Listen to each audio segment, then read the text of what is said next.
Right.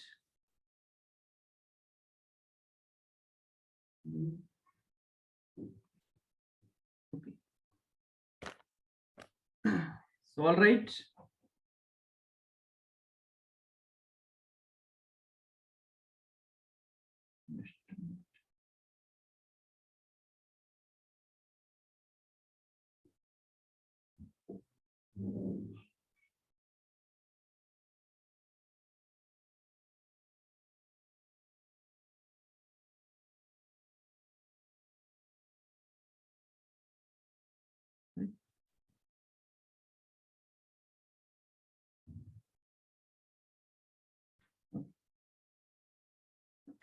So good afternoon all. So today is the last day of the power electronics. So before starting, here is an announcement regarding the tomorrow's schedule. Tomorrow there will be the offline batch, right? Starting at the Abbott Center. Schedule is 2 p.m. to 8:30 p.m. and the subject is electronics measurements. Okay, at Abbott's 401, venue number 401.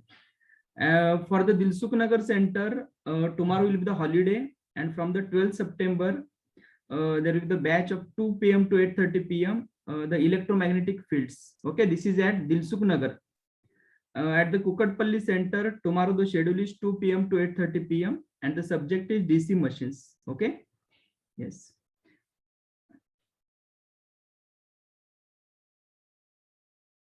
Okay, and for the offline regular batches, PMs, ESC, SPGs, SPIs, and flexible batches, the schedule for tomorrow is 10 a.m. to 4:30 p.m. synchronous machines. Okay, at Dilsukh Nagar 202, right? Okay, so this is about the schedule of tomorrow. Yes, Manikumar, do you want to say something?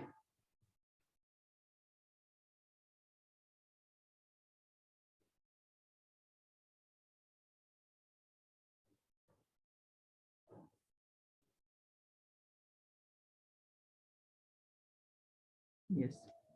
For online live batches, right?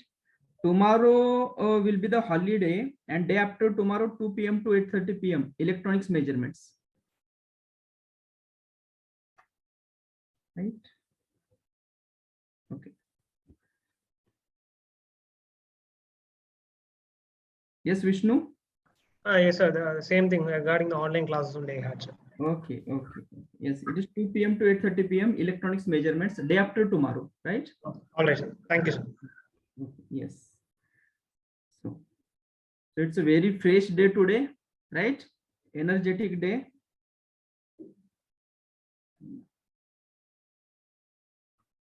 Yes. Is my screen visible to all? Right? Okay, okay. So in the yesterday session, we discussed about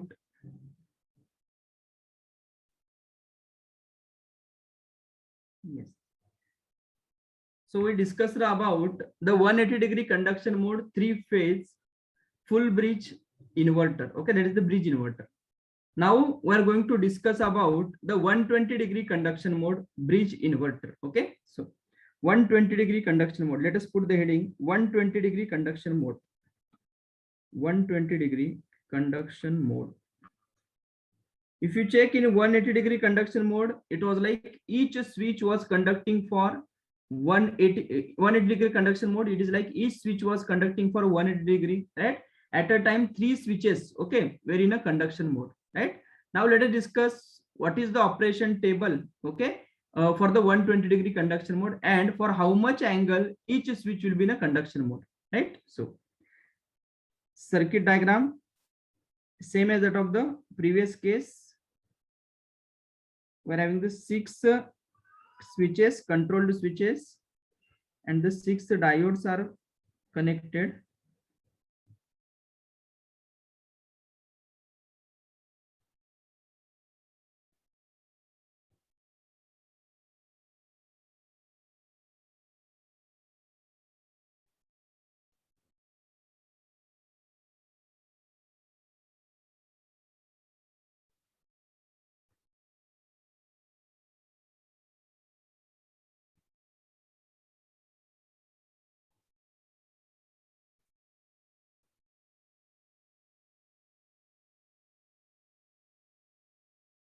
right?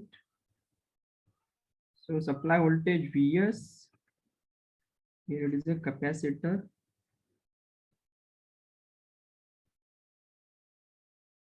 This voltage is like a Vs by 2, same Vs by 2 here.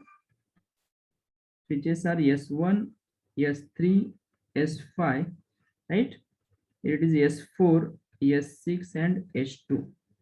D1, D3, D5, D4, D6 and here it is a D2.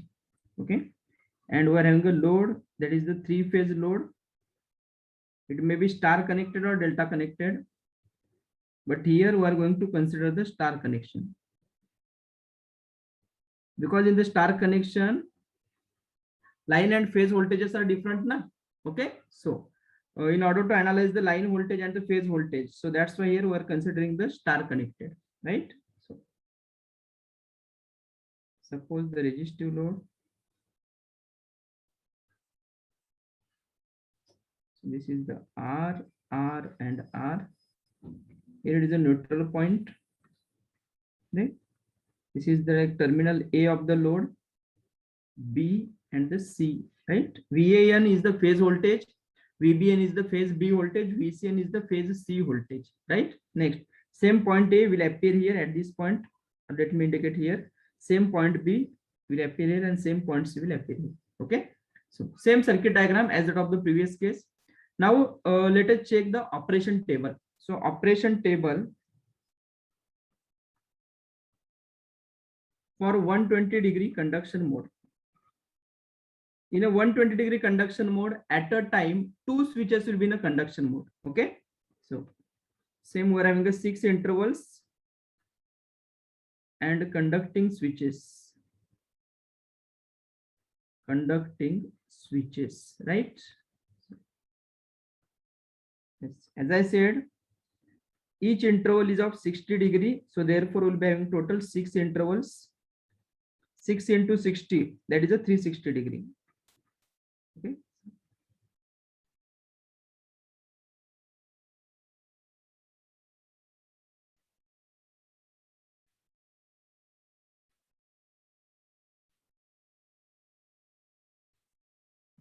Okay. During first interval, right, switch number 6 and switch number 1 will be in a conduction mode. During second interval, switch number 1 and switch number 2, means in the first interval, it is like a newly added switch is like S1. In the second interval, the newly added switch is like a S2.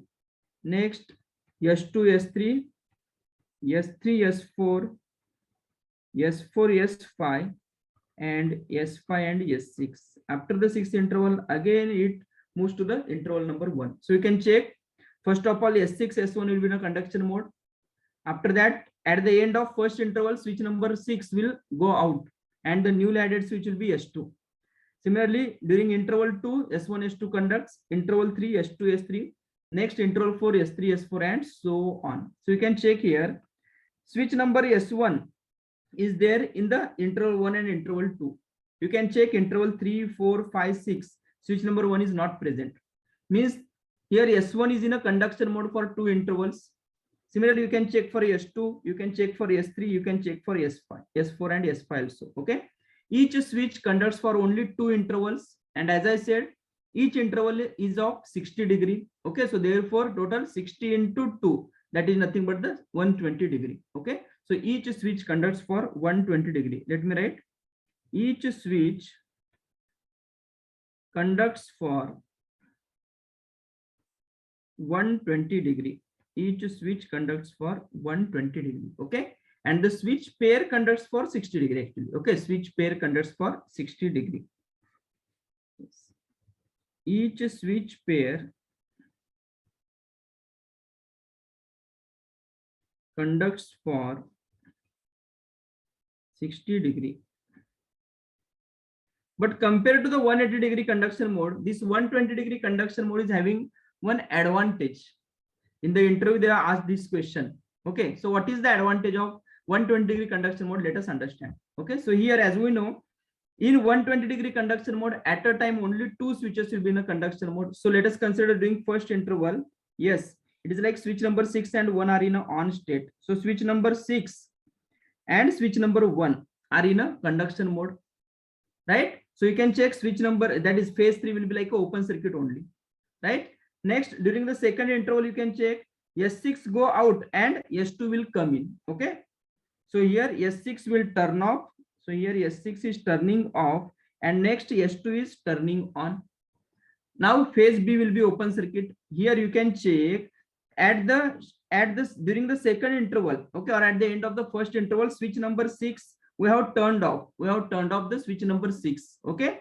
And in the same branch, we are having the switch number 3 also, okay. So suppose here switch number 6 we have turned off at the end of the first interval, and we are turning on the switch number 3 at the during the interval number 3. Okay, means can we say that here switch number 6 is coming out right at the end of the first interval, and switch number 3 will be turning on during the interval number 3. So there is a gap of one interval, that is the second interval. Okay, similarly you can check for all the remaining switches. Okay, means outgoing switch and the new incoming switch in the same leg, I am saying. Okay, in the same leg, outgoing switch and the new incoming switch, there is a gap of 60 degree. There is a gap of 60 degree. This is in 120 degree conduction mode. But whereas if you recall in 180 degree conduction mode, in a 180 degree conduction mode, let me show that also. If you check in 180 degree conduction mode, yes, you can check here.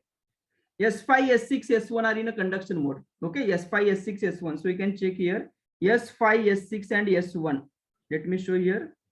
S5, S6 and S1 are in a conduction mode. Now you can check at the end of first interval, it is like switch number 5 is, yes, it will be turning off. Okay, because newly added switch is the switch number 2. So you can check at the end of the first interval, switch number 5 is turning off, and at the same instant the switch number 2 is turning on. Okay, so you can check switch number 5 and switch number 2. These two switches are in the same leg only. These two switches are in the same leg. Okay, means S5 is turning off and at the same instant S2 is turning on. So here there is a gap, the gap, okay, between outgoing switch, that is turning off of a one switch, and turning on of a next switch in the same leg, the gap of 60 degrees not present here. So due to that, it is having a drawback. What is the drawback? For example, suppose here definitely at the end of first interval, we are trying to turn off the switch number S5. But suppose due to some problem, if the switch number S5 has not turned off, I'm saying at the end of the first interval, suppose switch number 5 has not turned off, that is like a commutation failure. So what will happen? Switch number 5 has not turned off at the end of the first interval, and at the second interval again we are turning on the switch number 2. So what will happen? Switch number 5 already in the conduction mode, it has not turned off due to the commutation failure, and newly added switch is again S2 is there. So can we say that it is directly short circuit across the source? Yes or no? It will cause a direct short circuit across the source, right? So this may damage our source. So this is the drawback of 180 degree conduction mode. But whereas if you check in 120 degree conduction mode, okay, suppose when S5 turns off at the end of at the end of actually sixth interval, S5 turns off and S2 turns on, there is a gap of 60 degree. Means even though S5 has not turned off due to the commutation failure, but then also we need not to worry, because we are having a 60 degrees time period available, corresponding to the 60 degree time period available. Are you getting the point, right? So this is the main difference between 120 degree and 180 degree conduction mode, right? So in the interview, one of the interview, they asked this question. Next, so now let us discuss the circuit operation. As we are having the 6 intervals, 1 to 6 at a time, only 2 switches will be in a conduction mode. Okay, so now we are going to draw the phase voltage waveforms and the line voltage waveforms. Okay, yes. VAN,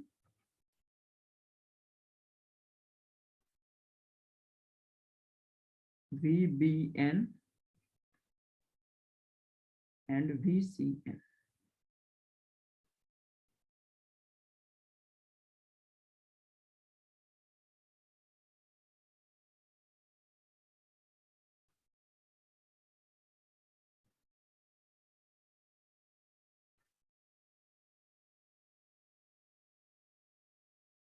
right? So we're having 6 intervals: 1, 2, 3, 4, 5, and 6, right?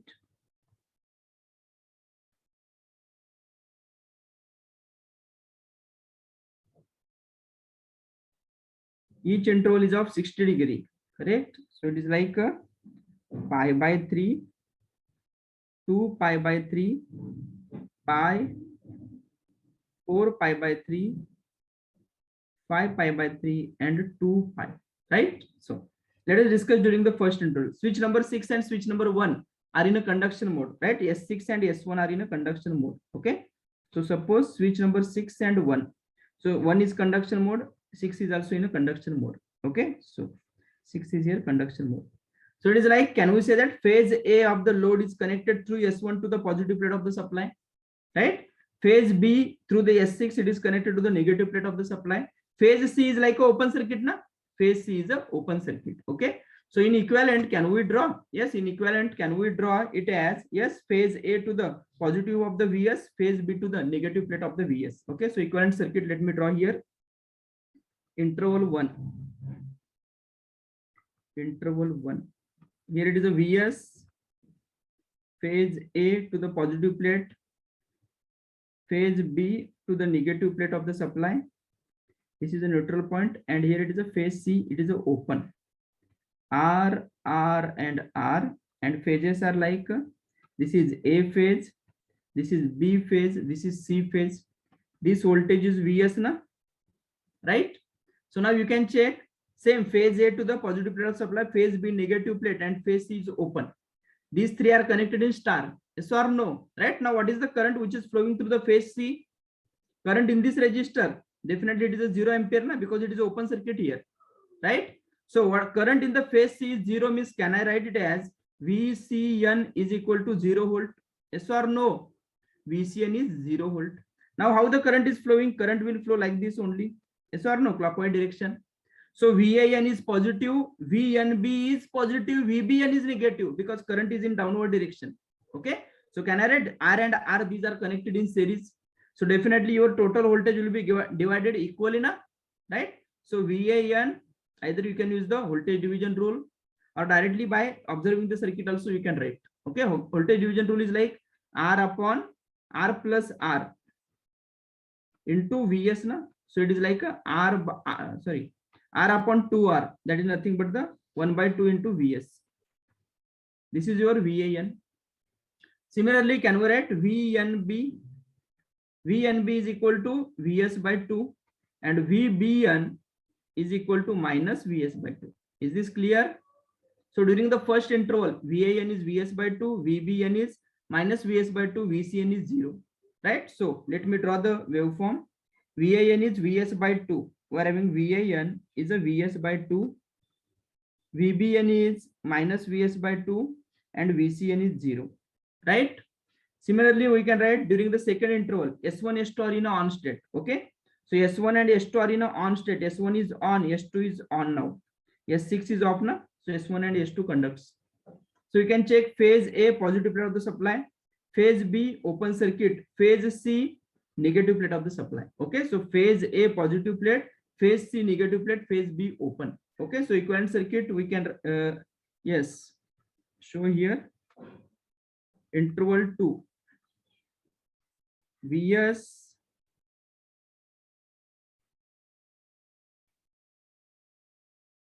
phase C is to the negative plate, phase A positive plate, and phase B open now.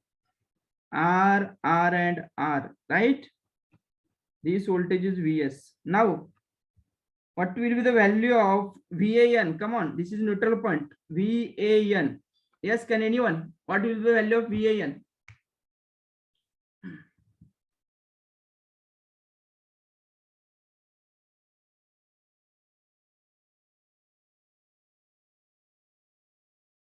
Yes, Vs by 2, right? It is a Vs by 2. VBN 0, VCN minus Vs by 2. Yes or no? VAN is Vs by 2, VBN 0, VCN minus Vs by 2. Okay, so let me draw here. VAN is Vs by 2, same. VBN is 0, and VCN is minus Vs by 2. This is minus Vs by 2, right? Similarly, you can check for the interval number 3. During the third interval, S2, S3 are in a conduction mode. S2 and S3. So S2 is in a conduction mode already. Newly added switch is a S3. So here we can say phase A open circuit na, phase B to the positive plate of the supply, and phase C negative plate of the supply, right? So phase A open circuit, phase B positive plate, and phase C negative plate, right? So let me write here. Yes. Yes. Interval 3.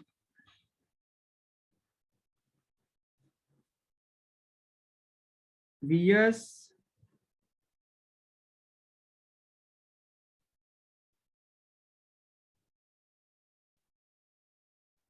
phase A open circuit, phase B positive plate, and phase C negative plate na. This is Vs.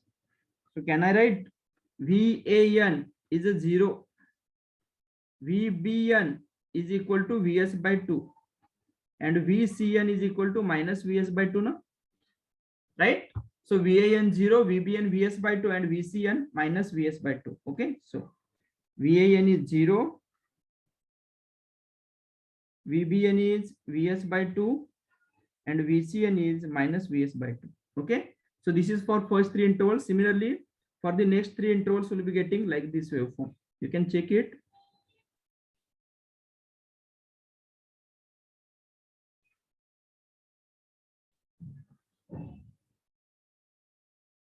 Correct? Okay. This will be like this.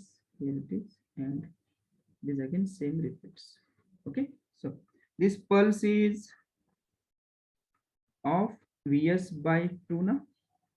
Here it is minus Vs by 2. This is Vs by 2. Here it is minus Vs by 2. This one is Vs by 2, right? Okay. Okay, so now what is the nature of phase voltage in 120-degree conduction mode? In 120-degree conduction mode, the nature of phase voltage is a Cauchy square wave. Yes or no? It is a Cauchy square wave. Now, can we draw the waveform for line voltage? Yes, we can draw. Yes, waveform for line voltage. Let me add a page. Line voltages, that is VAB,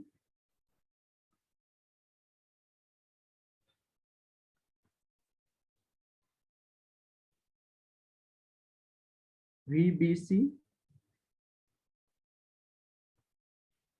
and VCA.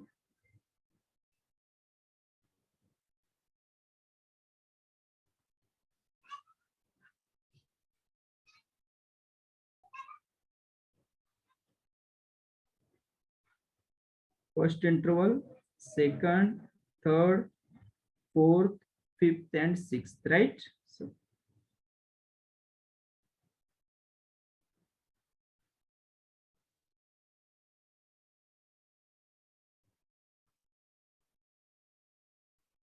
yes. Yes, what is the VAB? VAB is VAN minus VBN. Na? VAB, it is a VAN minus VBN. Similarly, we can write VBC and VCA also. Okay, so please check VAB value during the first interval. VAN minus VBN during first interval, it is Vs by 2. This is minus Vs by 2. So Vs by 2 minus of minus Vs by 2 means it is a Vs. Yes or no? This is a Vs. Right? Next, what about the VAB during the second interval? VAB during the second interval. So it is Vs by 2, and here it is 0. So it will be Vs by 2 only. During the third interval, 0 minus Vs by 2. So that is a minus Vs by 2. Right? Fourth interval, you can check minus Vs by 2, and this minus Vs by 2. So it is a minus Vs. And similarly, you can check for the remaining intervals. It will be like this.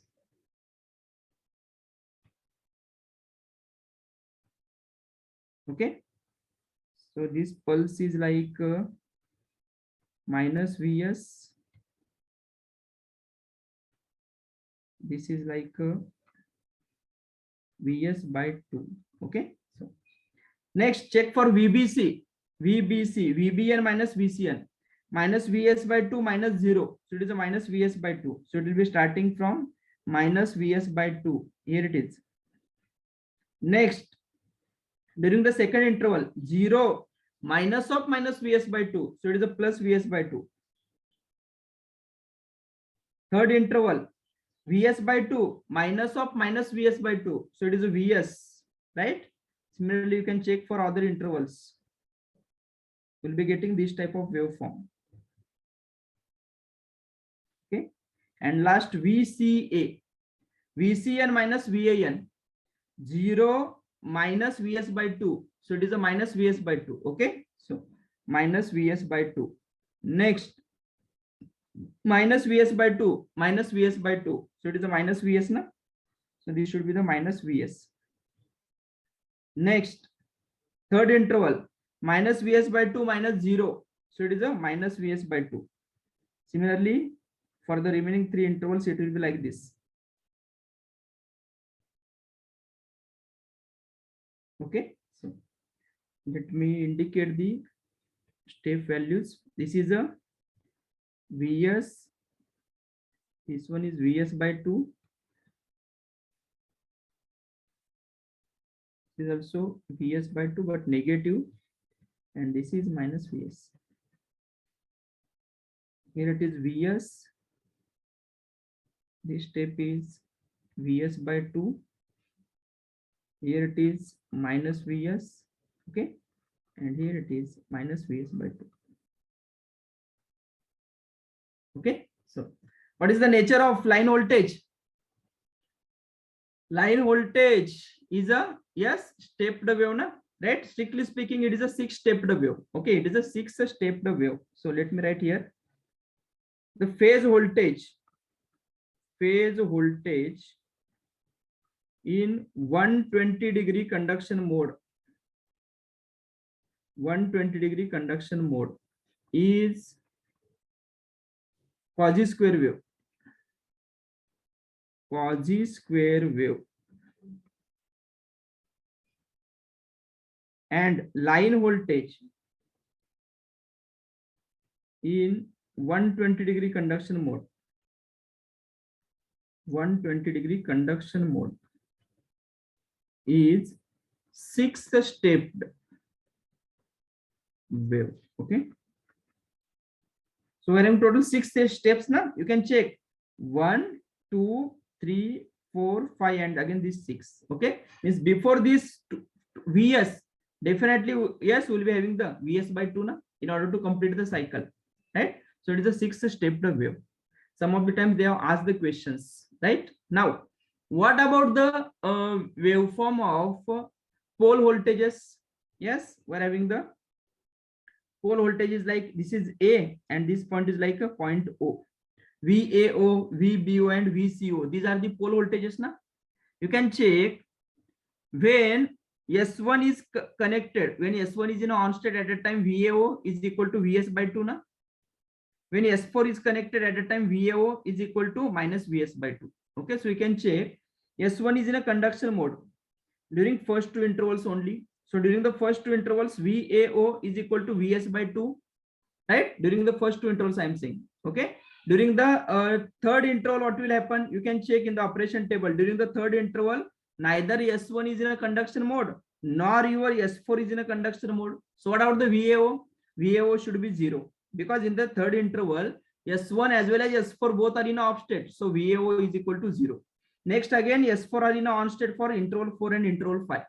So from interval 4 and interval 5, S4 is in on state means VAO, that is the pole voltage VAO. S4 is in a conduction mode means VAO is a minus Vs by 2.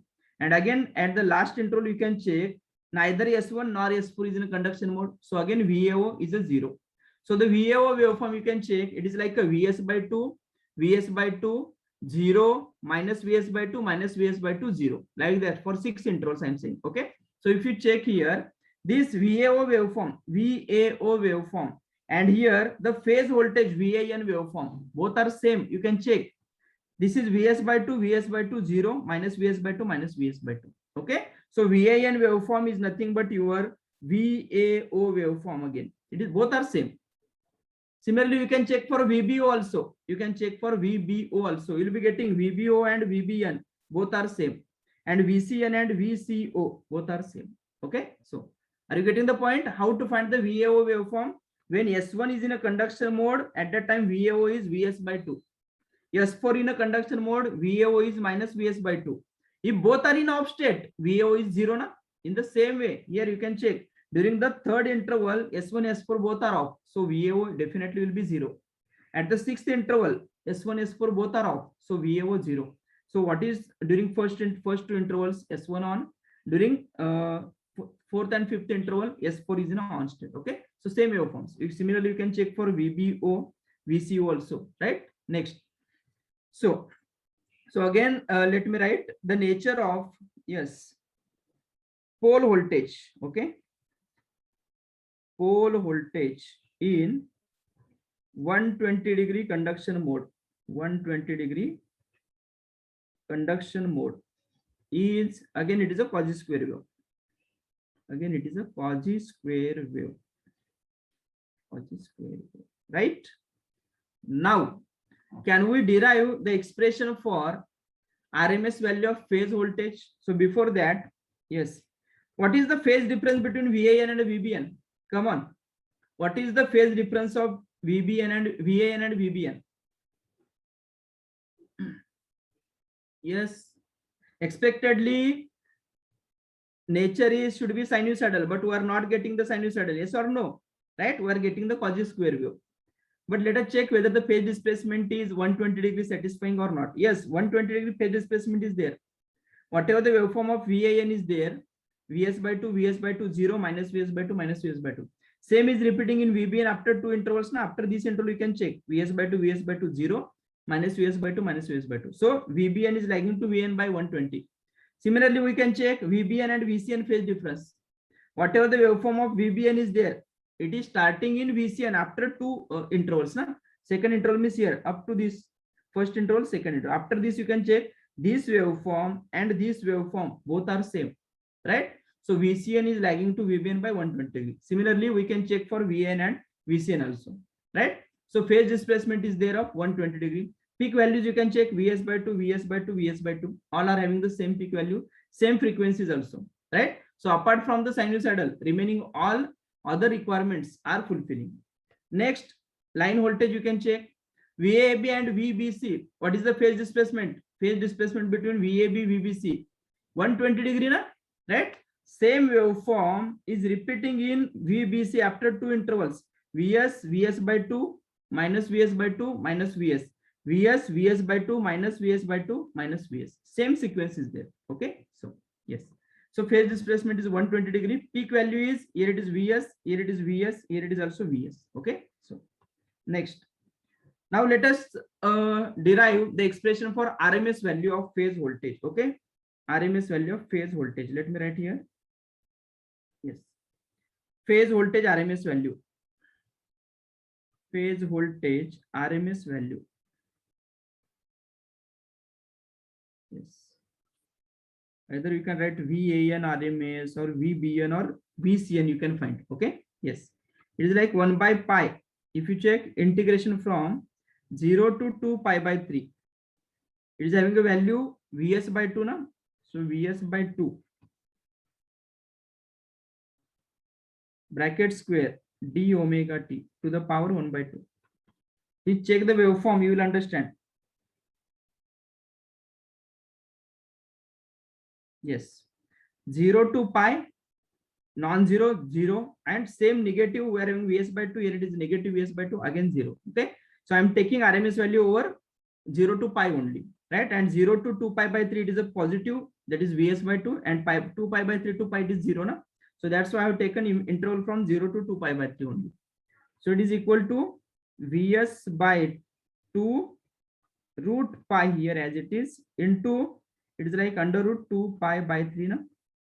So you can check root pi cancel out. 1 root 2 will get cancelled out. So it is like Vs upon root 6. Na?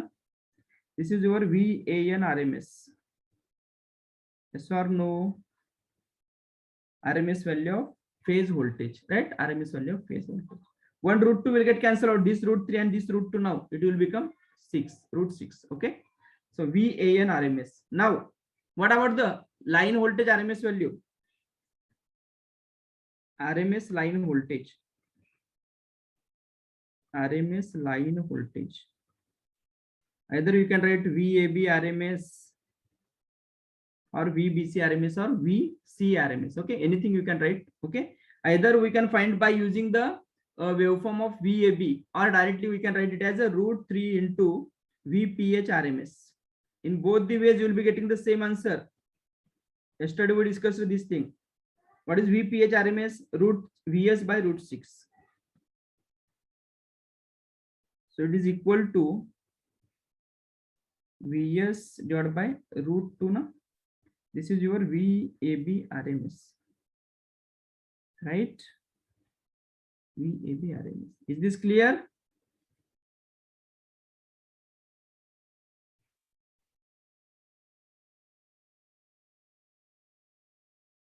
No, Shiva. The thing is, you can check this waveform. Whatever the waveform we are having from 0 to pi, same we are having from pi to 2 pi. The only thing is negative values. Na? So RMS means what? Square root of mean of squared value. So I am squaring it. So square of this Vs by 2 is Vs square by 4. Square of this minus Vs by 2 is again Vs square by 4 only. Na? So instead of taking 1 by 2 pi, integration from 0 to 2 pi, VAN square into d omega to the power 1 by 2. I am taking it as a 1 by 2 pi integration from 0 to pi. And in the 0 to pi, again it is a, yes, 2 pi by 3 value, right? So, right, 1 by pi 1. Is this clear? So either you can find RMS value over pi or over 2 pi, right? In both the ways, you will be getting the same answer. Correct? Okay, okay, yes. Next, so this is the RMS value of line voltage. Now, load power. Load power. P0 average, right? Not average. It's the AC, na? P0 is equal to 3 into VPH RMS into IPH RMS, na? Or you can write 3 into VPH RMS square by R, right? Next, so 3 into, what is VPH RMS? Here it is, VS by root 6. VS by root 6 into IPH RMS means VPH RMS by R, na? Let me write VPH RMS divided by R. So you can check, it is 3 into VS by root 6 into VS by root 6 divided by R. Na?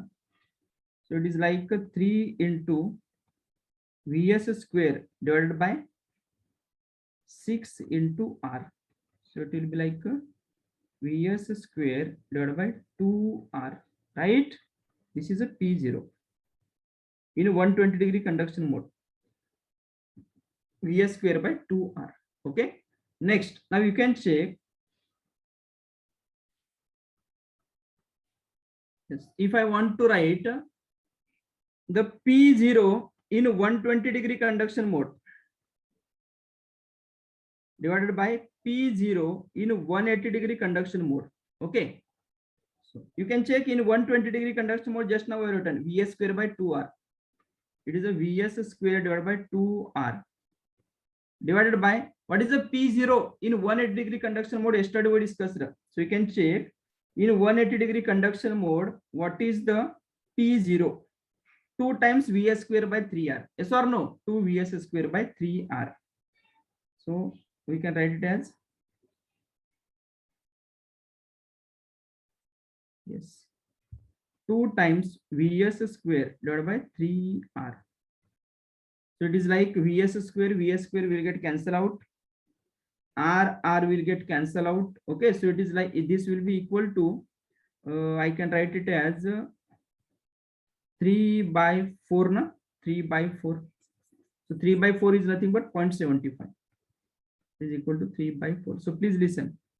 P0 120-degree conduction mode. P0 180 degree conduction mode is equal to 0.75, right? It is equal to 0.75. Some of the times they ask the question, okay?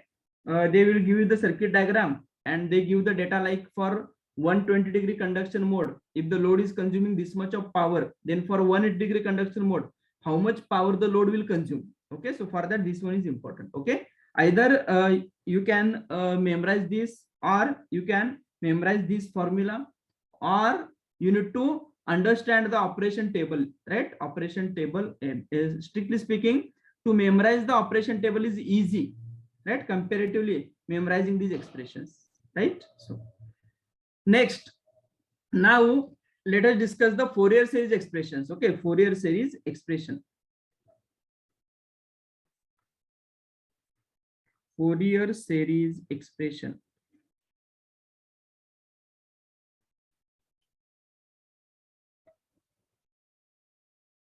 Let us write for phase voltage. Phase voltage. Yes. First is VAN. So if you check the VAN waveform here, yes, this is the VAN waveform. You can check this waveform and the waveform we discussed in a 180 degree conduction mode. In a 180 degree conduction mode also we are having one line voltage waveform. It is a Cauchy square, na? Right? You can check 180 degree conduction mode. Line voltage waveform is a Cauchy square. Yes, here it is. Okay, line voltage waveform VAB. It is a Cauchy square, na? But here the value is Vs. Yes or no? Here amplitude is Vs and minus Vs. But in 120 degree conduction mode, we are having the amplitude like Vs by 2 and minus Vs by 2. Okay, it is a 50%. And for this VAB, we have written the expression like, let's check. We have written the expression like this. Okay, summation over n is equal to 1357 up to the infinity 4 Vs by n pi cos of n pi by 6 into sine of this term. Now suppose if I want to write the expression for VIN in 120 degree conduction mode, what is the difference? The nature is same, na? Only thing is difference in amplitude. Amplitude is 50% there in 120 degree conduction phase voltage. I am saying it is Vs, and in a 120 degree phase voltage we are having Vs by 2. Okay, so what will be the change in the Fourier series expression? Instead of this 4 Vs by n pi, now we will be getting 2 Vs by n pi. That's it, and remaining things will be as it is because the nature is same, na? Right? So let me write it as, yes, 4 instead of 4 Vs by n pi, I am writing it as a 2 Vs by n pi, right? So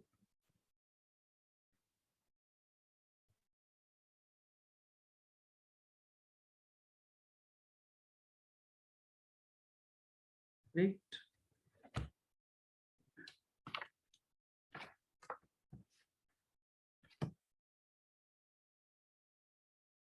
Are you getting the point? Yes.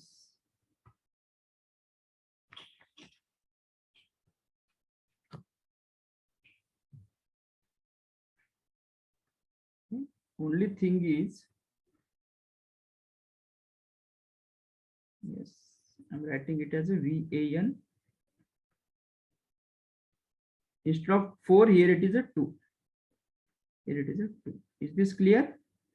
So this is the RMS value of phase voltage, 2 Vs by n pi cos of n pi by 6 into sine of n into omega t plus pi by 6. Now which harmonics will be present here? Which harmonics will be present? Sir, this is n pi by 3, na? Yes.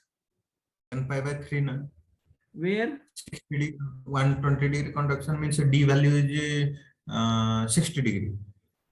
That inverter. Which D value you are saying? Means a quasi wave, sir. So like when that is n pi by 3, I think. No, it is n pi by 6. N pi by 6. Yesterday we wrote one expression VAB for 180 degree conduction mode. But sir, from the director also we can express, means that is a 2D then a sine ND. What Also, you are saying? Another short trick is there, no? So You are saying that this is from for single pulse width modulation. You are saying that from single pulse width modulation technique. Yes, sir. Then that is 120-degree conduction na, for No, that we'll discuss later on. Now, please, this how I have written. This is taken from your 180-degree conduction mode line voltage. okay. Yesterday we wrote as it is. I have copied here. The only thing is here magnitude Okay. is Vs by 2. So I have reduced here instead of 4 Vs, it is a 2 Vs by n pi. Is this clear? Okay. Okay. Right. Next. Yes. Now here, which harmonics will be present? Even harmonics are absent as per given series, right? You can check also. We discussed yesterday again. N is equal to 3 here. If n is equal to 3, then it is like cos of 3 into pi by 6. 3 into pi by 6 means 3 into 30. That is cos 90. Cos 90 is 0. Third harmonic is absent. 6 is absent. It is a E1 as well as triple N. You can check for n is equal to 9. It is a cos of 9 into 30. 9 into 30 means it is a 270 degree na. So cos 270 is 0. Yes or no? Right? So here all even harmonics and at the same time triple N harmonics are also absent. Okay. So let me write here. First VBN expression. VBN summation over n is equal to 1357 up to the infinity. 2 Vs divided by n pi into cos of n pi by 6 into sine of n into omega t minus pi by 2. Right?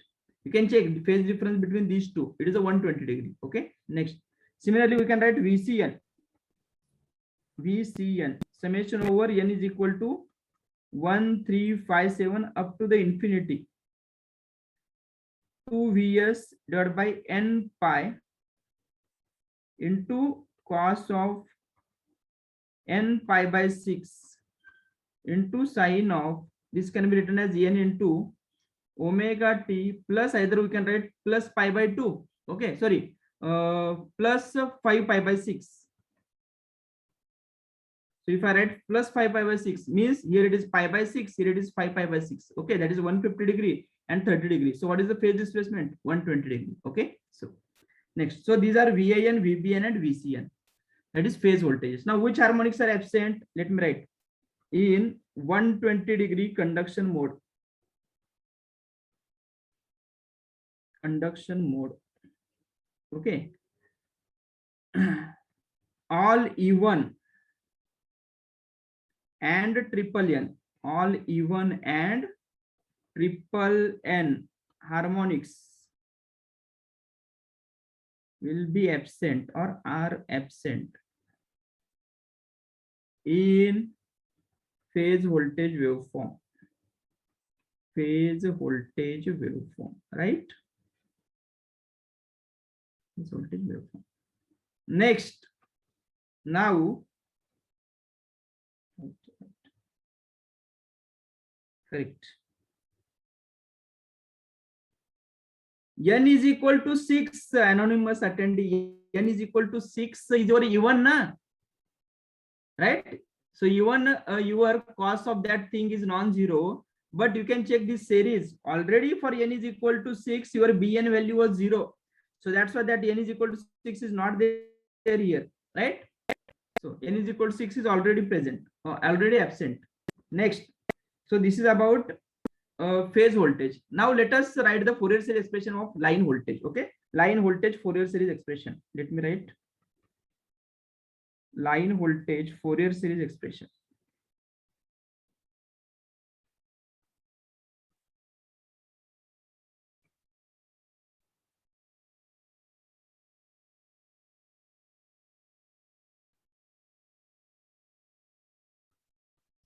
Sir, in that phase voltage expression, you have copied and pasted line voltage of the 120 degrees. Yes. Because the line voltage of 180 degree is a Cauchy square wave, na? Oh, okay, sir. Okay, sir. Okay. And here phase voltage of 120 is a Cauchy square wave.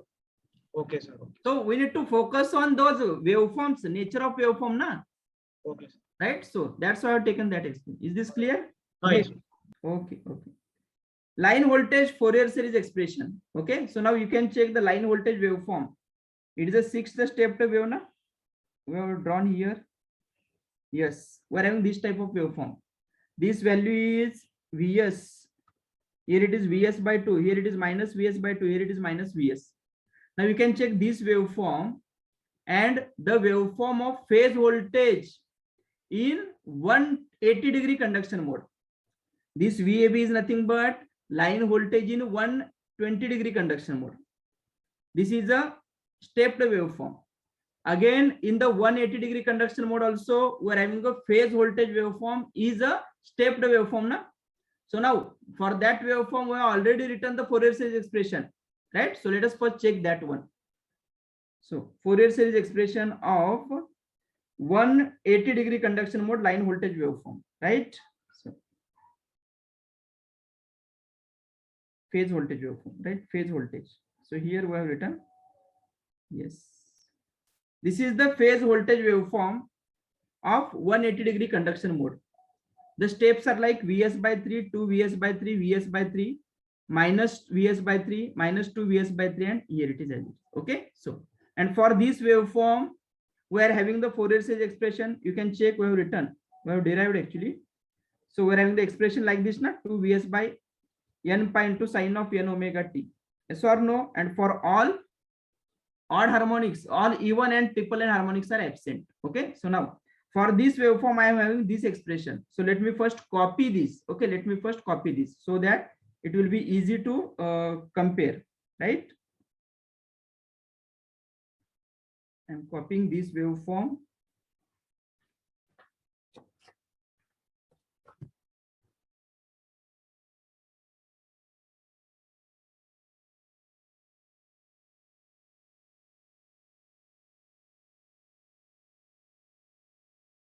Yes. Let me copy here.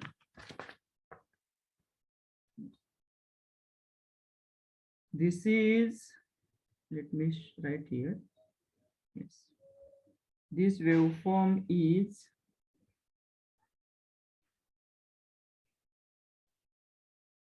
phase voltage. Okay, waveform. Phase voltage waveform for 180-degree conduction mode, na? 180-degree conduction mode, right? And what is the expression we wrote for this waveform? Yes, we're having the expression also. We have written.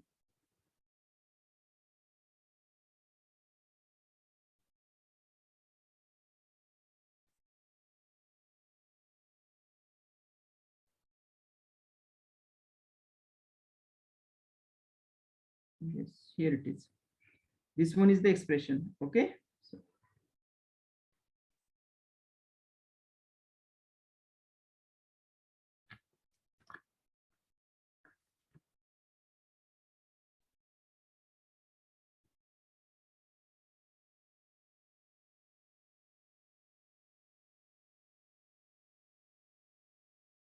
yes. So let me copy here, paste here. Okay. Yes. This expression we have derived yesterday, na? So this is the phase voltage waveform of 180-degree conduction mode. Now you can check the line voltage waveform we are having in 120-degree conduction mode. That line voltage waveform is this one.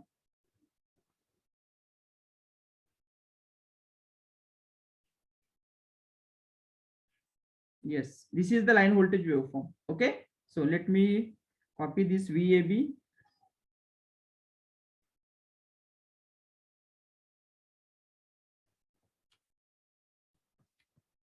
Now from this, how to write the expression, let us discuss.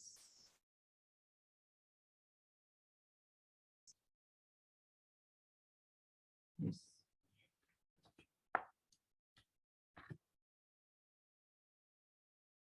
Okay, so this is actually our task to find the Fourier series expression of this waveform. Okay, this is the line voltage waveform of 120-degree line voltage waveform for 120-degree conduction mode. 120 degree conduction mode, right? Now you can check this waveform and this waveform. What is the difference?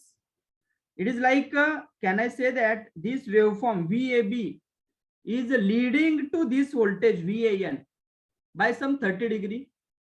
This sorry, 60 degree. Means if I draw the waveform that will be leading to this waveform by 60 degree, means what? Actually it will be starting from here, na? It will be starting from this point. But again, one more thing is, here the magnitude is 2 Vs by 3 peak value. Here it is a Vs is the peak value. Okay, so now let us understand. Here it is 2 Vs by 3 is the peak value. So for that 2 Vs by 3, here we are having a 2 Vs by n pi. We are having a 2 Vs by n pi. Okay, so instead of 2 Vs by 3, suppose if we are having a Vs, then what should be this coefficient that we need to find here? That we need to find first. Okay, so let me write here. For 2 Vs by 3, I'm writing here.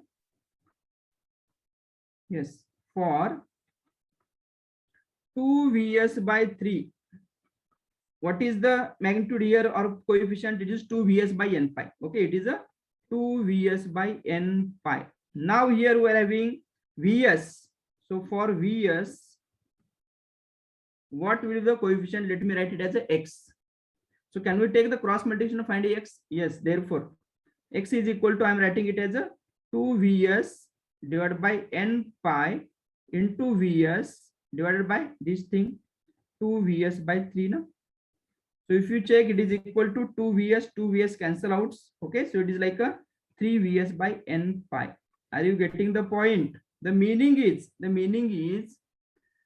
we are, yes, here instead of this 2 Vs by n pi, now we need to write 3 Vs by n pi, because here the peak value is 2 Vs by 3, whereas in our case, that is in a line voltage, the peak value is Vs, na? Yes or no, right? So can I write it as summation over, can I write the Fourier series expression of this waveform? I am saying this waveform is equal to same summation over n is equal to 1, 5, 7, 11 up to the infinity 2 Vs by, instead of 2 Vs by n pi, I need to write the 3 Vs by n pi. So it is a 3 Vs by n pi into sine of n into omega t. And again, whether the angle of this thing, this waveform and this waveform, whether VAB and VAN, these are in phase? No, these are not in phase, na? So actually the thing is, your VAB is leading to VAN by how much angle? 60 degree. So I need to make the changes in the angle also and at the same time in the magnitude also. Okay, so let me write the expression, right? And after that, if you are having any doubt, please ask here only, right? So next, so let me write VAB. Now VAB means what? It is a line voltage in 120 degree conduction mode. Okay, 120 degree conduction mode. So VAB is equal to summation over n is equal to 1, 5, 7, 11 up to the infinity. Right, same as that this thing I have written, same 1, 5, 7, 11 up to the infinity. Okay, it is a 3 Vs divided by n pi into sine of, I am writing it as a n into omega t plus pi by 3. Is this clear? Why I have added this 3 Vs by n pi? Because here I have shown how to find this x. Okay, for this magnitude it is 2 Vs by n pi. If Vs is the peak value, then what will be the value magnitude, right? So that's why here it is 3 Vs by n pi, right? Next one, you can check these two waveforms, this waveform, because here sine of n omega t is there, where the waveform is like this, na? It is starting from Vs by 3, that is first step, second step, next third step, like this. But in this case, you can check this waveform. Okay, this waveform is like starting from Vs and next thing. If I shift this waveform, by 30 degree, sorry, by 60 degree, if I shift this waveform by 60 degree to the right hand side, then I will be getting the nature of this waveform and nature of this VAN. Both will be same, na? Yes or no, right? So next, so actually the thing is, your VAB is leading to this waveform by angle 60 degree. So that's why I have added here plus pi by 3, plus pi by 3. Is this clear? Or we can write it as VAB is equal to summation over n is equal to 6k plus minus 1 up to the infinity 3 Vs divided by n pi into sine of n into omega t plus pi by 3, right? So this is the VAB. Is this clear?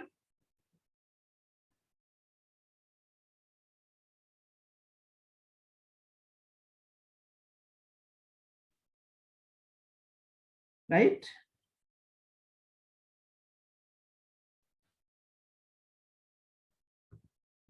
Why we write 2 Vs by pi instead of 4? Where we have written 2 Vs by pi?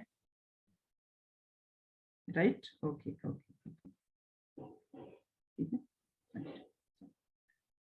Correct?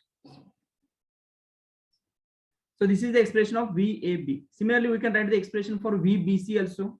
VBC is equal to summation over n is equal to 6k plus minus 1 up to the infinity. It is same 3 Vs by n pi into sine of n into omega t minus plus 60, and again we need to show the phase difference of 120 degree na, so it is like a minus pi by 3.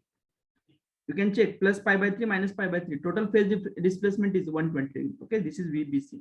And similarly VCA is equal to summation over n is equal to 6k plus minus 1 up to the infinity, same 3 Vs divided by n pi into sine of, I can write it as n into omega t minus pi by 3. Just a minute. Plus pi by 3 is already there, so let me write it as a plus pi, leading by 120 degree. Okay, so this is plus pi, and here it is a plus pi by 3. So what is the phase displacement? Again, it is a 120 degree. Okay, so same thing. This is VCA.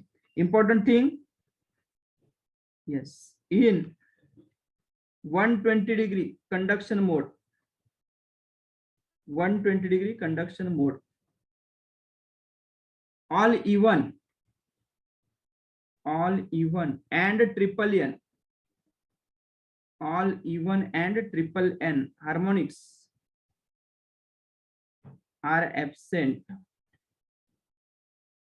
in line voltage waveform, in line voltage, right? And is this clear? Okay, so friend, this is about 180 degree conduction mode and the 120 degree conduction mode. That is the 3-phase inverters, right? Now let us discuss the current source inverter. Okay, current source inverter, CSI. So, yes, those who have raised the hand, do you want to say something?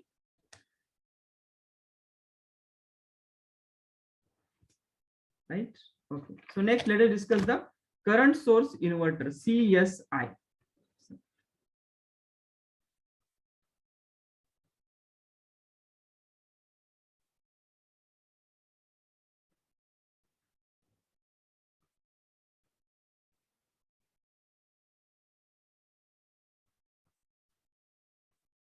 In the voltage source inverter, we discussed the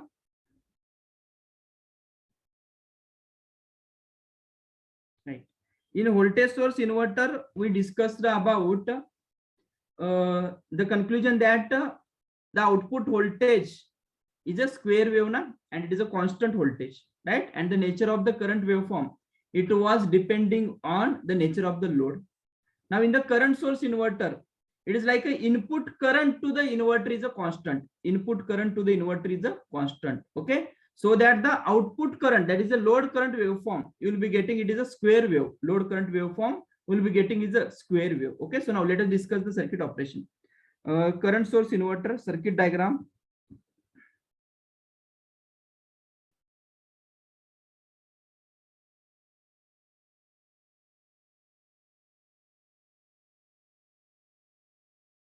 This is your current source.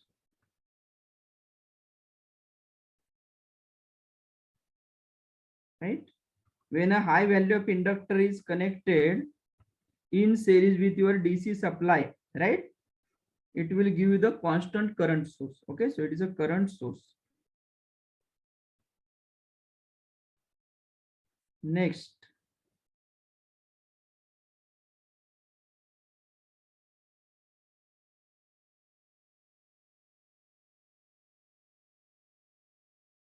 let us discuss operation with a purely capacitive load.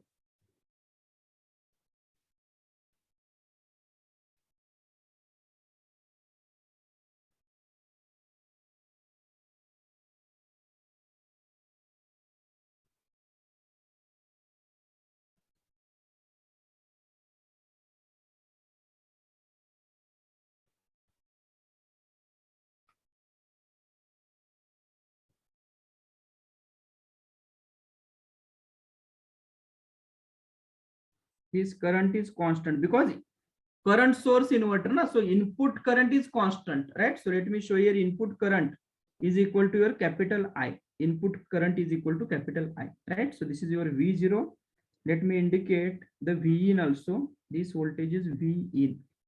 That is voltage across the current source. Voltage across the current source, right? So how the current source is generally formed in order to get the constant current, right? So we need to connect the high value of inductor in series with the voltage source, in series with the voltage source, because we know inductor is the element which opposes the change in the current now, right? So that's why higher the value of inductor, higher will be the opposition offered, and that's why we are getting the current that is the constant, current that is the constant. Okay, so now next, the waveforms.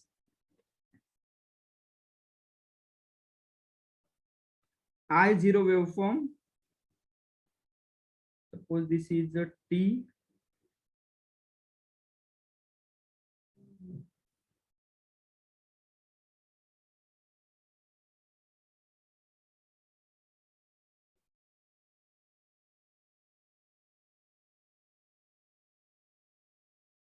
Right, this magnitude is like what you indicated, it is a capital I. Okay, so this is a capital I, this is a minus I, so like a T by 2, T, 3, T by 2. Okay, V0 waveform.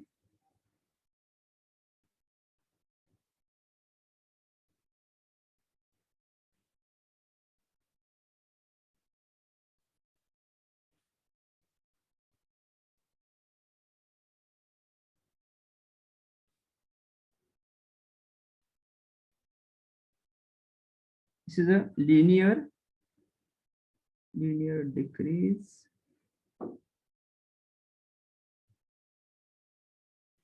Okay, so this type of waveform will be getting.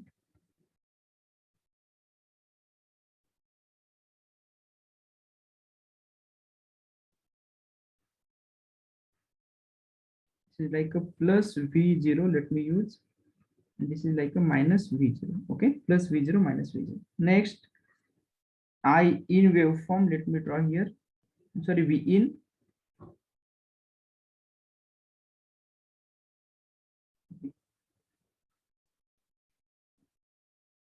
I'll draw it on the next slide, right? So let us first discuss the circuit operation, and after that I will draw the waveform of V in.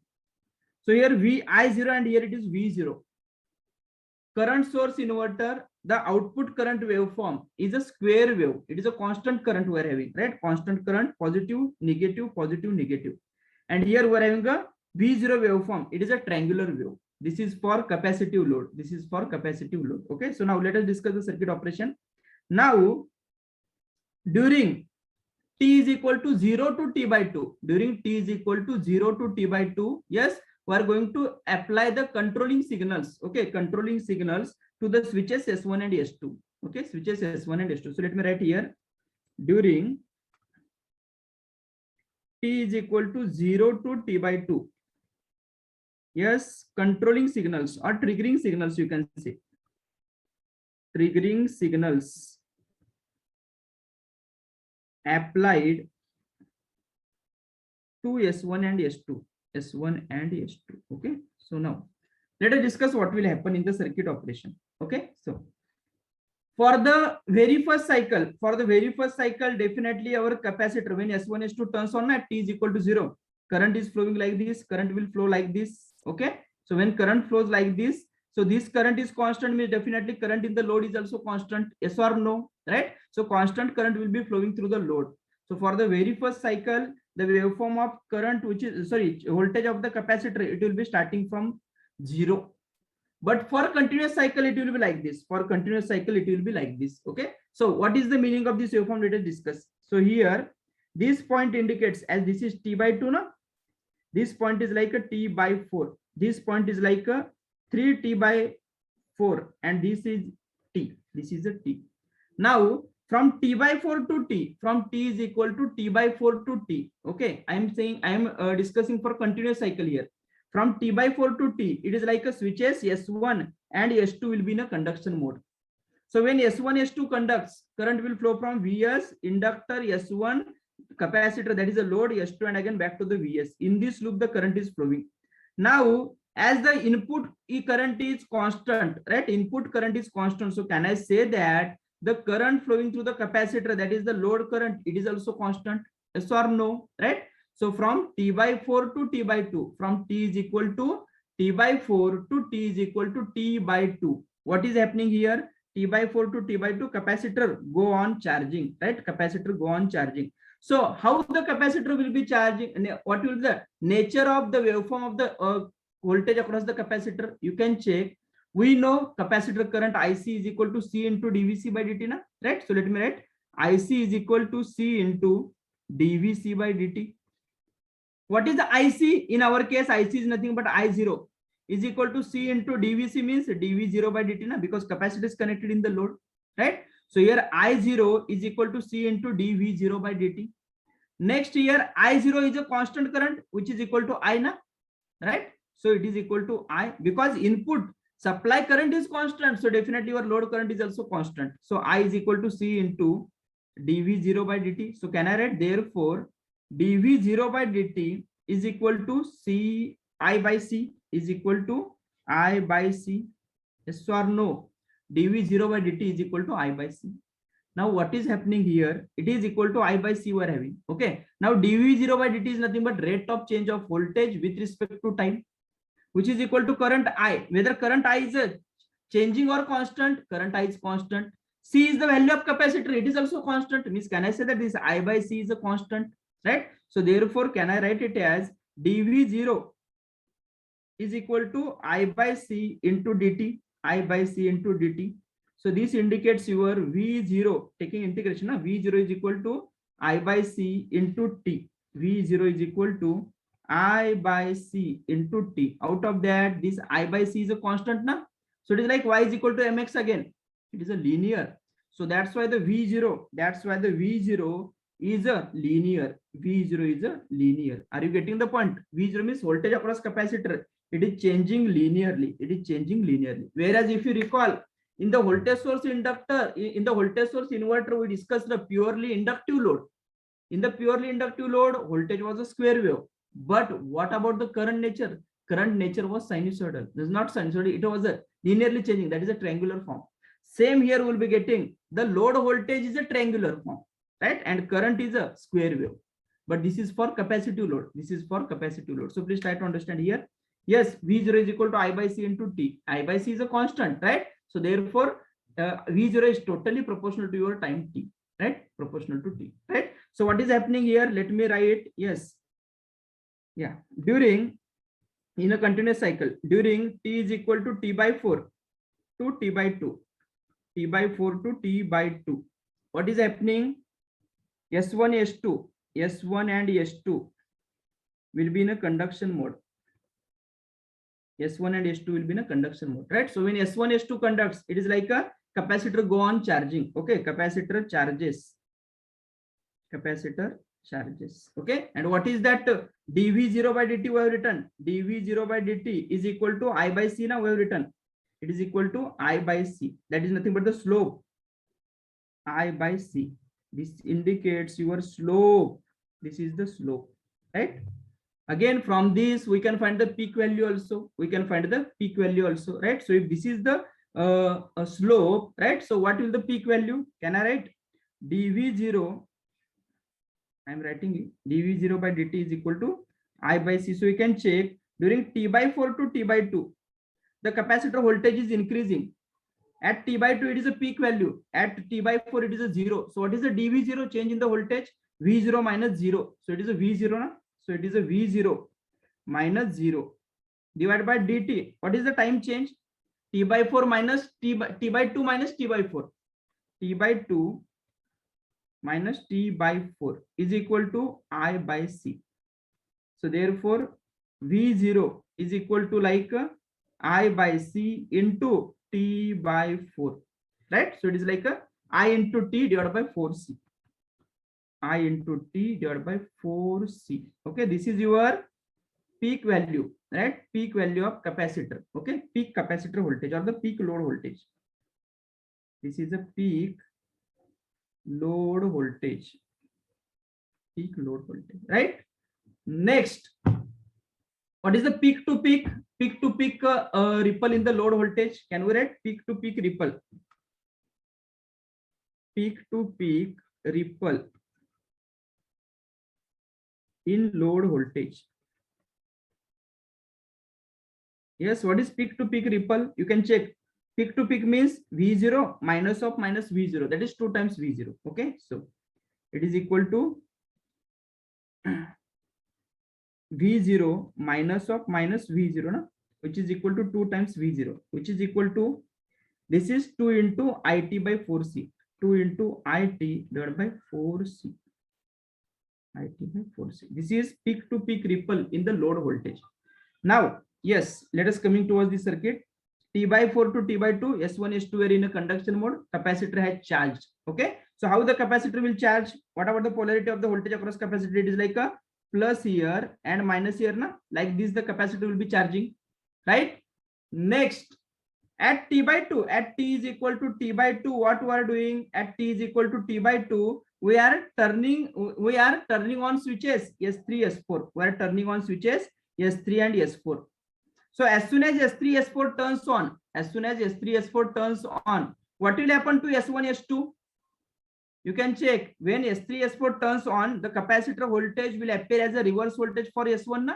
At the same time, capacitor voltage will appear as a reverse voltage for S2 also. So automatically our S1 and S2 will turn off. Are you getting the point? Means suppose here if we are using S1, S2, S3, S4 as a thyristors, then what is happening here? Our thyristors are turning off, okay, due to the reverse voltage maintained by the capacitor. So here, in order to turn off the capacitor, in order to turn off the thyristor, whether we require the additional commutation circuitry? No. Capacitor voltage itself is sufficient to turn off the SCRs, right? Please try to understand. Initially, I considered S1, S2 were conduction mode from T by 4 to T by 2, right? After that, capacitor was like a charging. Capacitor was charging. At T is equal to T by 2, capacitor voltage at T is equal to T by 2, capacitor voltage is a peak. At T by 2, we are going to apply the gate pulse 2, that is S3, S4, triggering to the S3, S4. So as soon as S3, S4 turns on, your S1, S2 will turn off due to the reverse voltage, right? But here, this reverse voltage is due to your load capacitor. Na? Here we are not using the additional commutation circuitry, right? So that's why here, yes, if we use the thyristors or the SCRs, then also in order to turn off those SCRs, we need not to connect the forced commutation circuitry. Okay, right? So now S1, S2 will turn off, and which thyristor will be in a conduction mode? S3, S4 actually. So when S3, S4 will be in a conduction mode, how the current will flow? Please check. Current will flow like source, S3, capacitor, S4, and again back to the Vs. In this loop, current will flow. So it is like, you can check. Initially, capacitor was charged like polarity left side plate positive, right side plate negative. When capacitor discharge, that is when S3, S4 conducts, capacitor will first of all discharge, na, right? And after that, it will charge to the reverse polarity. Are you getting the point? Means capacitor first of all will discharge, and after that it will be charging. So you can check. When capacitor discharges, what is the load current? When capacitor discharges through S3, S4, what is the load current? That is current in this branch. It is from right to left, na? So what is load current? It is positive, negative? It is a negative. So you can check here. Yes, from T by 2 to 3 T by 4, it is like capacitor is discharging. Load current is negative. After that, what will happen? Once capacitor discharges, and after that it will again charge to the reverse polarity. Now, reverse polarity means what? It will be like this. Capacitor will be charging to the polarity plus here, minus here. Means here it is plus, here it is minus. This plus, this minus is nothing but this reverse charging, this reverse voltage, that is reverse polarity charging, right? So when capacitor charges in the reverse polarity, you can check, that is like this. Then again, current in the circuit is negative only, na? So same here, we are having the negative current, right? Means here capacitor discharges, here capacitor charges. Okay, through which switches? Through S3 and S4 only, through S3 and S4 only. This will continue till capital T. At capital T, what we are going to do? At capital T, we are turning on again S1 and S2. So when we turn on the S1 and S2, so please check, capacitor has charged like this now. This right side plate positive, na, and left side plate negative. So capacitor has charged like this. Here it is plus, here it is minus. And now I am going to apply the gate pulse or the triggering pulses to S1, S2. So as soon as S1, S2 will turn on, what will happen? This capacitor plus here, minus here, this capacitor will try to discharge through this loop. So what will happen? Immediately your S3 and S4 will turn off. Are you getting the point, right? So when S1, S2 turns on, S3, S4 will turn off, right? When S3, S4 turns on, S1, S2 will turn off, right? Like this, we are having the circuit operation. So please try to understand here. So when again S1, S2 conducts, so first of all, this capacitor will, what will do? This capacitor will first discharge like this, na, and again charges to the reverse polarity. So capacitor is discharging here, so that is nothing but this path we are having. And again charges to the reverse polarity means again positive voltage will be getting. Is this clear, right? So that's why from T to this point, whatever the voltage we are having, whatever the nature we are having, the same we are getting for the continuous cycle, that is from 0 to T/4, right? So this type of waveform we are getting. Let me indicate here. Yes. This is discharging of the capacitor. This one is charging, right? What about this? This is again discharging. And here it is charging, na? Discharge, charges, charge, discharge, right? So now during T/2 to capital T, which two devices were in a conduction mode? If you recall the circuit operation, during T/2 to capital T, I am saying, means from this point to this point, which two devices were in a conduction mode?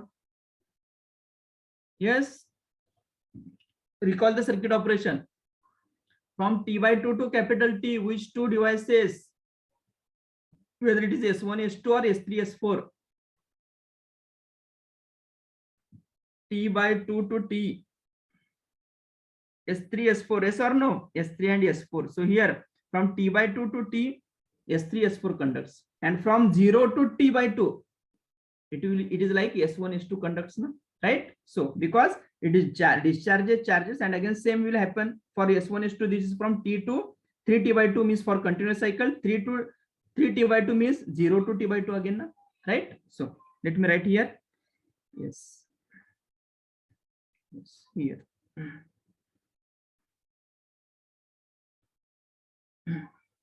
From T is equal to 0 to T/2, S1 and S2 conducts. S1 and S2 conducts, right? Next, at T is equal to, at or during that interval, let me write first. During that interval, what is happening? I0 is equal to I0, no? I0 is equal to I.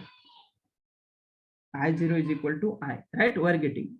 Next, what is happening in that 0 to T/4? Again, we are having the 0 to T/2. In that we are having 0 to T/4 and T/4 to T/2. Na? So in that, let me write, yes, 0 to T/4. Capacitor discharges, and T/4 to T/2. Capacitor charges. This is the one thing, 0 to T/2. At T is equal to T/2. At T is equal to T/2. At T is equal to T/2. S3, S4 turns on. S3 and S4 turns on. Then what happens? The capacitor voltage will appear as a reverse voltage, na? Right? Capacitor voltage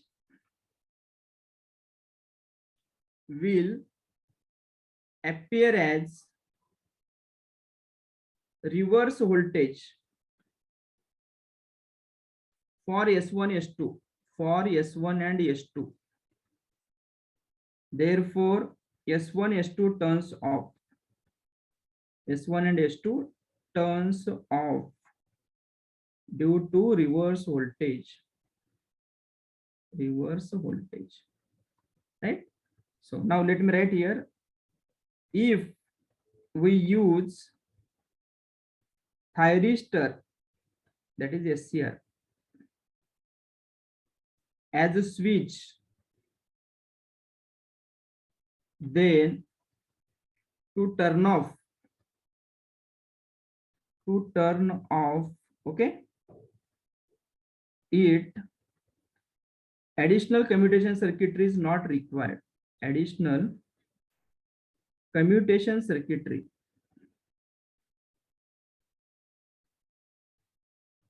is not required. Okay.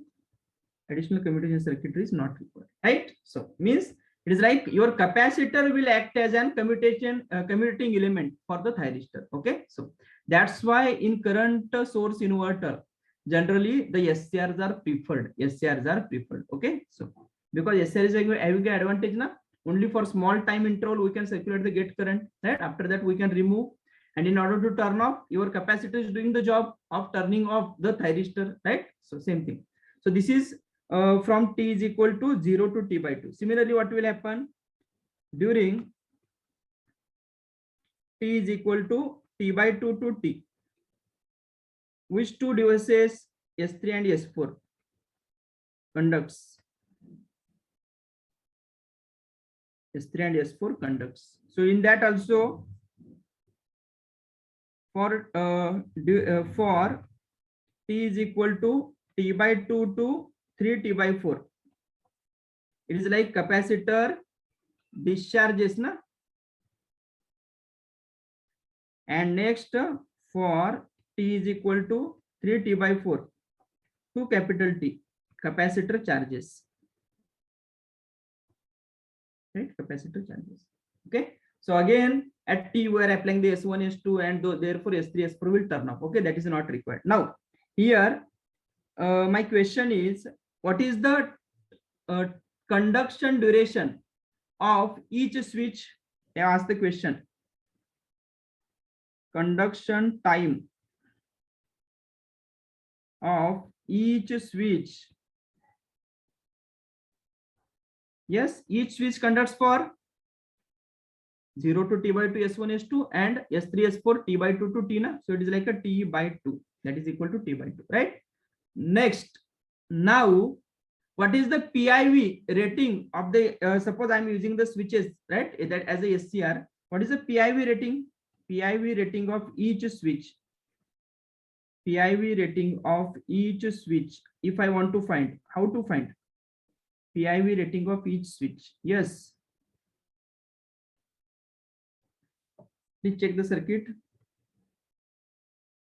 Yes. PIV means peak inverse voltage. Okay, so we discussed the initially capacitor, even S1, S2 conducts, right? Capacitor go on charging like plus here and minus here, na? Like this capacitor go on charging, right? So at that time, what is the maximum reverse voltage that will be appearing across S3? That is nothing but the voltage across the capacitor, na? Yes or no? And what is the maximum voltage across capacitor? That is the V0, na? Yes or no? Please check. When S1, S2 conducts, at that time S3, S4 will be in off state. So when S1, S2 conducts, capacitor will be going charging like plus here, minus here.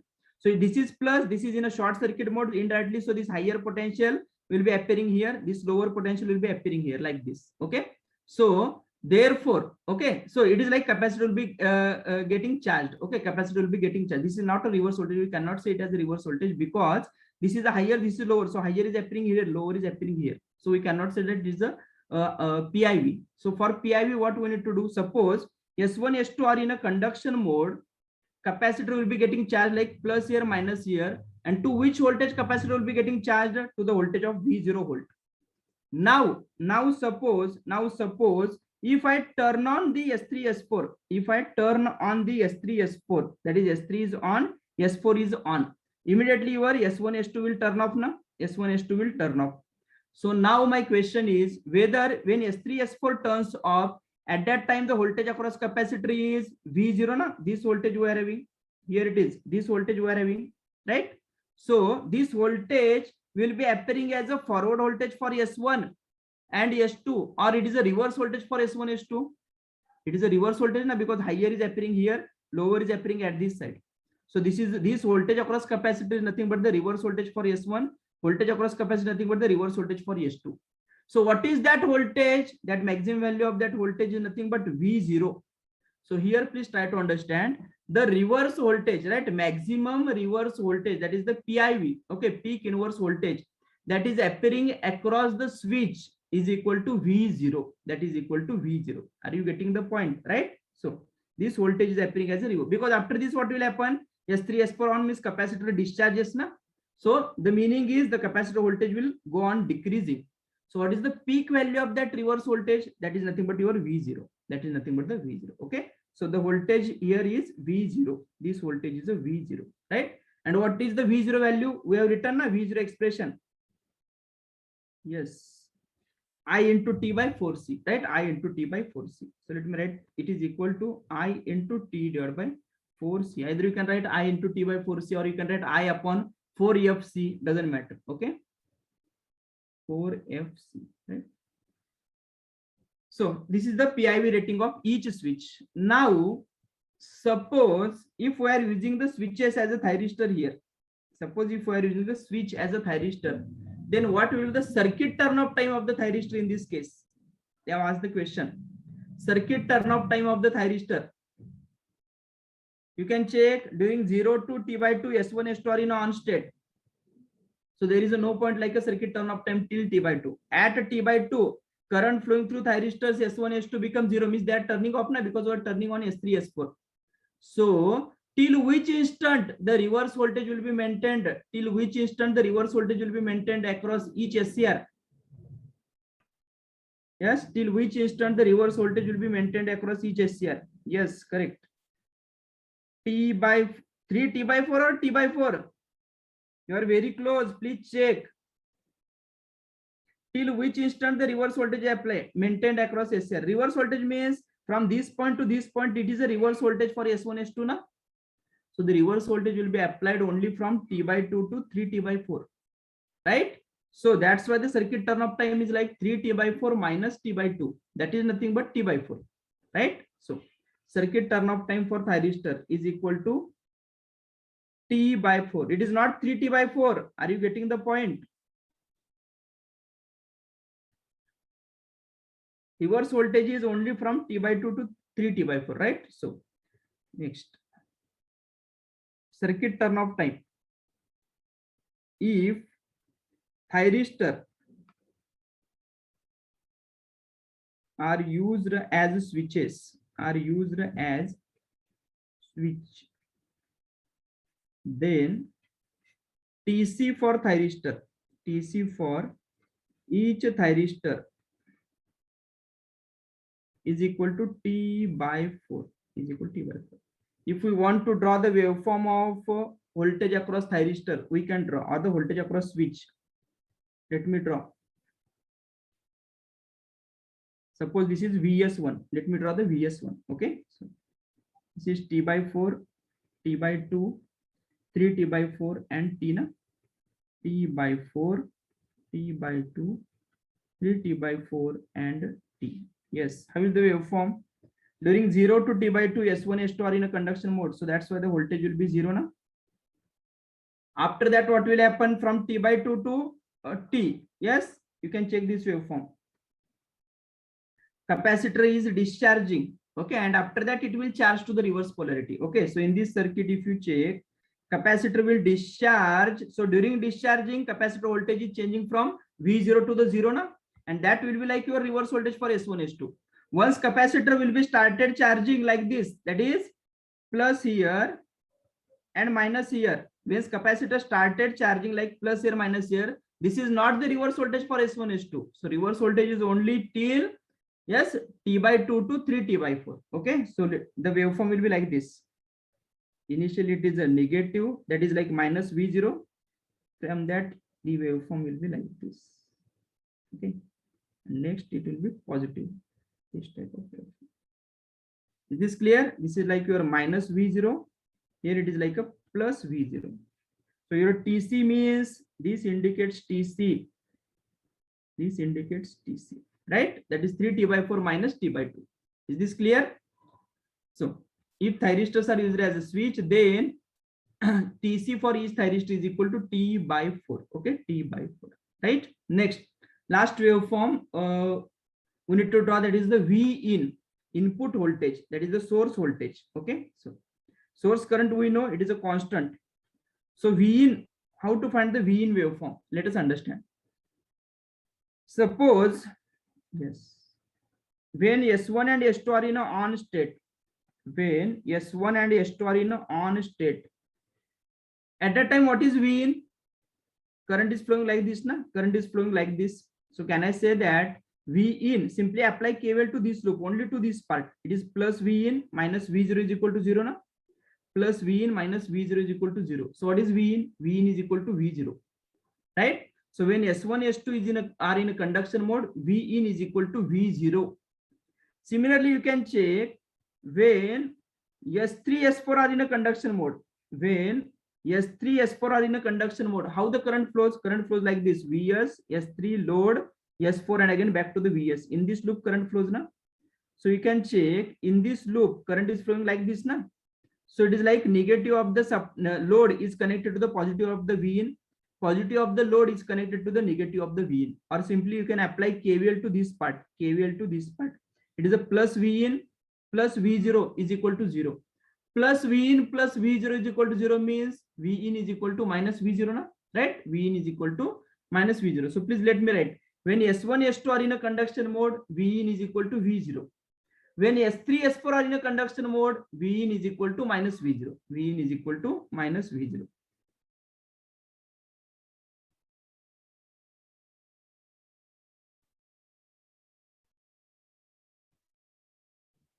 Right? So let me write here.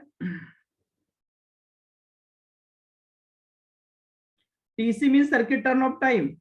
We have written it is T by 4. Okay. Next. V in.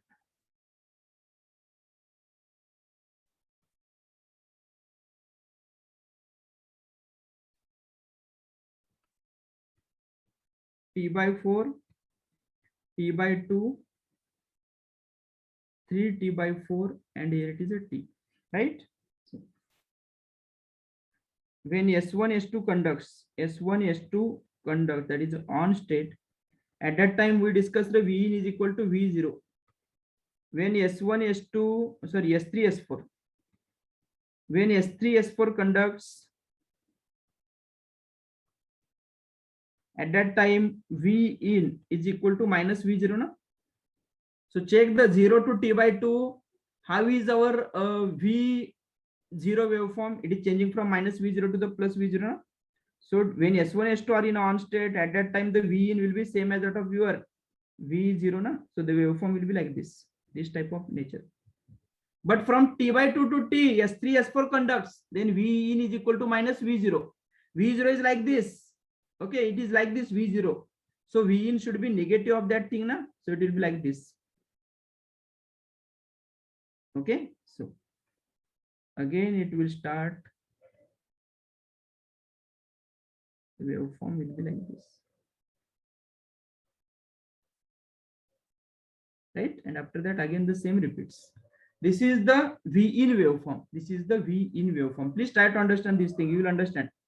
V in is equal to V0. V in is equal to minus V0. S1, S2 conducts, that is 0 to T by 2. V in and V0 both are same. T by 2 to T, V in and V0 both are opposite. Right? Because S3, S4 are in a conduction mode. Okay. So that's why this type of waveform we're having. Right? Okay.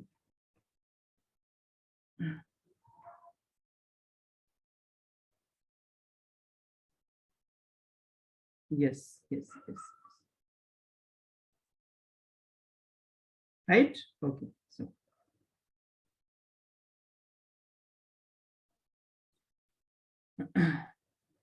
yes, some students are asking for VS1 waveform. Please check 0 to T by 2, S1 S2 on state. So 0. And after that, you can check VS1 is like your minus V0. Na? So that's why V0 is like this. Minus V0 means this type of waveform, right? So this is VS1. So friend, this is about current source inverter. Okay, current source inverter. Now let us discuss the voltage control techniques in inverter. Voltage control techniques in inverter. Okay. So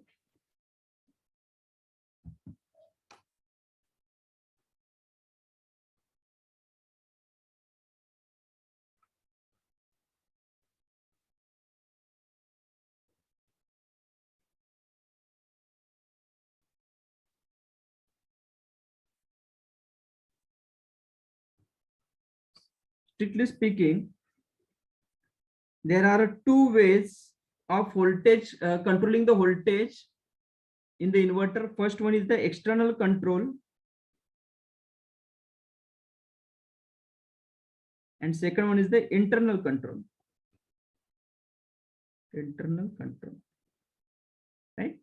Voltage control techniques means how to control the output voltage of the inverter. For example, suppose for a particular application, I am using the inverter, and to that inverter, we are giving the constant DC voltage, which is nothing but your output of the DC generator. For example, let us suppose. So I'm giving the DC generator output voltage as an input to the inverter circuitry. Okay. So suppose, but all of a sudden, if the fault occurs on the DC generator, definitely its voltage will vary. That is the output voltage of the DC generator. So due to that, what will happen? Your inverter output voltage will vary. Okay. So if the inverter output voltage varies, means accordingly your load, okay, input voltage will be changing, and your load performance will be getting hampered. Okay. So that's why the voltage control techniques are important here, right? So we are having the two major techniques. One is the external control, second one is the internal control. External control means what?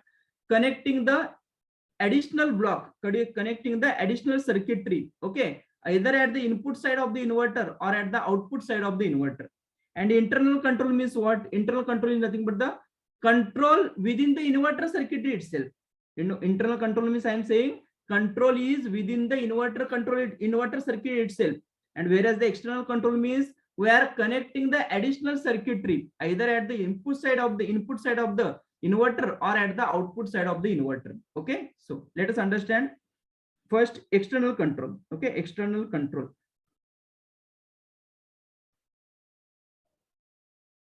External control. First in that, externally controlling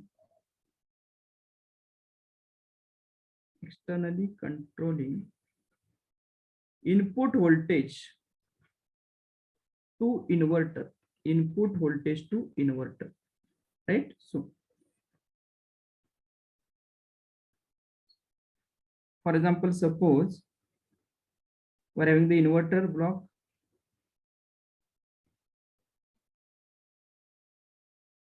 Okay, here I am using the DC to DC converter.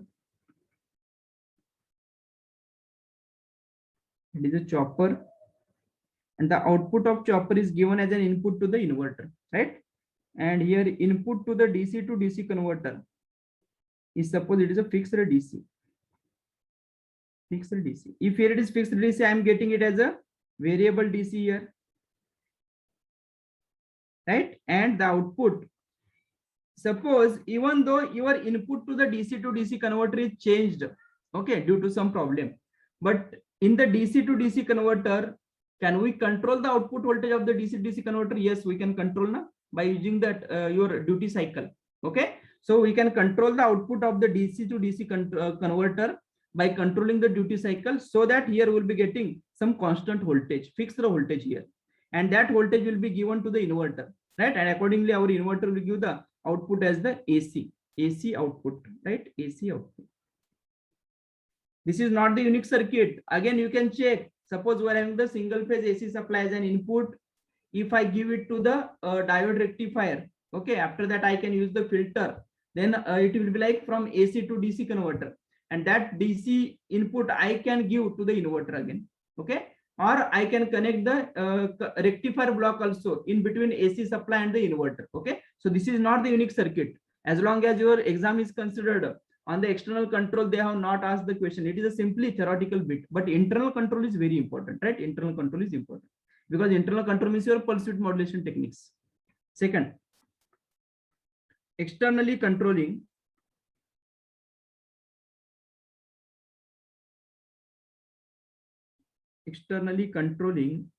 AC output voltage. AC output voltage. The meaning is now we are going to connect the external block at the output side of the inverter. This is the inverter. Input is, suppose this is a fixed DC.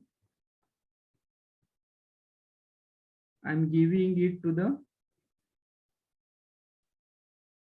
suppose this is a AC voltage regulator. Yet we have not discussed about this circuitry, right? After the inverter, we'll be discussing the AC voltage regulators.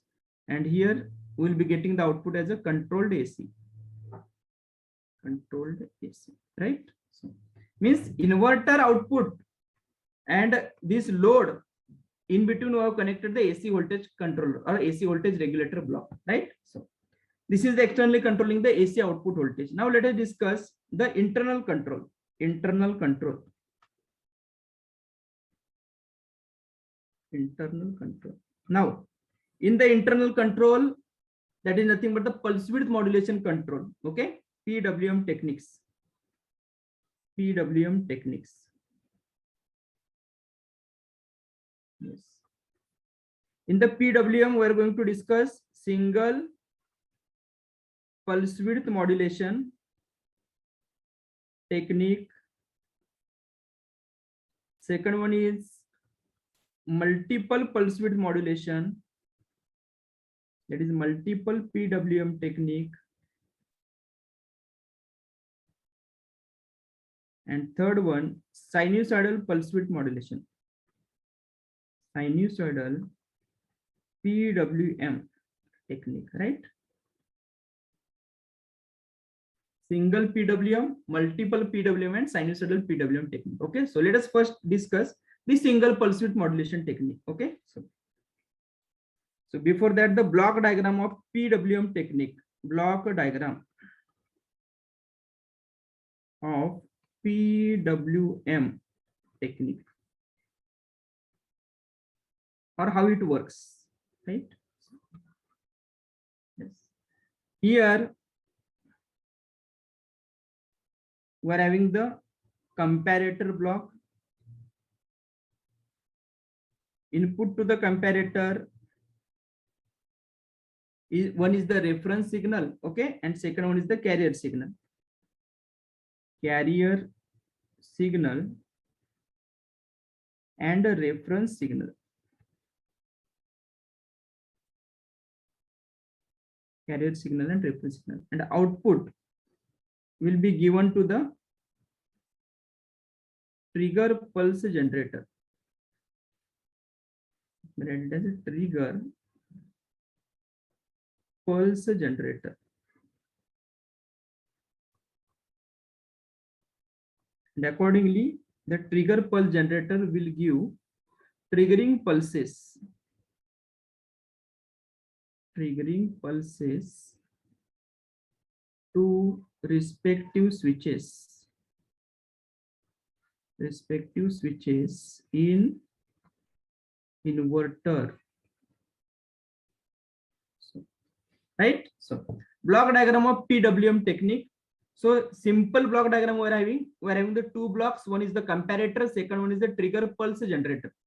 The input to the comparator block is the carrier signal and the reference signal. Okay, what is the type of the carrier signal, what is the nature of the reference signal, it depends on which type of PWM technique is there. Okay, whether it is a single pulse width or multiple pulse width or sinusoidal pulse width. Okay, so accordingly it will change, right? So comparator, basically it is a block which compares the two amplitudes, right? So here comparator compares the magnitudes of these two signals, carrier signal and the reference signal.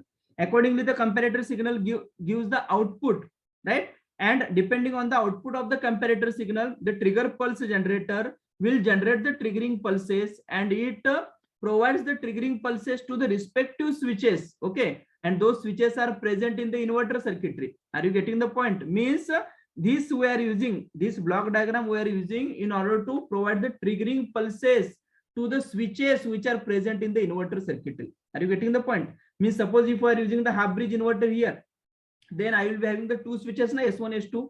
If we are using the full bridge inverter, then we will be having the four switches, S1, S2, S3, S4, like this. Okay, so accordingly we will decide which switch we are going to turn on, which switch we are going to turn off, right? So like this. So this is the simple block diagram. Now let us discuss the single pulse width modulation technique. Single pulse width modulation technique, right? So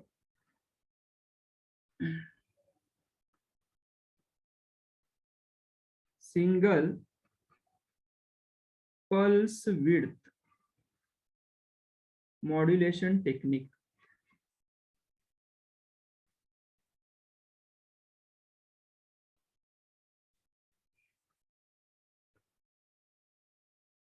Right? So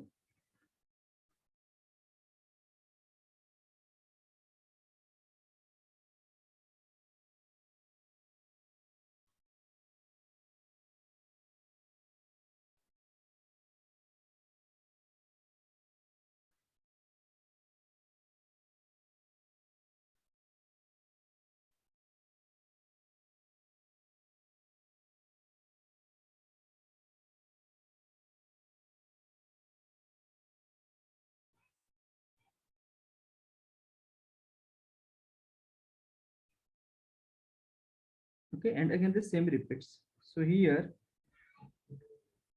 this is nothing but the carrier wave or carrier signal, and this is nothing but the reference signal. Reference signal, right? So this time t, or you can consider it as a omega t also, doesn't matter. Suppose this is a omega t. Let me indicate this as a pi, and here it is a 2 pi.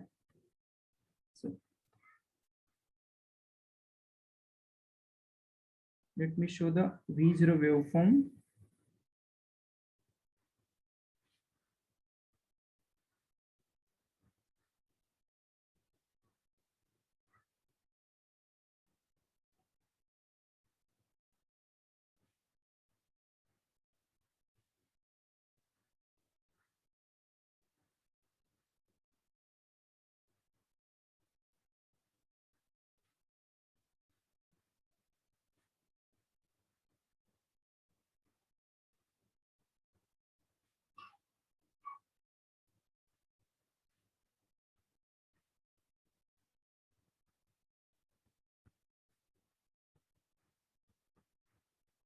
Right? So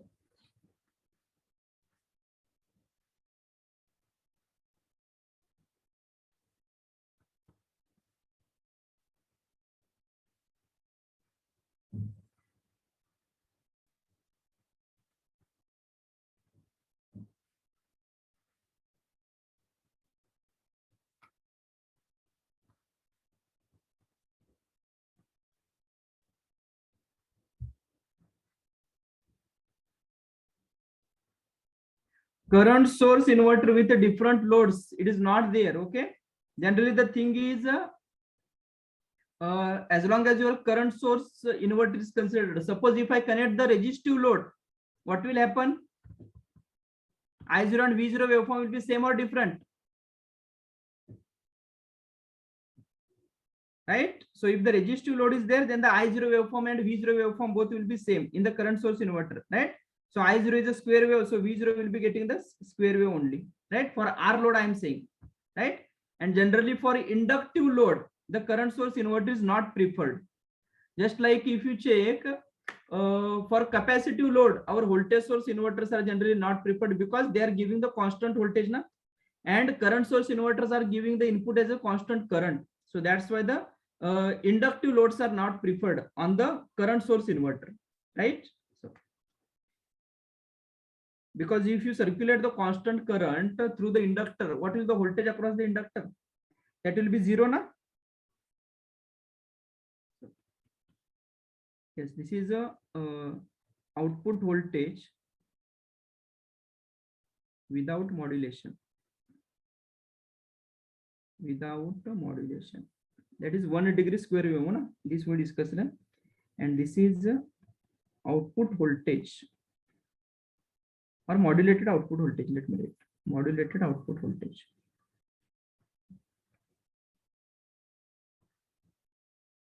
Modulated output voltage, right? So, yes, now let us discuss the single pulse width modulation technique, right? So here we are having the two waveforms. One is a carrier wave and second one is the reference wave, right? And these two waveforms, carrier wave is a triangular wave, reference wave is a square wave. These two waveforms we have given as an input to the comparator. These two waveforms we have given as an input to the comparator. So what we will do, the comparator will compare, okay, the magnitudes of these two waveforms, right? So here you can check at this instant or from this point to this point, from this point to this point, it is like a carrier wave magnitude is less than that of your reference wave magnitude. So accordingly, our comparator will not generate the triggering pulses. Means in the comparator, we need to develop the logic in such a way that if carrier signal magnitude is less than the reference signal magnitude, then the triggering pulses will not be generated at all. Next, at this instant, from this point to this point, you can check carrier signal magnitude is greater than the reference signal magnitude. Okay, carrier signal magnitude is greater than the reference signal magnitude. Then our comparator will develop the triggering pulses and it will provide the triggering pulses to the respective SCRs in the inverters. Okay, so now you can check from this point to this point, VC, that is the carrier wave magnitude, is greater than the reference wave magnitude. So here what will happen, our comparator will generate the triggering, will give the signal to the triggering pulse generator, and accordingly the triggering pulse generator will develop the triggering pulses, and these triggering pulses will be provided to the switches S1 and S2. I am writing here S1, S2 we are going to turn on, and here we are going to turn off the S1, S2. Please try to understand this. This how circuit we are going to operate. Yes, when VC is greater than VR, okay, then we are going to develop the triggering pulses, and those triggering pulses will be provided to the switches S1, S2. S1, S2, these are the switches which are present in full bridge inverter. So you can recall the full bridge inverter circuit. When S1, S2 is in on state, output voltage is Vs, na? Yes or no? V0 is equal to Vs. So here S1, S2 on, so therefore output voltage is Vs. Till this instant, Vc is greater than Vr. So therefore at this instant, again S1, S2 are turn off. So during this instant only, we are going to apply the triggering pulses to the switches S1, S2. So in the output, we'll be getting this type of waveform. Again, after this, from this point to this point, means that is nothing but from this point to this point, you can check VR is greater than VC. So therefore, triggering pulses will not be developed. So that's why output voltage is 0. Next, for getting the negative half cycle, what we are doing, from pi till this instant, from pi till this point, means from this point to this point. Okay, here you can check VR is greater than VC. Triggering pulses will not be developed at this instant, right? From this point to this point, okay, from this point to this point, your VC is greater than VR, na? So therefore triggering pulses will be developed, and those triggering pulses will be provided to now we require the reverse negative cycle, na? So definitely here S3, S4 we are going to turn on, and here S3, S4 we are going to turn on, right? So S3, S4 are on here, let me write, and here S3, S4 are turned off. Are you getting the point? So accordingly, you will be getting this type of pulse. Now you can check. This is your corresponding to each half cycle. We're having only one pulse. Corresponding to each half cycle, we're having Yes, corresponding to each half cycle, we are having only one pulse. So that's why it is known as a single pulse width modulation technique.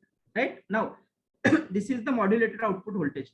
Now my question is, can we change the width of this pulse? Yes, we can change. How we can change the pulse width of this pulse? By changing the magnitude of your reference wave. Suppose if I am changing, yes, let me show. If I am decreasing the magnitude or the amplitude of the reference signal, suppose I am taking the reference signal is like this now, right? So actually the S1, S2 will turn on at this instant and it will turn off at this instant. Now, means we will be getting the more pulse width now, right? So accordingly, we can control the output voltage. Right? Now, let us consider, is this clear how we got this waveform? S1, S2 on, S1, S2 off, S3, S4 on, S3, S4 off, right? Like this, we need to operate the switches. Okay, so this is on here, and next it will be off, right? So S3, S4 on, S3, S4 off, right? Now, yes, we are going to derive the expression of V0 RMS of this modulated output voltage. One more important thing, this can be used for controlling the output voltage of the inverter, at the same time for removing the harmonics also. How it helps in removing the harmonics, we are going to discuss. Okay, so this is the modulator output voltage, and this thing we have already discussed. This is your output voltage without modulation. Means in 180 degree square wave, we discussed, we are having the output voltage is like 0 to pi, it is a positive, pi to 2 pi, it is a negative. And in this waveform, which harmonics are present? We discussed the Fourier series analysis of this waveform. Which harmonics are present? Yes, all odd harmonics are present. Even harmonics were absent here, right? Only odd harmonics are present, right? So same thing. Okay, so this is your without modulation, this is the with modulation, right? Now suppose the pulse width, suppose this pulse width is a delta. Consider this as a delta. I'm writing the pulse width as a delta. Pulse width is a delta. Consider it as a delta, right? Next.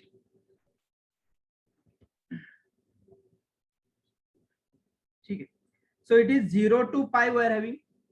Pulse width we are having exactly at the, yes, whatever the free space here, means from this point to this point, whatever the angle here, the same angle will be having from this point to this point, yes or no? Right? So now you can check, if this is pi, can I say that this is equal to pi by 2? If this is pi, can I say that the center point, exactly the center point is nothing but your pi by 2 na? If this is pi by 2 and this full pulse is delta, so can I say that this is nothing but your delta by 2, this instant is nothing but pi by 2 minus delta by 2. I'm writing here pi by 2 minus delta by 2. Please try to understand this angle. This is a pi by 2, this full pulse is delta. So before pi by 2 we're having the 50% delta, and remaining 50% delta is after pi by 2 na? So that's why this instant is like pi by 2 minus delta by 2. Can I say that this instant is like a pi by 2 plus delta by 2? Yes or no? Right? Pi by 2 minus delta by 2, pi by 2 plus delta by 2. Right? Similarly, this is pi, this is 2 pi we are having. Can I say that the exact center point here, this center point is nothing but, this is pi, this is 2 pi na? So this center point is like your 270 degree. Yes or no? It is like a 270 degree, right? 7 pi by 6. No, 270 degree, right? So it is a, let me write it as a 3 pi by 2. Okay, 3 pi by 2.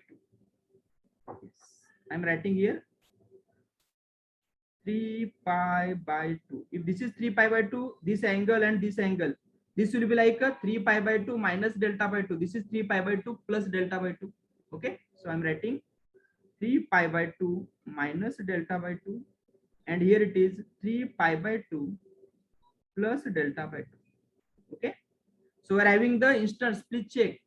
Pi by 2 minus delta by 2, pi by 2 plus delta by 2, 3 pi by 2 minus delta by 2, 3 pi by 2 plus delta by 2. Okay, so indeed it is 2 pi. Now, can we derive the V0 RMS expression of this waveform? Yes, we can. So let me write V0 RMS, output voltage RMS value of modulated wave, I'm saying. Okay, so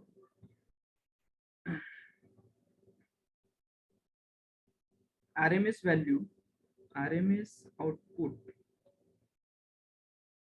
RMS value of modulated output voltage, that is V0 RMS. I'm writing for modulated wave. So can I write it as 1 by pi? Because positive pulse and same negative pulse were in. Either you can check for 0 to 2 pi, or you can write for 0 to pi also, it doesn't matter. Okay, so it is like a 1 by pi integration from pi by 2 minus delta by 2 to pi by 2 plus delta by 2. Okay, so pi by 2 minus delta by 2 to pi by 2 plus delta by 2. What is value during this interval? It is a Vs. So it is a Vs square into d omega t to the power 1 by 2.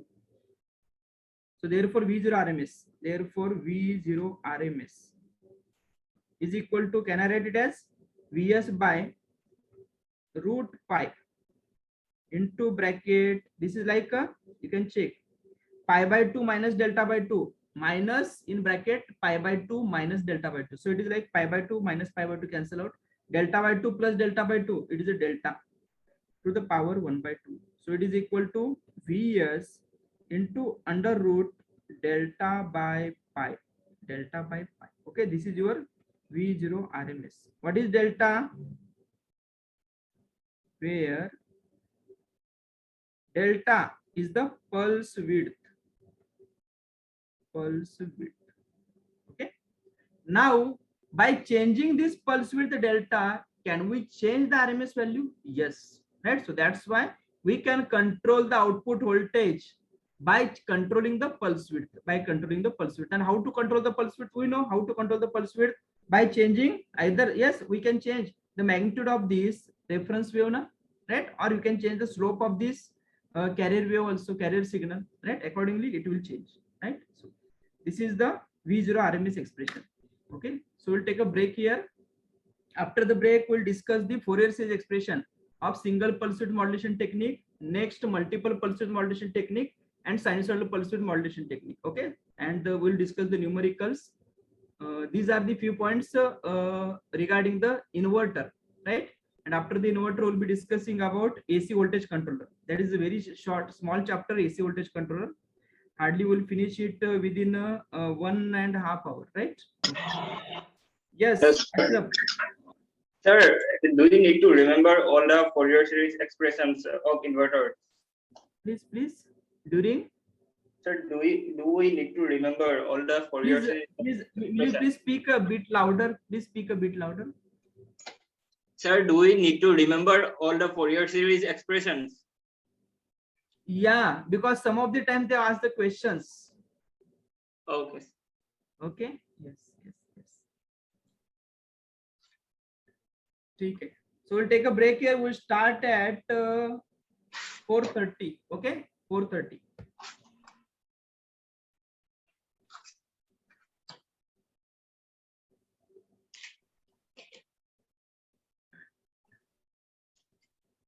Right.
Okay. So now we are going to discuss how the single pulse width modulation technique is used to reduce the harmonics, right? So this is the one thing, V0 RMS is Vs into under root delta by pi. This expression is important. Okay. So please try to understand how we have derived this expression. Okay. So now Fourier series expression, Fourier series expression of modulated V0, right? So if you check, we're having the V0 waveform. It is like this, right? Here it is. Okay. So let me redraw this waveform here. V0 omega t 0. This is a pi. Here it is a 2 pi, right? It's like delta by 2. It is sorry, this is pi by 2, and here it is 3 pi by 2. And we're having the pulse like this with a pulse width of delta we considered. Okay. So this pulse width is delta, and this is a delta. This instant we indicated 0. Okay. This instant is pi by 2 minus delta by 2, and here it is pi by 2 plus delta by 2. Okay. Same thing. This is 3 pi by 2 minus delta by 2, and here it is 3 pi by 2 plus delta by 2. Okay. So now let us discuss how the selection of particular delta, right, will help in reducing the harmonic. So can we derive the Fourier series expression of this V0? Yes, it is a Cauchy square wave again, right? So let me write. So whether it is a even or odd signal, come on, whether it is a even or odd signal.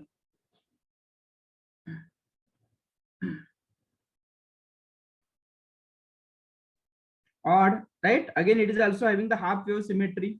Okay. So AN is 0. A0 by 2 is also 0. The only thing is we can write the Bn value, right? We can derive the Bn value. So what is Bn value? It is like 2 by 2 pi integration from 0 to 2 pi. It is a V0 into sine of n omega t into d omega t. Okay. So either in the 0 to 2 pi, we're having these values now. Pi by 2 minus delta by 2 to pi by 2 plus delta by 2 plus 3 pi by 2 minus delta by 2 to 3 pi by 2 plus delta by 2. Okay. So either I can take integration over this plus integration over this, or I can simply write it as, is equal to Bn is equal to 4 by 2 pi into integration from 0 to pi V0 into sine of n omega t into d omega t, right? You can either simplify by considering 0 to 2 pi with 2 by 2 pi into 0 to 2 pi, or it is like I have multiplied this with the 2 and I have reduced this integration over 0 to pi, right? Like this we can do. So here in both the ways you will be getting the same answer. So it is, let me write it as a 2 by pi. This can be written as integration over pi by 2 minus delta by 2, pi by 2 minus delta by 2 to pi by 2 plus delta by 2. What is value of V0 during this interval? This value is Vs na? So it is a Vs into sine of n omega t into d omega t. Okay. So further we can write it as Vs, we can take outside. So therefore, yes, let me write it as Bn is equal to 2 Vs by pi. Again, what I am doing, I am taking this Vs outside, and integration of sine of n omega t is minus cos of n omega t divided by n is there na, so that divided by n also we can take outside. Okay, so that will be like a 2 vs by n pi. Please try to understand. Into integration of sine is minus cos of n omega t, right? Actually it is divided by n, but that I have already taken outside. So this can be written as limit is pi by 2 minus delta by 2 to pi by 2 plus delta by 2. So further we can write it is equal to 2 vs divided by n pi, okay, into cos of n pi by 2 minus n delta by 2 minus cos of n pi by 2 plus n delta by 2, no? Right? So we can like write like this. Lower limit, there should be the positive sign, upper limit, negative sign. Okay, so we can write as 2 vs divided by n pi. Can we write this as it is like cos of a minus b minus cos of a plus b. So it will be like a 2 into sine of n pi by 2 into sine of n delta by 2. Yes or no? Right? Cos of a plus b minus cos of a minus b minus cos of a plus b. Right? It is equal to your 2 times sine a into sine b. Right? So now from this we can write it as yes is equal to 2 it will become 4, so it is 4 vs divided by n pi into sine of n pi by 2 into sine of n delta by 2. Okay, sine of n pi by 2 into sine of n delta by 2. Now this is a bn value, right? So now from this we can check it is a sine of n pi by 2. Okay, so you can check for n is equal to 2, this will be like a sine of 2 into pi by 2. So that is equal to sine of 2 into pi by 2 means sine pi is 0 na, right? Similarly we can check n is equal to 4, sine of 4 into pi by 2. So sine 4 into pi by 2 means what? It is a sine 360 na. So sine 360 is again 0. You can check sine of 6 into pi by 2.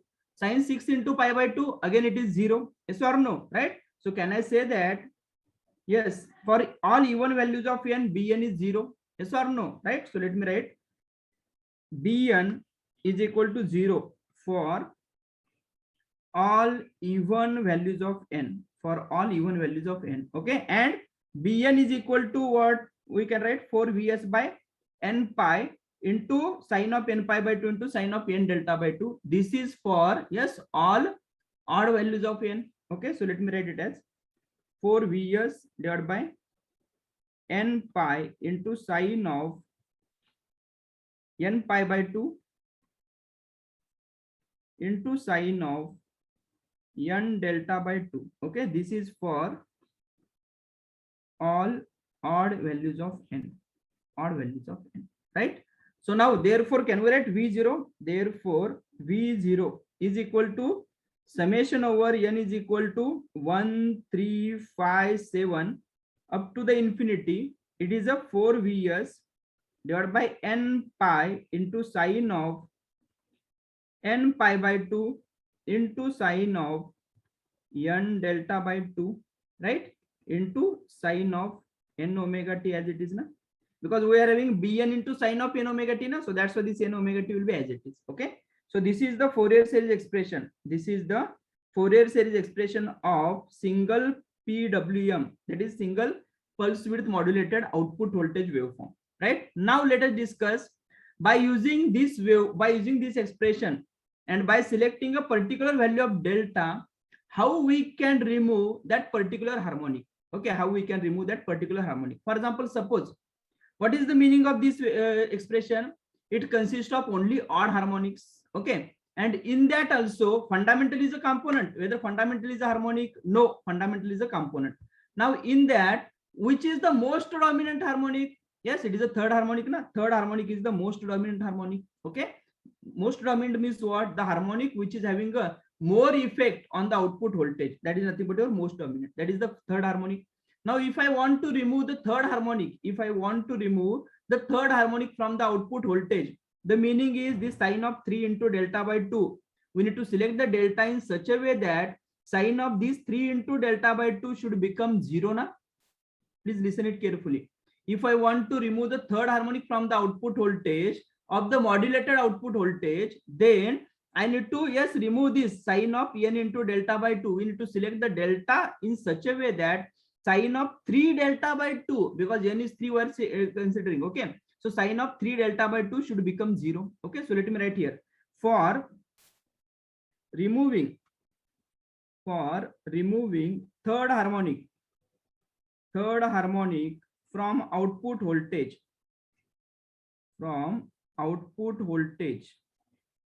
yes, what we need to do, sign of 3 delta by 2, sign of 3 delta by 2 should be equal to 0. Now if you check, therefore, can we write therefore from this 3 delta by 2 should be equal to sine inverse of 0, right? Now you can check here, sine inverse of 0, if you put in your calculator, it will give 0 only, because sine 0 is 0 na, right? So it will give the value like 0. Next, again we are having sine of pi is also 0 na, again sine of 2 pi is also 0, etc. Okay, so I am writing it as 3 delta by 2 is equal to 0, pi, 2 pi, etc.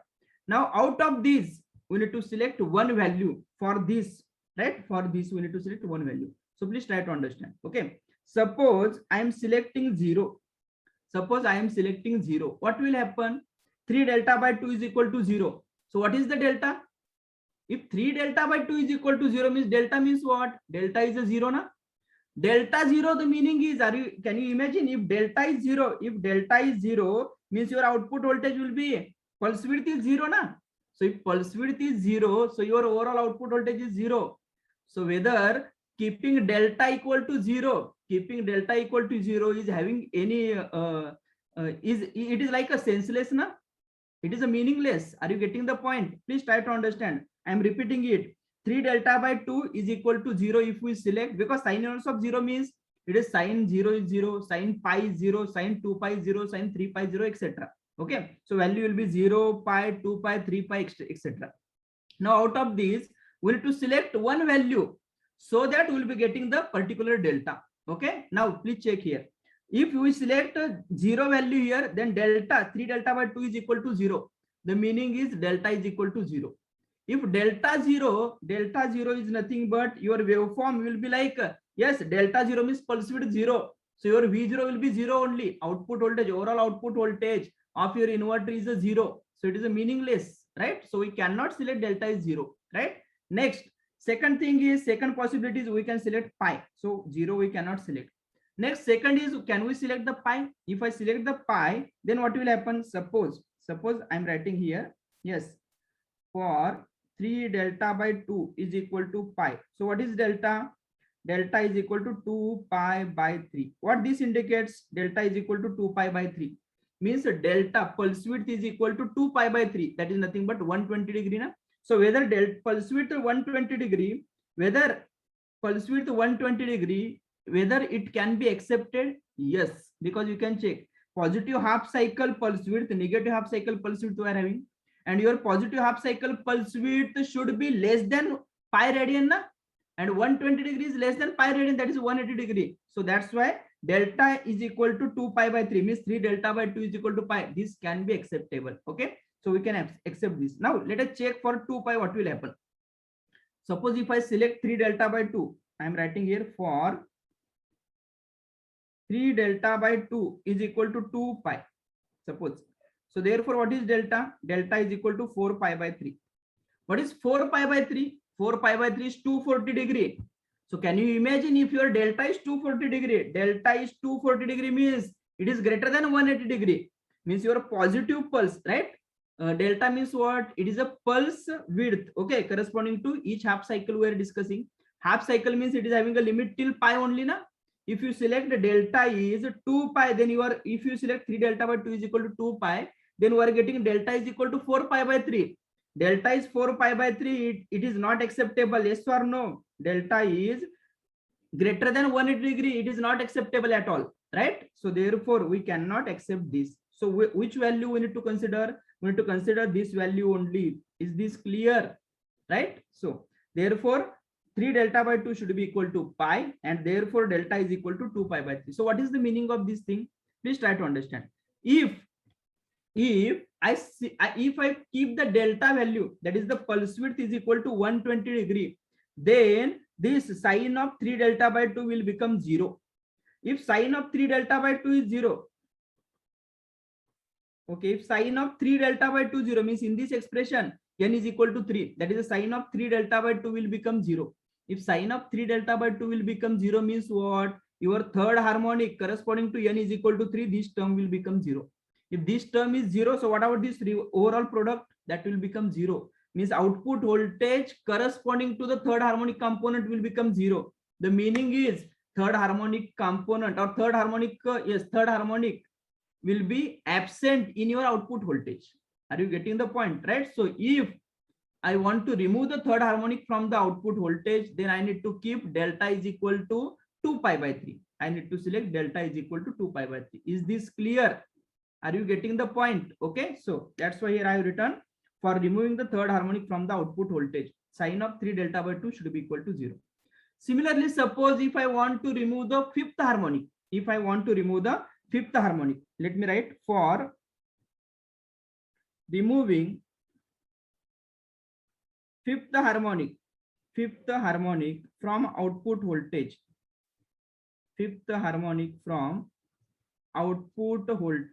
right?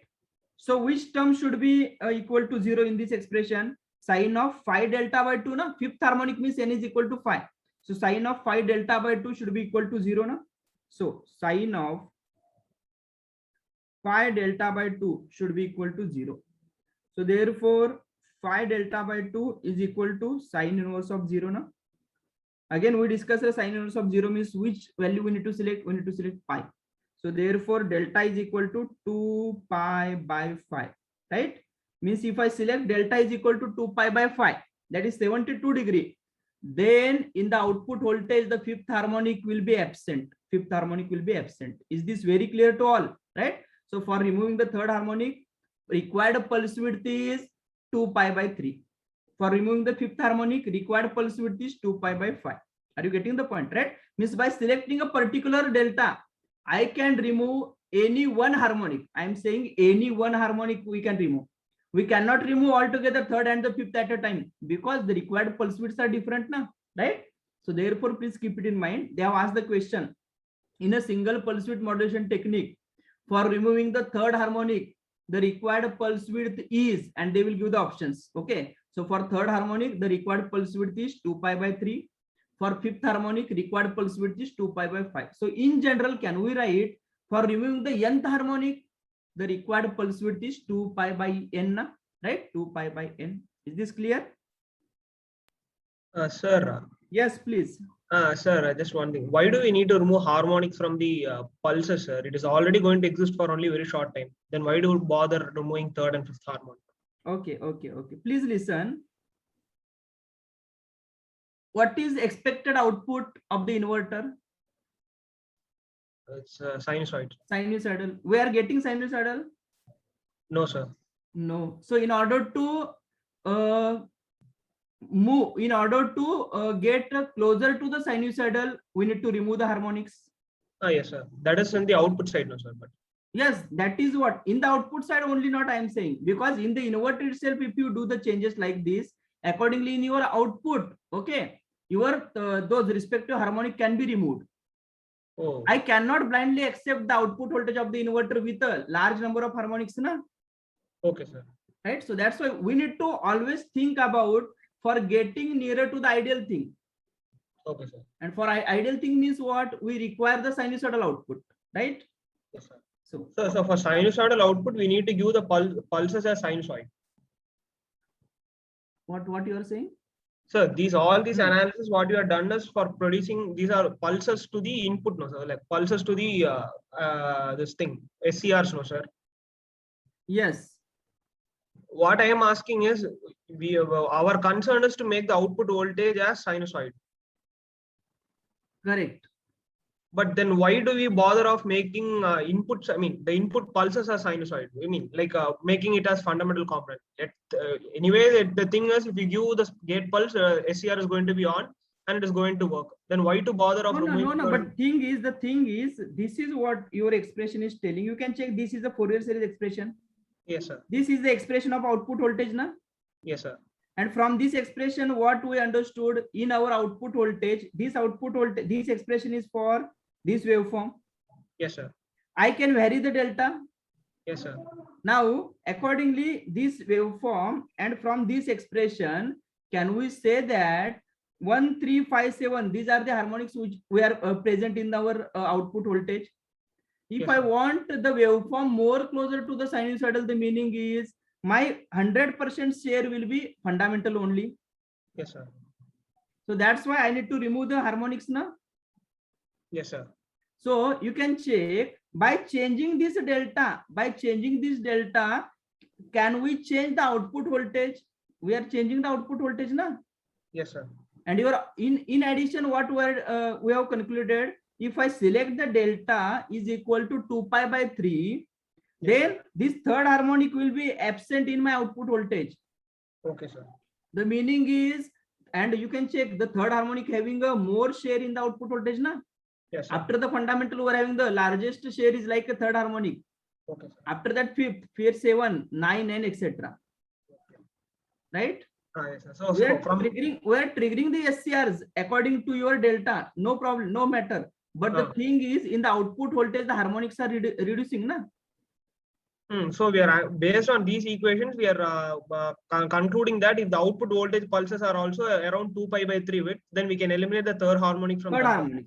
We can eliminate the third harmonic, right? Okay, sir. Okay. Yes. Yes. Next. Now, yeah. So in general, can I write? Yes. To remove nth harmonic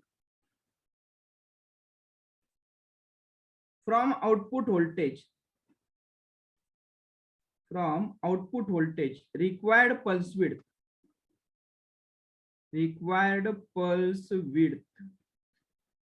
is equal to 2 pi by n. Okay, required pulse width is equal to 2 pi by n, right? So this is the important conclusion, right? So friend, this is about your single pulse width modulation technique. Now we are going to discuss the multiple pulse width modulation technique. Right?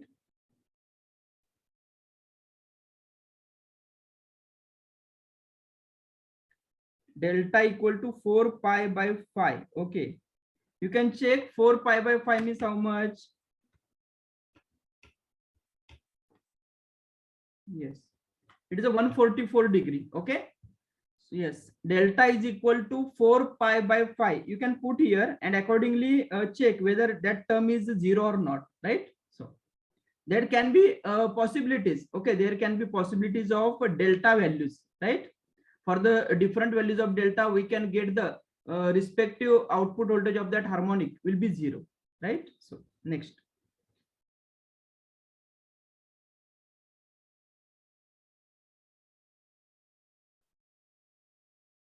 In the block diagram, that V0 is not there. In the block diagram, we have indicated, yes. This is the block diagram. Na? This block diagram is only to provide the triggering pulses. And those triggering pulses we are providing to the switches. Those are present in the inverter circuitry, na? Right? Okay. Yes. Next. Let me put the heading multiple PWM technique. Multiple pulse width modulation technique. Multiple pulse width.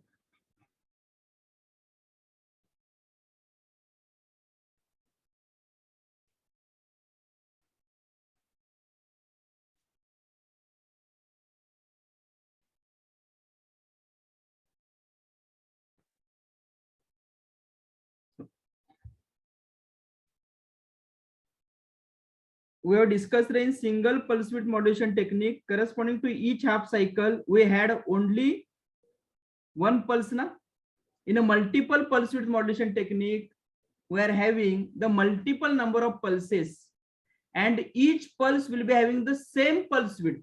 Each pulse will be having the same pulse width. Okay, so multiple number of pulses corresponding to each half cycle. Okay, and I'm saying that each pulse will be having the same pulse width. Okay, that is the multiple pulse width modulation. So let me show here.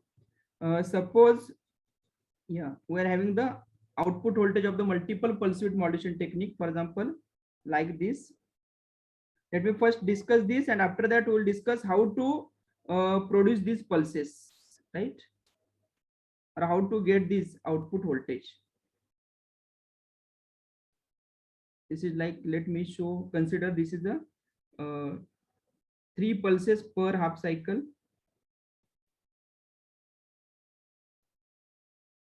You can check pulse width of each pulse is the same.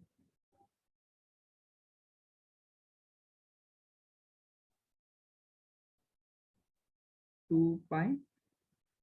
Here it is a pi. This is a pulse width which is equal to 2d by n. This is also 2d by n. This is also 2d by n. I have considered 3 pulses per half cycle. 2d by n, 2d by n, and here it is 2d by n. Okay, so let me write, consider 3 pulses per half cycle. Okay, in this case we have considered 3. Okay, and in general, number of pulses per half cycle, number of pulses per half cycle is equal to n. Okay, n. So this is actually the output of the multiple pulse width modulation technique. We'll discuss how to get this output. Okay, again, this output depends on your block diagram, whatever we discussed, right? In the single pulse width modulation technique, we used a triangular wave as a carrier wave and the square wave, okay, as a reference wave, right? So here we are going to use the triangular wave, and again the that square wave only. Okay, but the frequency of both are different. Frequency of both are different. Okay, that we will discuss later on. Let me first discuss this thing. If you compare this output voltage waveform and whatever the output voltage waveform we discussed in the previous case, it was like corresponding to each half cycle, we had only 1 pulse. In this case, corresponding to each half cycle, we are having total n number of pulses. We are having total n number of pulses. Here, I have considered the 3 pulses. The meaning is n is equal to 3. Here I have considered only 3 pulses. So meaning is n is equal to 3. But in general, it is a n pulses. In general, it is a n pulses. Okay. So now I have indicated, as I said, in a multiple pulse width modulation, we're having the multiple number of pulses corresponding to each half cycle, and the width of each pulse is the same. Width of each pulse is same. So here it is, width is 2d by n. This width is also 2d by n. This width is also 2d by n. Similarly, it is 2d by n and so on. Okay, same pulse width. Next, so this is your pulse width. This is your pulse width. Okay. Now, similarly, consider this instant. Consider this instant is a gamma. Consider this instant is a gamma. Okay. So here it is a 2d by n. That is the pulse width. Similarly, you can check the space width. I am using the word space width. Pulse width means this thing. Now I am using the word space width. Space width means this width. This first, second, third, fourth, right? So corresponding to each half cycle, how many space widths we are having? 1, 2, 3, 4. So if we are having 3 number of pulses per half cycle, then how many space widths we are getting? 1, 2, 3, 4. Please try to understand this, right? If we are having the 3 pulses per half cycle, 1, 2, 3 I have considered now. So how many pulse width, how many space widths we are having? Space width means this is space width, this is space width, this is space width, this is also space width. So let me indicate this is a space width. Okay, this is a space width. Space width. Okay, so for 3 pulses we are having a 4 space widths na. So therefore in general, if we are having n pulses per half cycle, so how many space widths we will be having? N plus 1 na? Yes or no, right? So for 3 it is a 4, so therefore for n it will be n plus 1. Okay, n plus 1, right? Now let me write, yes, each pulse width is equal to 2d by n, that I have written. Okay, next, each space width is equal to, can I write it as, here this I have indicated gamma, this is 2d by n.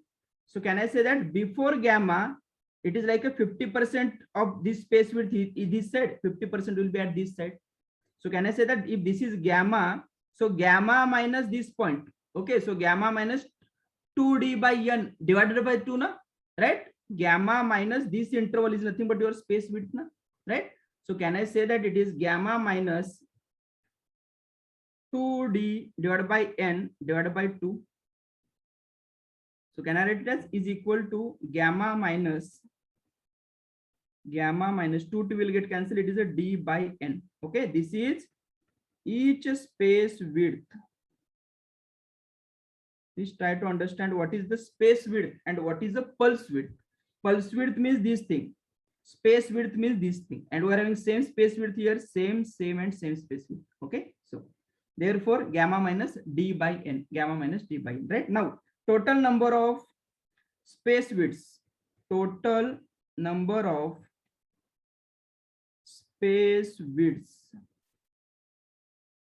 is equal to n plus 1, is equal to n plus 1. Now can I write, you can check, this total is from this point to this point, it is a pi.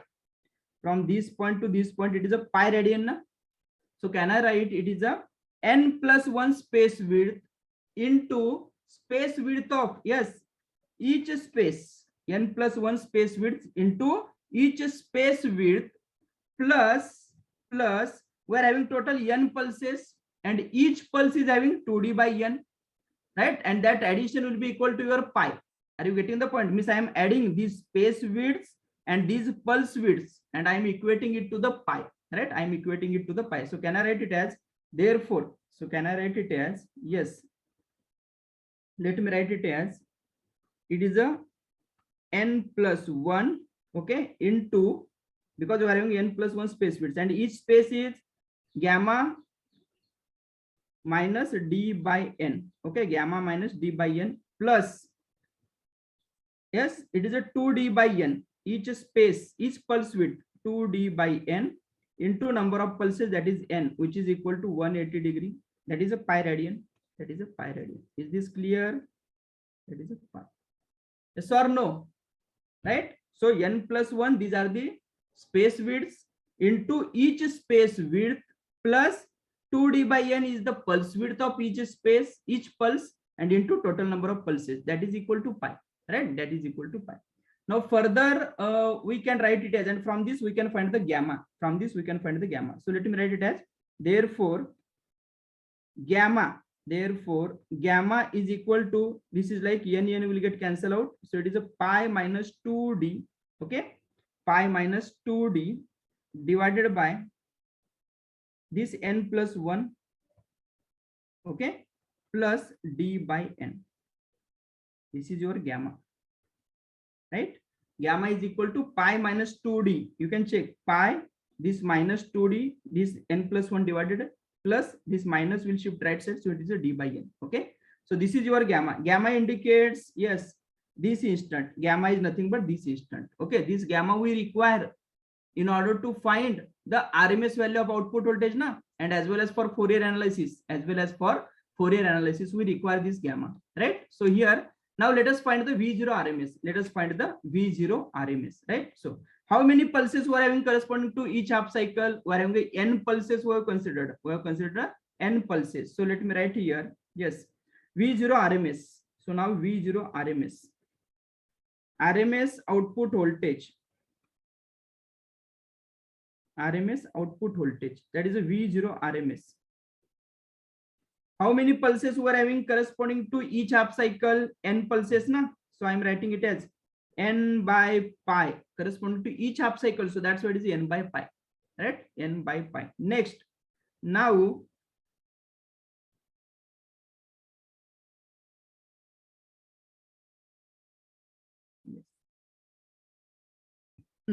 yes, V0 RMS is n by pi. Okay, into integration from corresponding to each pulse. If you check what is the integration limit, if this is gamma, can I say that this point is nothing but gamma minus 2d by n divided by 2, and this point is like a gamma plus 2d by n divided by 2. Okay, because this is 2d by n, out of that 50% here, 50% here.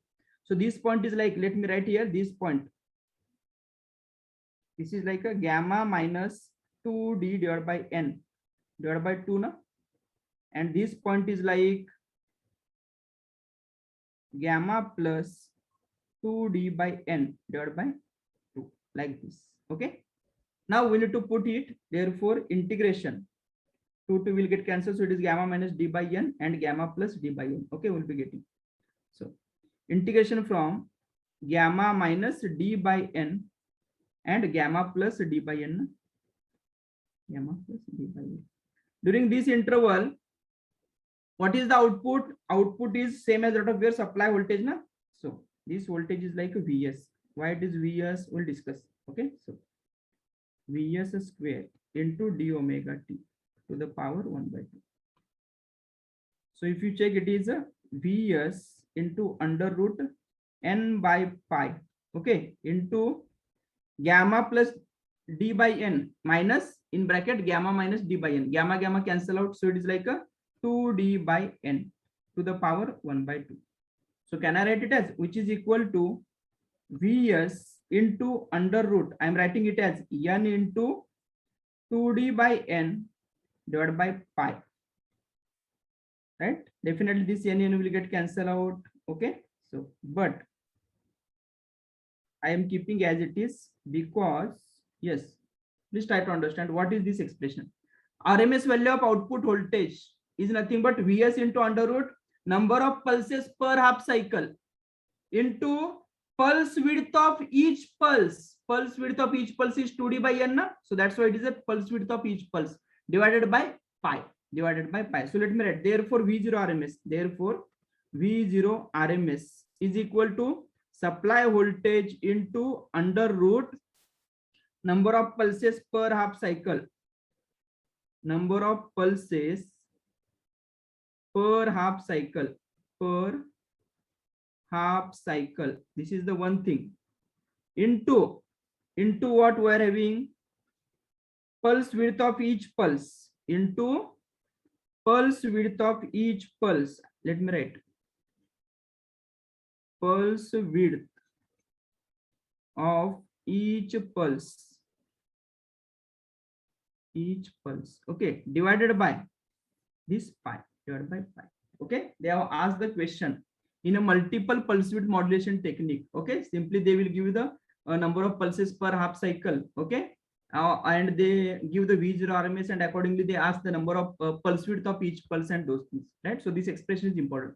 V0 RMS is equal to Vs into under root number of pulses per half cycle, that is the n, into pulse width of each pulse, that is a 2d by n, and divided by pi. Okay, so it is like this, n into 2d by n divided by pi, right? So now, so here, why I have written this as a Vs? Why I have written this as a Vs? Because the thing is, we are going to we are going to use the carrier wave and the reference wave in such a way that at this instant I am going to turn on S1, S2 of the single phase full bridge inverter.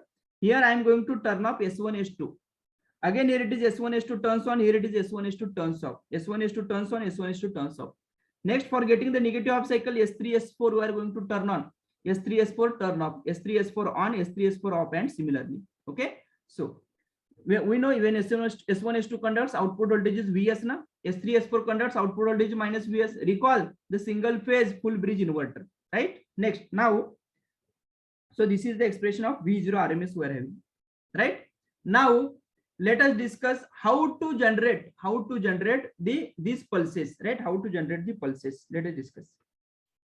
So for that, what we are doing, yes.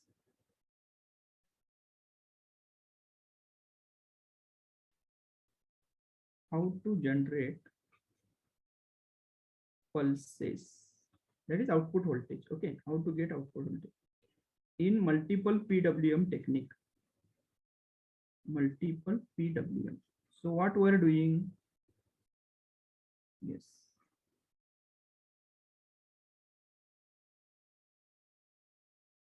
This is your omega t 0.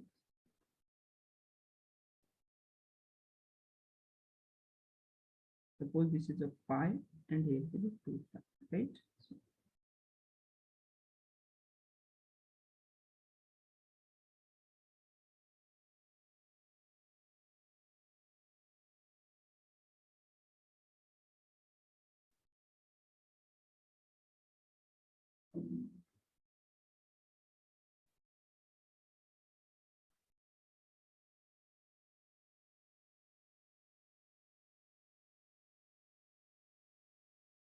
this is our carrier wave now.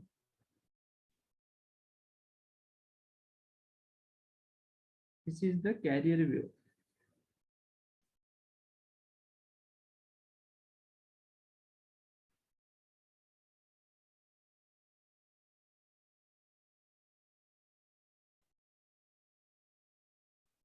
This instant is like pi. Here it is a 2 pi, right? And the reference wave is nothing but this waveform.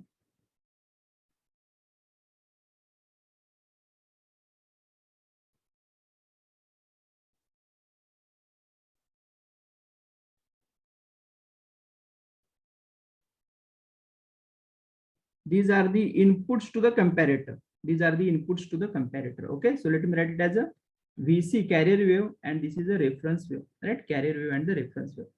And these are the inputs to the comparator. Now here important thing is you can check the frequency of the carrier wave and the frequency of the reference wave is not same here. Carrier wave is completing one cycle from this point to this point. This is the second cycle of the carrier wave. This is the third cycle of the carrier wave, right? This is the fourth cycle. Reference wave is completing one cycle. This is the positive cycle of the reference wave. This is the negative cycle of the reference wave, right? So now here our comparator will compare the magnitudes, okay, of VC and VR, and accordingly it will develop the logic, or it will develop the output. It will give the output, and accordingly our trigger pulse generator circuit works. Okay, so how it works, let us discuss.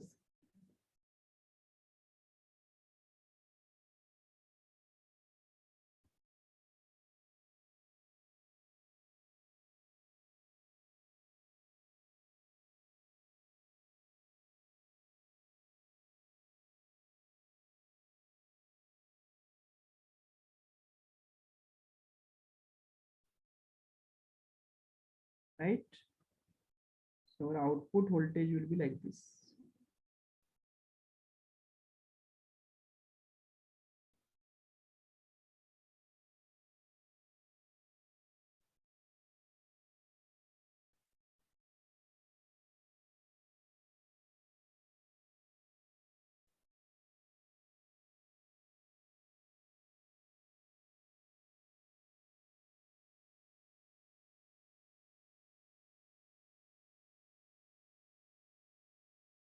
Okay, so how many times our switches are turning on and turning off in each cycle? Multiple times na. In this case it is a 4 times corresponding to each half cycle. S1 S2 turns on, S1 S2 turns off. The meaning is here when VC greater than VR, VC is your triangular wave, when VC is greater than VR, yes, our comparator will develop the signal or give the output, and accordingly the trigger pulse generator circuit will develop the triggering pulses, and those triggering pulses will be provided or will be applied to the respective switches in the inverter. right? Respective switches in the inverter. So what we are doing at this instant, S1 S2 turns on because VC greater than VR. You can check from this point to this point, VC is greater than VR now. So during this interval, we are keeping S1 S2 on. Again, from this point to this point, it is like VC is less than VR. So switches are not in the conduction mode. Okay, so we are not providing the triggering pulses. Again, from this point to this point, you can check VC is greater than VR. So again, S1 S2 turns on, S1 S2 turns off. Same multiple times we are turning on S1 S2 and turning off the S1 S2. Corresponding to this, what is the output we are getting? This output is Vs. Okay, and corresponding to this, the output is minus Vs here. Minus Vs. So here S1 S2 on, S1 S2 off, S1 S2 on, S1 S2 off, and similarly corresponding to positive cycle. Similarly, for getting the negative cycle, what we are doing? We are applying the triggering pulses to the S3 S4, right? S3 S4 on, S3 S4 off, S3 S4 on, S3 S4 off, and similarly, yes, for remaining pulses. Is this clear? Right? So by using this carrier wave, right, and a reference wave, we can develop the pulses like this. We can get the pulses like this. Are you getting the point? This is the V0. Now you can check here pulse width here, right? It will be same, right? Pulse width of each pulse is the same only. This is your 2D by N. This is 2D by N. This is 2D by N. Right? Similarly, this is also 2D by N. And for this also it is 2D by N, 2D by N, 2D by N, right? So this is your multiple pulse width modulation technique.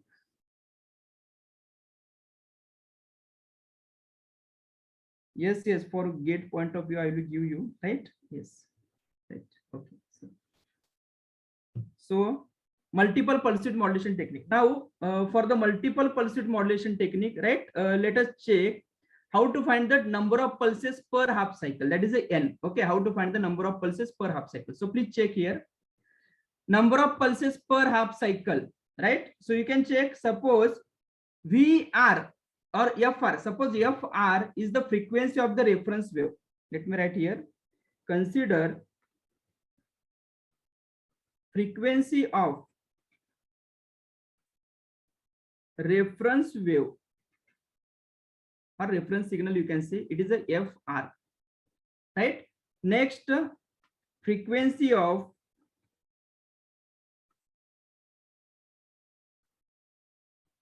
carrier wave is equal to FC. Let me write number of pulses, sorry, width corresponding to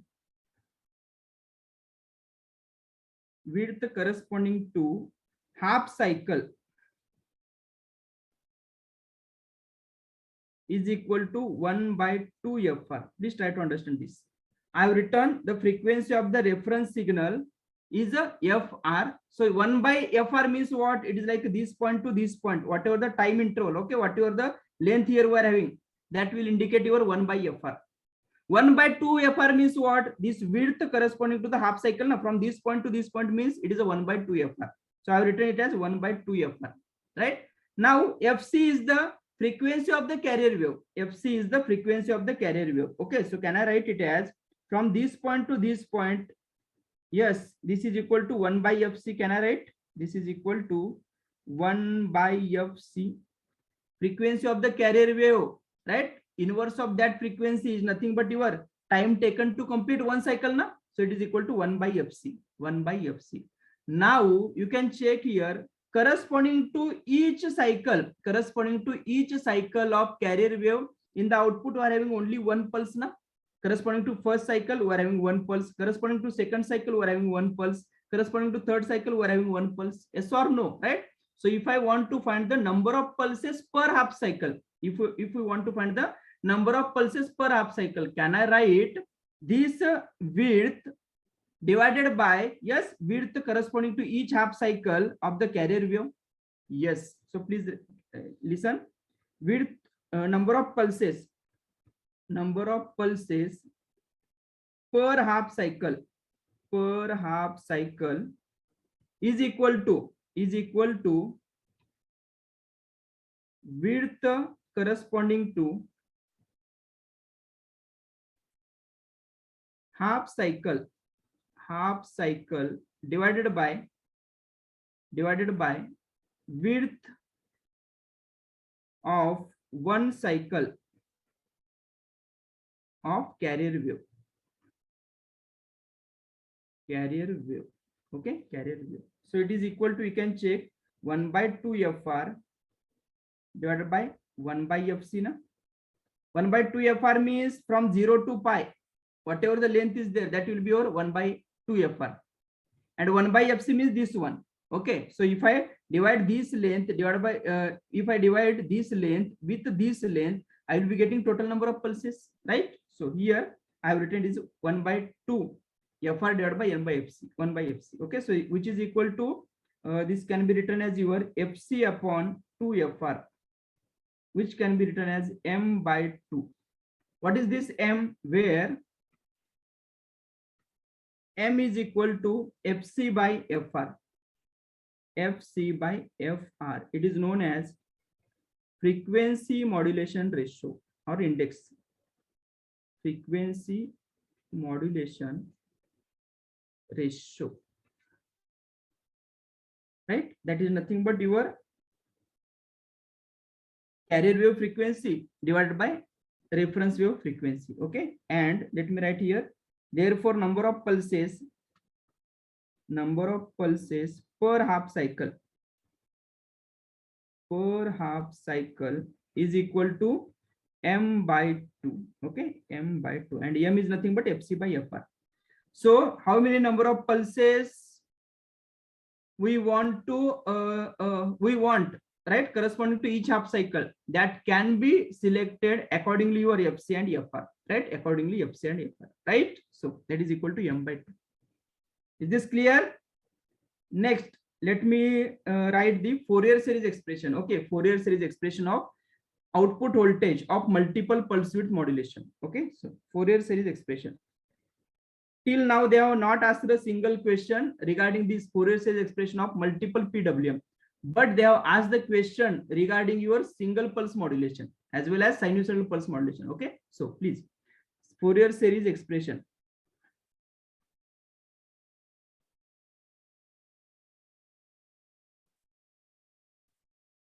Let me write the expression here. Yes.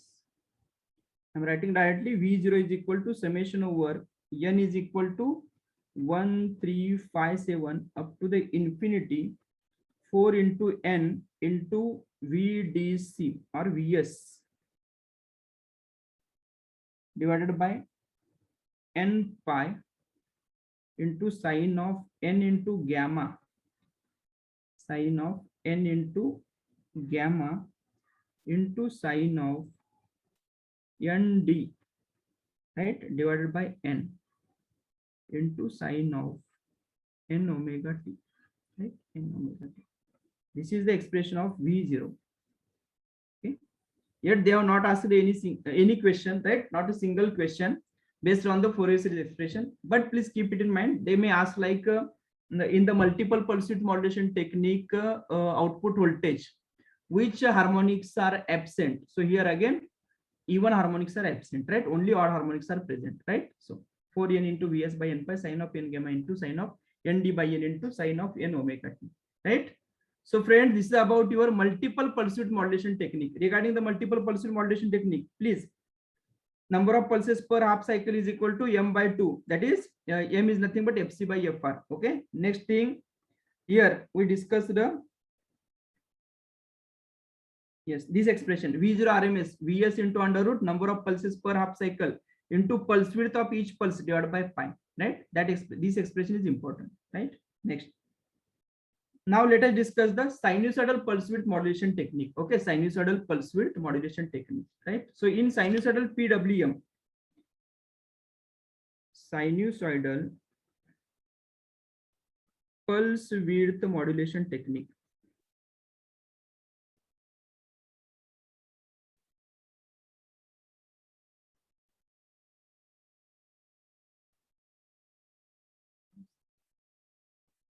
Here also we'll be having the multiple number of pulses corresponding to each half cycle. Okay, yes, in this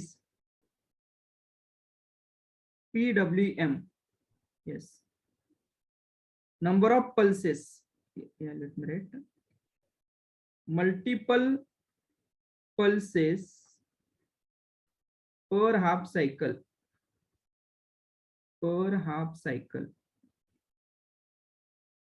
right, will be present, but width of each pulse is different here. Width of each pulse is different here. Okay, before this, whatever we discussed, the multiple pulse width modulation, in that case width of each pulse it was the same. Before that, we discussed about the single pulse width modulation. In a single pulse width modulation corresponding to each half cycle, we had only one pulse.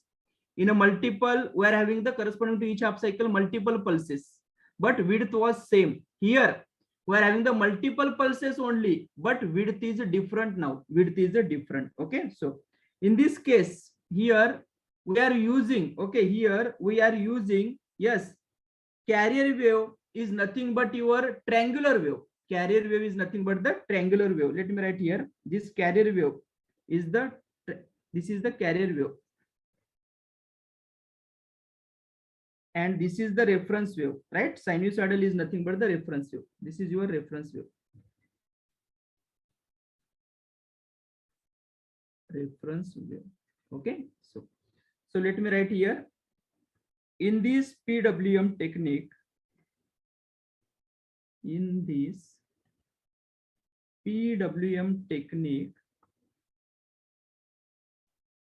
yes, triangular wave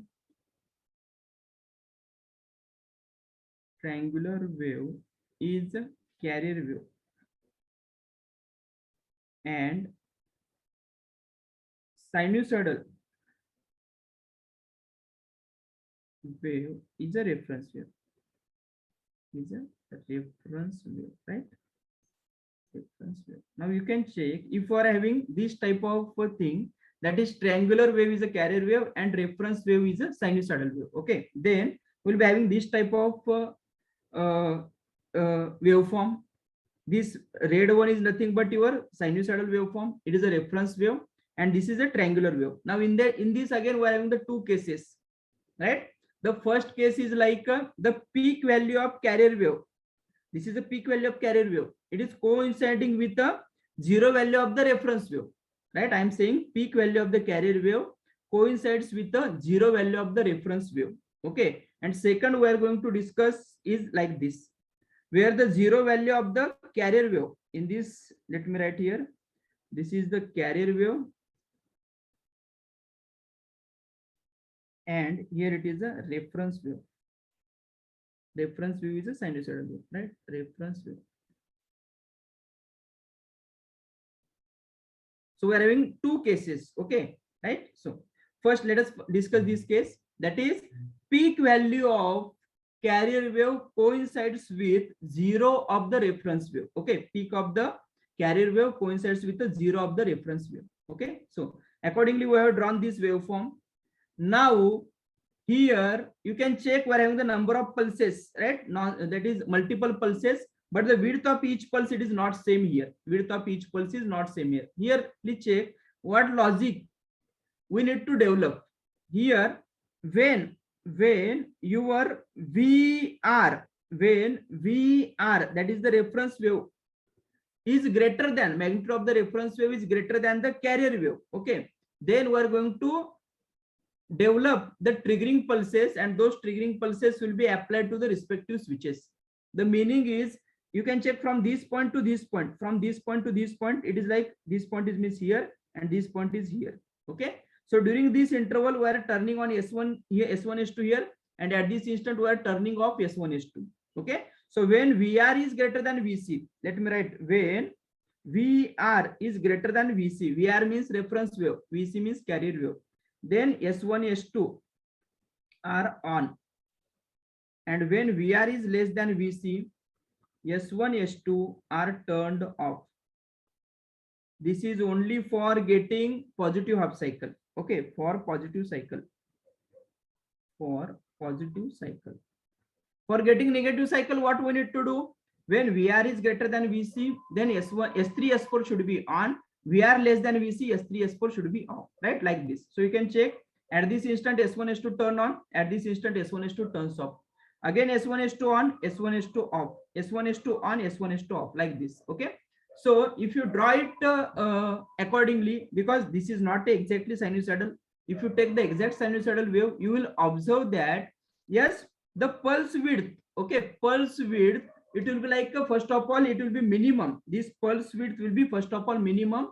After that, it will be increasing. After that, it will be reaching the peak value. And after that, again, it will be decreasing. I am saying if we draw it like a sinusoidal exactly, okay, and then what we can observe here, initially the pulse width will be minimum. As we proceed from 0 to pi or 0 to pi by 2, let me write that 0 to pi by 2, then pulse width will be increasing. After pi by 2 till pi, the pulse width will be decreasing. Pulse width will be decreasing. Okay, so pulse width is not constant here, and you can check in a sinusoidal what we are having. 0 to pi by 2 sinusoidal waveform value is increasing, na, sine of that angle. Okay, and from pi by 2 to pi it is decreasing, right? The same thing is, yes, we will be getting here, right? So it is from 0 to pi by 2 increasing, and pi by 2 to pi it is a decreasing, right? Pulse width in terms of pulse width here. Similarly here, S3, S4 on, S3, S4 off, S3, S4 on, S3, S4 off. Okay, so like this, we'll be getting this type of pulses. This is, and one more thing, number of pulses, N is nothing but the number of pulses per half cycle. Okay, is equal to FC by 2FR when peak of the carrier is coinciding with the zero of the reference, right? Zero of the reference. You can check here how many pulses are having, 1, 2, 3, and 4. Okay, so here it is carrier wave. You can check one cycle from this point to this point, from here to here, second cycle, here to here, third cycle, and here it is 50% cycle, here remaining 50% cycle. 1, 2, 3, and 4. 4 cycles we are having of a carrier wave. Okay, so carrier wave we are having 4 cycles. And how many cycles we are having of a reference wave? It is like a 50%, na?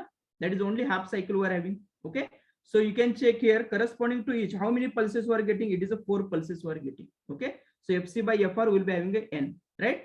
This is true only when peak value of the carrier coincides with the zero of the reference. Second thing, if zero of the carrier coincides with the zero of the reference, right, then what will happen? Same logic here. When reference wave is greater than carrier wave, then here we are going to apply get pulse to S1, S2. Here it is S1, S2 off. Again, from this point to this point, from here to here, it is like none of this which will be in on state, output will be 0. Here again the same, S1, S2 on, S1, S2 off, right? Same instant. So same logic, but here number of pulses corresponding to each half cycle is equal to FC by 2FR minus 1. You can compare this waveform, okay, number of pulses, and this waveform number of pulses. Okay, so it is FC by 2FR minus 1. Here it is FC by 2FR is equal to N. Okay, it is FC by 2FR minus 1, right? So let me write here, or I have given it is here also. In sinusoidal PWM, these are some of the highlighting points. Okay, simply go through it. Some of the times they have asked the questions. Okay, so that's why I have highlighted here. In sinusoidal PWM, if MA is greater than 1, what is MA? We'll discuss. Okay, MA. Yes.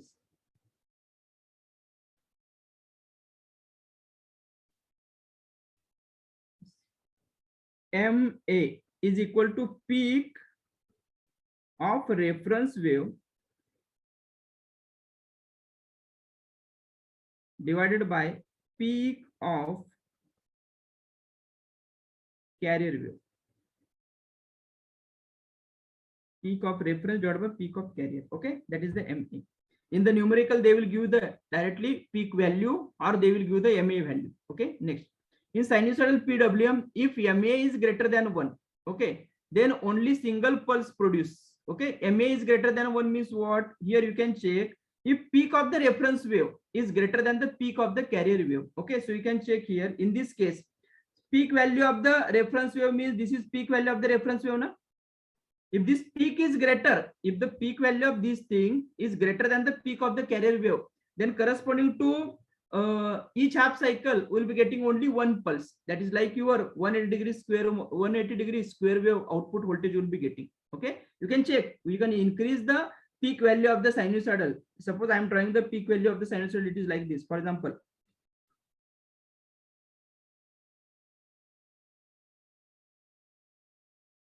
right? For example, suppose I am drawing like this.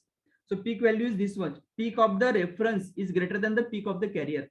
So what is the output voltage? Output voltage will be getting like from this point to this point. It is only Vs na. So just like your square wave output voltage. Okay. So here that is nothing but your if MA is greater than 1. That is peak value of reference is greater than peak of the carrier. Okay. Then only single pulse produce. Thus, lower order harmonic content cannot be reduced to great extent. Definitely, if we are having 180 degree square wave more, then we are having more number of harmonics compared to your quasi square wave. Na? And hence, most of the PWM inverters are controlled with MA less than 1 only. So, MA less than 1 only. Right? In practical case, we are using only MA less than 1. Right? So, next, in sinusoidal PWM, following points are concluded for MA less than 1. The frequency of modulating signal will be same as fundamental output frequency of inverter. Okay, so frequency of modulating signal will be same as that of the fundamental output frequency of inverter. Next, if peak value of triangular carrier input and yes, zero crossing of reference sinusoidal, that is peak and zero, those are coinciding. Okay, the same point we discussed. Zero crossing of the reference sinusoidal coincides, then the number of pulses per half cycle is fc by 2fr. If zero crossing of carrier triangular input and reference sinusoid coincides, then the number of pulses per half cycle is equal to fc by 2fr minus 1. That is the n. Okay, so these are the two cases. If n is equal to number of pulses per half cycle, then predominant output harmonics will be of the range 2n plus minus 1. Okay. So, yes, simply keep it in mind. If we are having the n is equal to number of pulses per half cycle, and if MA is less than 1, then the output harmonics present will be 2n plus minus 1. Okay, of the order 2n plus minus 1. Okay, we'll discuss one numerical related to this also. Next.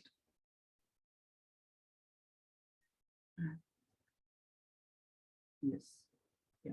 This is a plot between V0 out fundamental output voltage of the sinusoidal pulse width modulated wave, right, divided by the input voltage. This is for single phase half bridge inverter. You can check for single phase half bridge inverter what is the input voltage. It is a Vs by 2.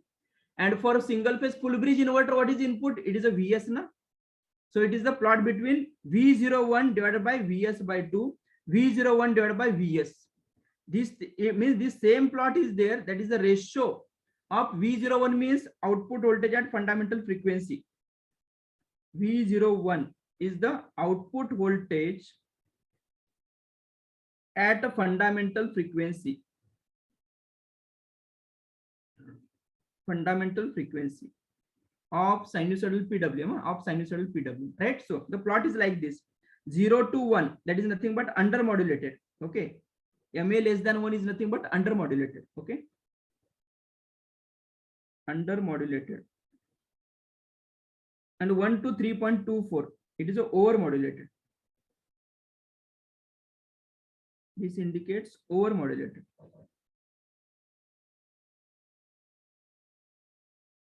So we'll be having the plot like this, means output fundamental RMS divided by your input voltage Vs by 2. If you take the ratio, it will be like a plot like this. Okay, so this is a standard plot, right? We have taken. Next till 0 to 1, it is like a linear shape, and after 1, it is like a going into the saturation. Okay, this is like a slightly saturation going, and after that it will go into the deep saturation, right? So till 3.24 only, right? And here it is 4 by pi, it is a 1. Next, in single phase, yes, these expressions are important. In single phase half bridge inverter with sinusoidal PWM technique, output voltage at fundamental frequency, as long as sinusoidal PWM technique is considered. Okay, here I am giving only output voltage at fundamental frequency, and they have asked the questions related to this only. Okay, V01 is MA into Vs by 2 into sine of omega t. What is MA? MA is your peak value of the reference divided by peak value of the carrier wave. Okay, and that is nothing but your modulation, right? That is nothing but your modulation index, that is under modulated and over modulated. I have indicated. Okay, so next, MA into Vs by 2 into sine of omega t. Vs by 2, why it is? Because we are having the half bridge inverter. For half bridge inverter, input is Vs by 2, so that's why it is Vs by 2, and only thing is sine of omega t. Okay, next.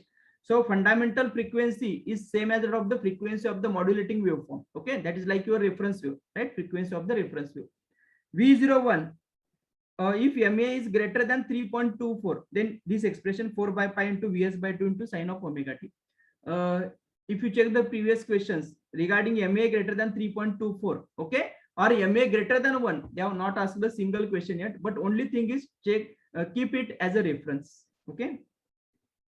For single phase full bridge inverter, if MA is less than 1, that is under modulated, then V01 is MA into Vs sine of omega t. You can check.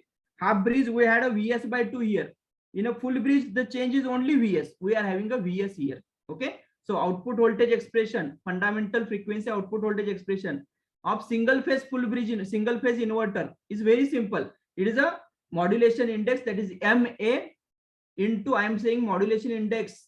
That is, it is not your frequency modulation index FC by 2, or it is not the FC by 2, or MA means your peak value of the reference wave and divided by the peak value of the carrier wave, right? So MA into Vs into sine of omega t, where and MA is greater is equal to 3.24, then it is a 4 by pi into Vs into sine of omega t. Okay, so next, for three phase full bridge inverter also we are having the expressions. This is for the phase voltage, this is for the line voltage. MA into VDC you can write, or you can write the Vs by 2, and this is also Vs, right? So MA Vs by 2 sine of omega t, root 3 into Vs, right? Root 3 into VAN1 actually here, because root 3 into phase voltage is nothing but your line voltage, na? Right? So same thing. Yes, yeah. So this is about sinusoidal pulse width modulation technique, right? As long as sinusoidal pulse width modulation technique, you are having only introductory part, you don't have in detail analysis. Okay, you will get it while doing your, or while pursuing the PG, okay, or the PhD, right? During that course you will understand it, because if you check the sinusoidal pulse width modulation in deep, it is having a very large number of expressions, but from that we have highlighted some of the expressions, right? And please go through these expressions, because some of the time they have asked the questions related to the sinusoidal pulse width modulation technique. Okay, so now let us discuss the numericals. Yes, at the end please give us sweet and short. I will give you the sweet and short overall that. Okay, don't worry. Sir, please explain how to write the RMS voltage expression for this modulated wave. Okay, RMS means for sinusoidal you are asking. Sinusoidal waveform is a output voltage of the sinusoidal PWM technique is more closer, okay, to your sinusoidal. So that's why most of your share in the output voltage will be a fundamental only, maximum share, okay, and very less number of harmonics will be there. So that's why we are concentrating on output voltage at a fundamental frequency, right? Output voltage at a fundamental frequency.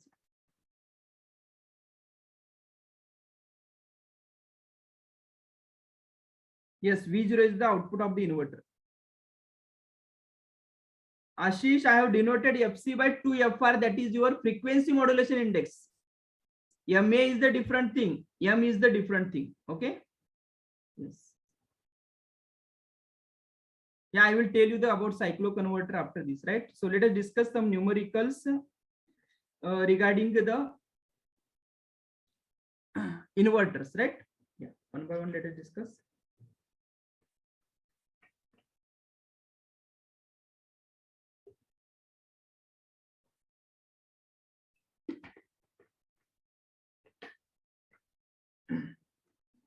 Yes.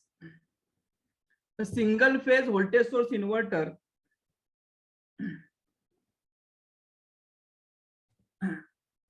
is controlled in a single pulse width modulated mode. Here we are having a single pulse width, single PWM with a pulse width of 150 degrees. So delta given, it is a 150 degree.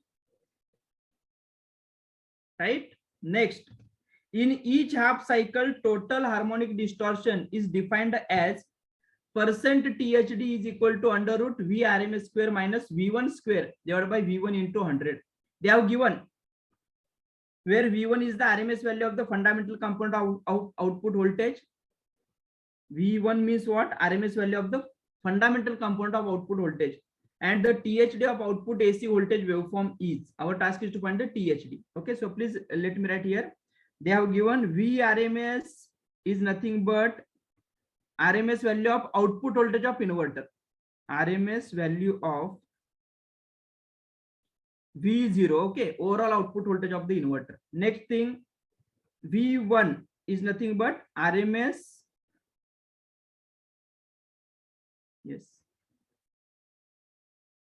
RMS value of V01, that is output voltage at fundamental frequency, okay, that is nothing but V01, right? So we're having V1 and VRMS, V1 and VRMS, right? Our task is to find the percent THD. Now, single pulse width modulation, whether we are having the expression for V0 RMS and V1, yes, we are having the expression. Now we have done the Fourier series analysis also, and at the same time we have done the V0 RMS also, right? What is the V0 RMS? If you check, yes, let me write V0 RMS is equal to, in this case it is a VRMS, okay, is equal to Vs into under root delta by pi na. We have discussed this thing, right? So it is equal to, let me write, therefore VRMS is equal to Vs is, they have given, no, okay, it is not required even. Vs into under root delta is 150 degree. We need to convert it into radian. Okay, so what is 150 degree to radian? It is a 5 pi by 6 divided by pi na. So you can check, it is pi will get cancelled. So it is like a under root 5 by 6 into Vs, under root 5 by 6 into Vs. This is your VRMS. This is the VRMS. Next, can we find V01 RMS? Yes, let me write VRMS is equal to V0 RMS is equal to under root 5 by 6 into Vs. Into Vs. Now, what is the V01 RMS? Can we write V01 is equal to, I think it is 4 Vs divided by pi na into sine of pi by 2 into sine of delta by 2. Okay, this is a peak value. Yes or no? You can check single pulse width modulation technique.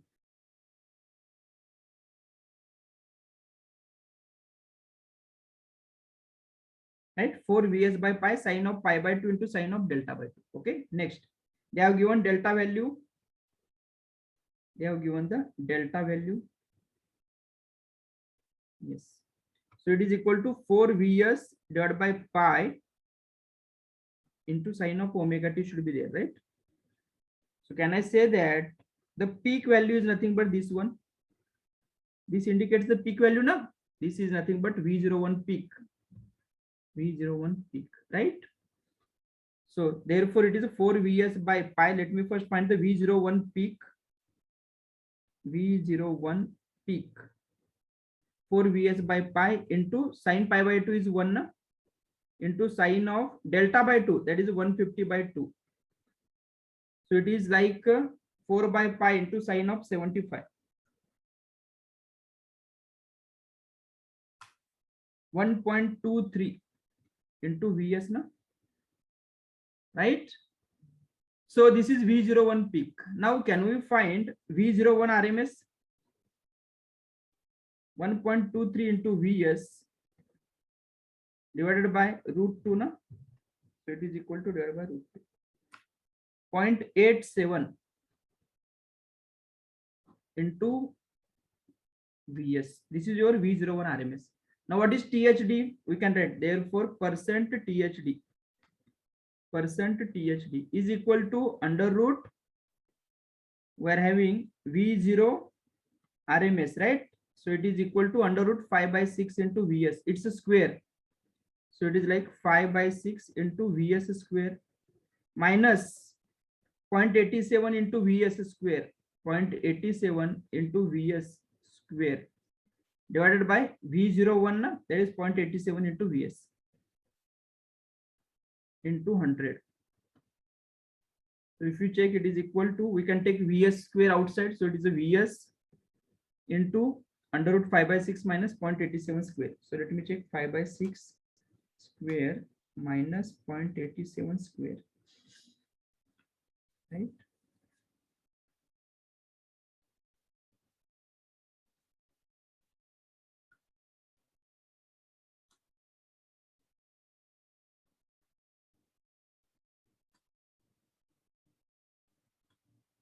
Yes, it is.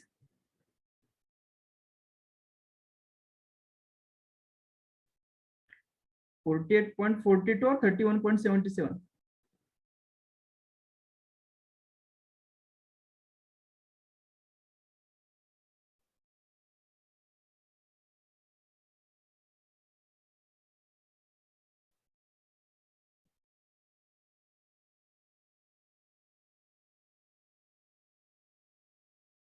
(31.77) na?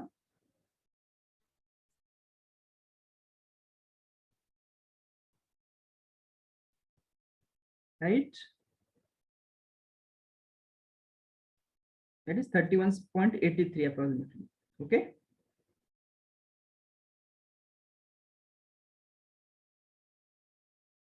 Yes, 5 by 6 square.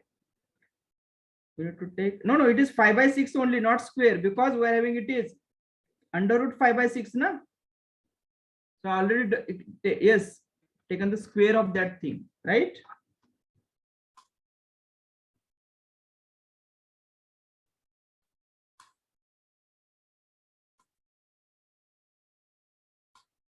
Yes, 31.77. This is your percent THD. Okay. Next, correct, right? Okay. Salman Khan, how it is negative? You might be taking the 5 by 6 square. Please check. It is 5 by 6 only. It is not square, right? We are having Salman Khan in our batch. Huh? So next, yeah. Next example, a single phase full bridge voltage source inverter controls the power in a resistive load. The nominal value of source voltage is 220 volt. Okay, so Vs is given, it is 220 volt, and a uniform pulse width modulation. Yes, uniform pulse width modulation means your multiple pulse width modulation. Okay, because they are having the same pulse width. Per half cycle, 5 pulses per half cycle is used for the required control. The width of each pulse is 30 degree, right? Each pulse width, that is, we have written it as a 2D by N. Determine the RMS voltage of the load, that is V0 RMS. If the DC supply increases by 10%, determine the pulse width to maintain the same load power. If the maximum possible pulse width is 35 degree, determine the minimum allowable limit of DC input source voltage to maintain the same load power. Okay, let us discuss one by one. Yes, it is a multiple PWM. Multiple PWM. Pulse width modulation, right? So supply voltage Vs is equal to 220 volt. Number of pulses per half cycle is equal to 5, right? The width of each pulse is, that is, each pulse width.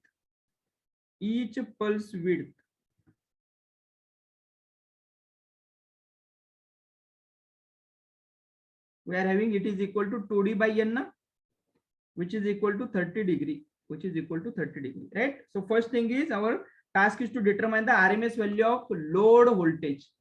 That is the V0 RMS. Okay, V0 RMS. So let us find the first bit. V0 RMS.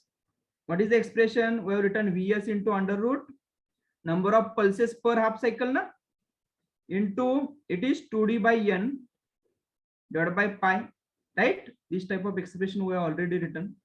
So it is equal to Vs is 220 into under root number of pulses per half cycle, it is a 5 into 30 degree, that is pi by 6 radian divided by pi. Okay, so if you check pi will get cancelled out. It is 220 into under root 5 by 6.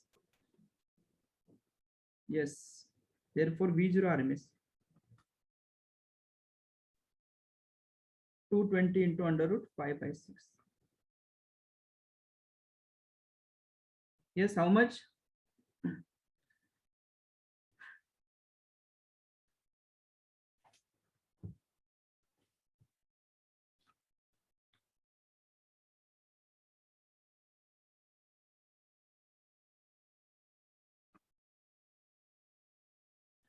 $200.83, right?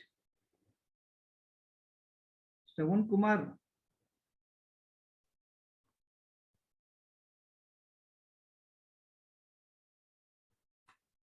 $200.83, na?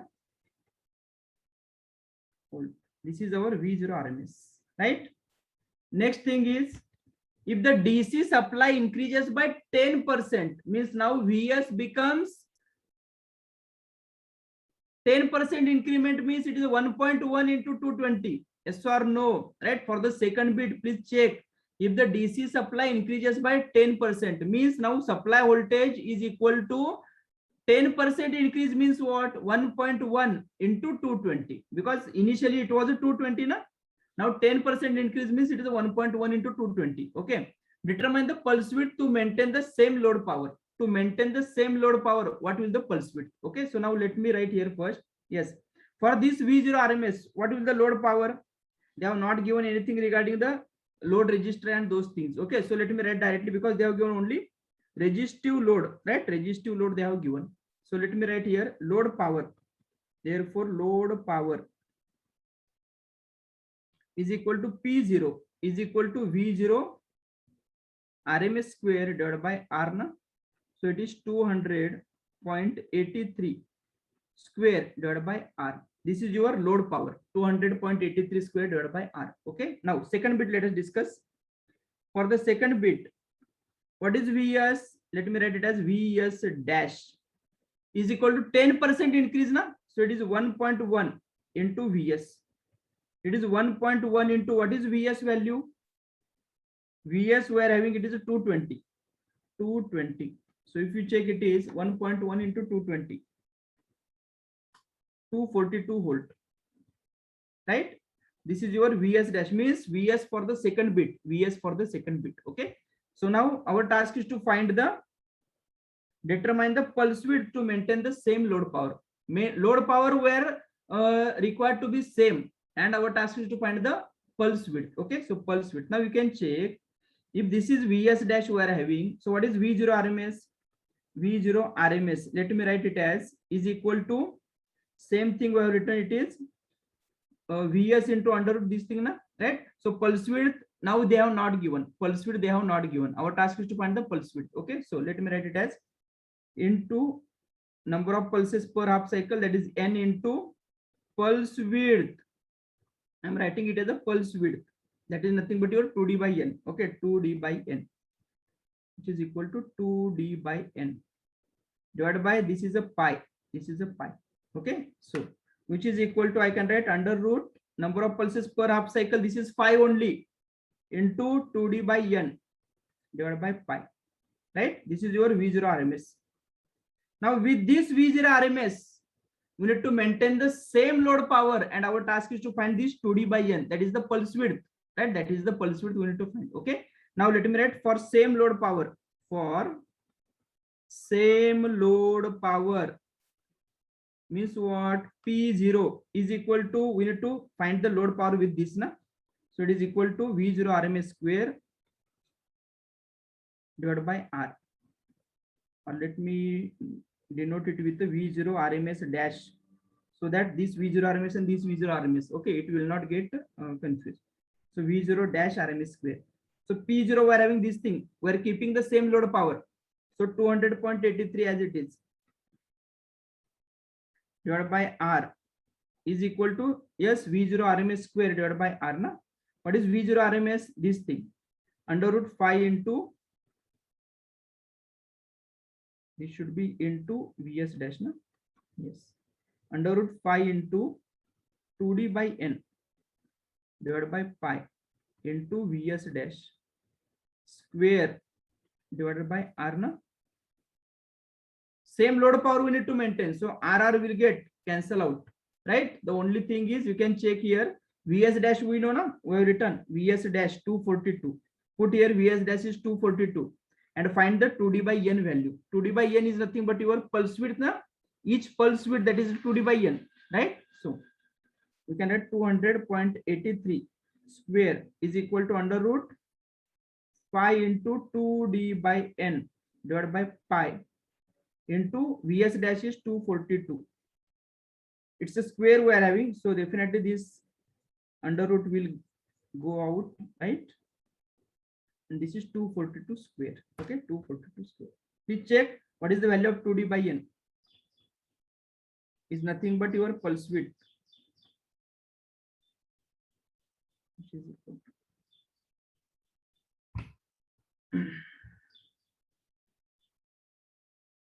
24.78, right?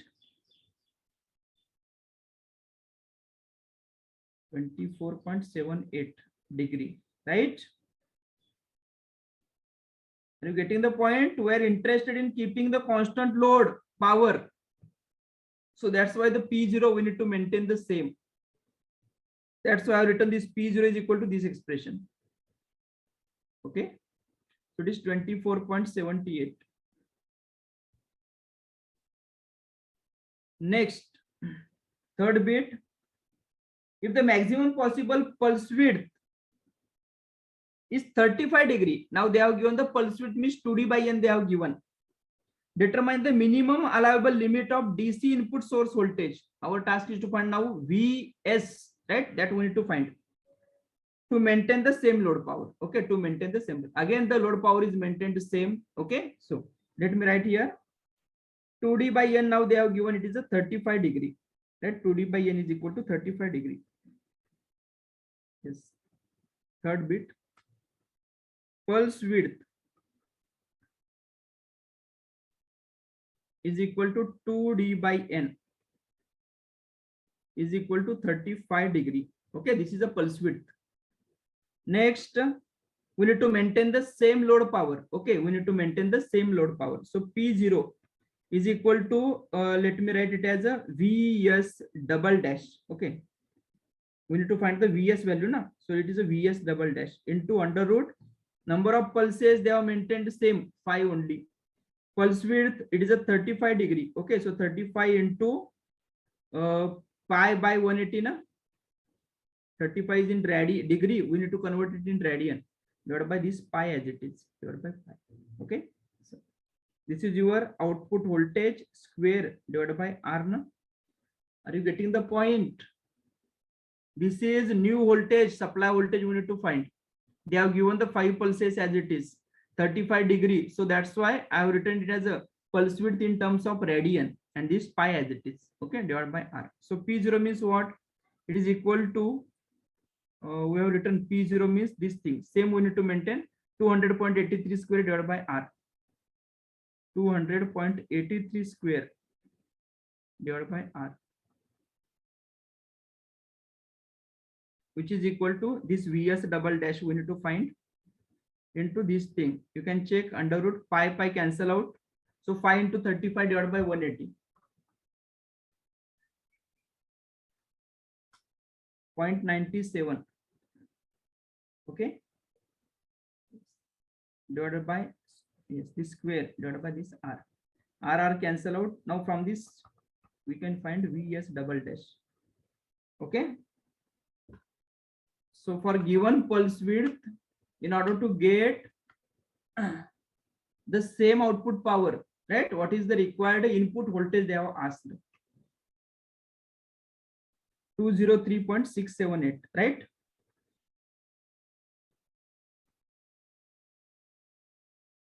Is this clear? Okay. Next, so this is about the numerical.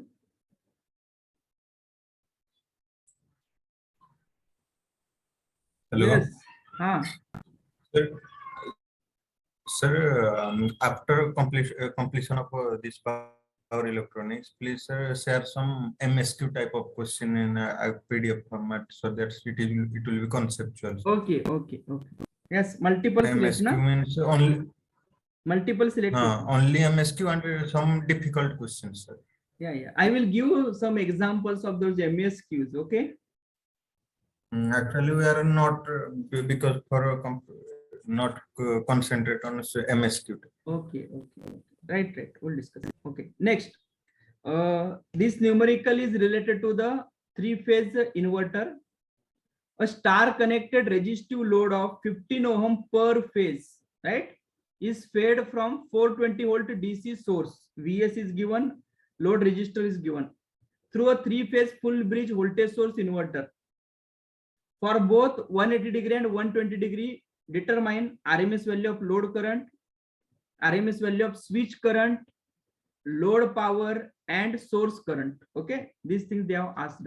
So let me note R is equal to 15 ohm.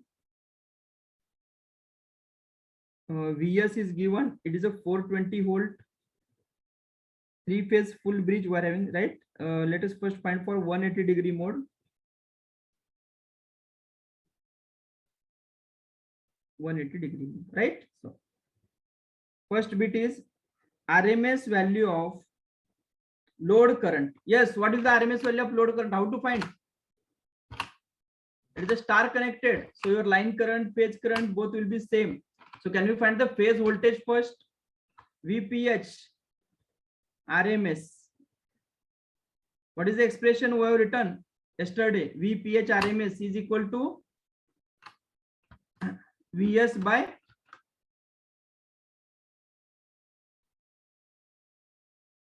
check once.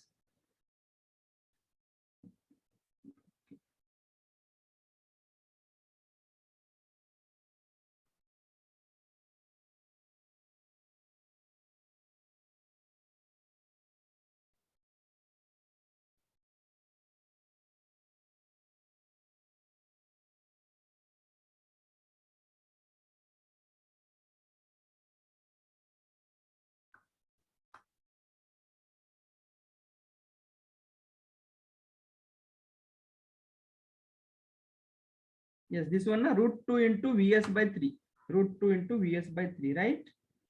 Correct. Root 2 into VS by 3. Okay. So it's 332. No? Right.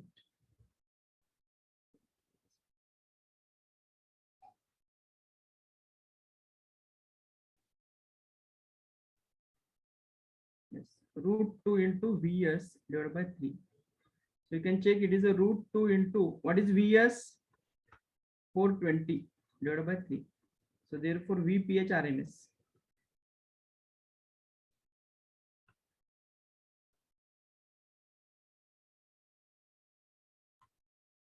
$197.99. That is 198 volt. Right?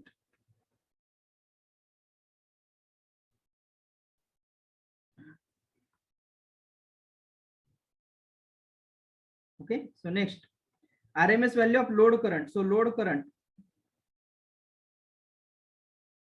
is equal to VPH RMS divided by R. Na? So you can check, therefore I0 RMS, that is a load current, which is equal to 197.99, that is 198 divided by 15.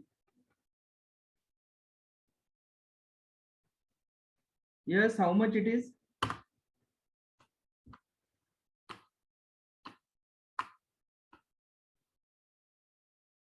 $13.199. Okay, that is 13.2 ampere. Correct. Next, RMS value of switch current. Second bit. IS RMS value of switch current. Let me write it as IS1 RMS. We have written the IS1 RMS also.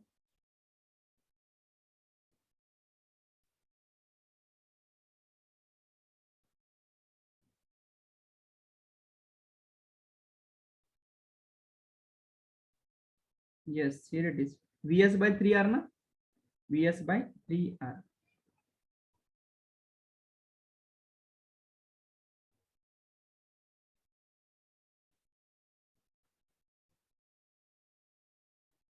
420 divided by 3 into R is 15.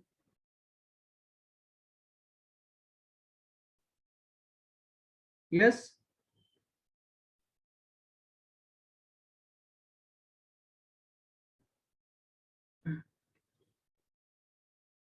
$9.33.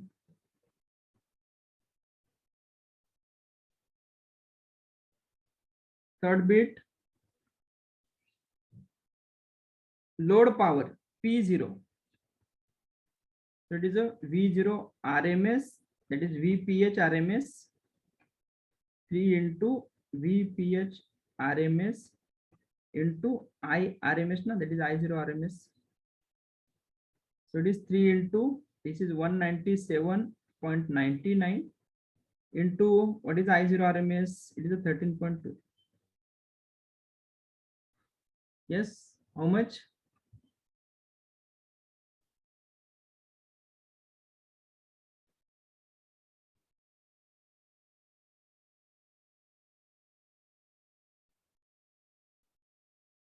$7.84 kilowatt. Okay, this is P0.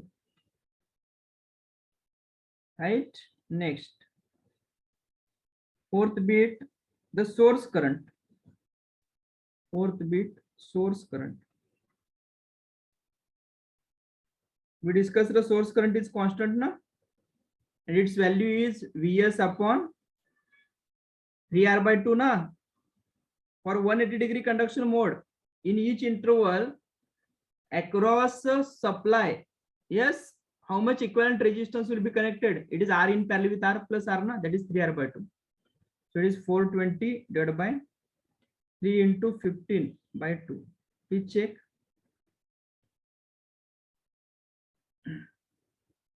Or you can check, or you can write the input power is equal to output power also, doesn't matter. In both the ways you will get this, you will be getting the same answer.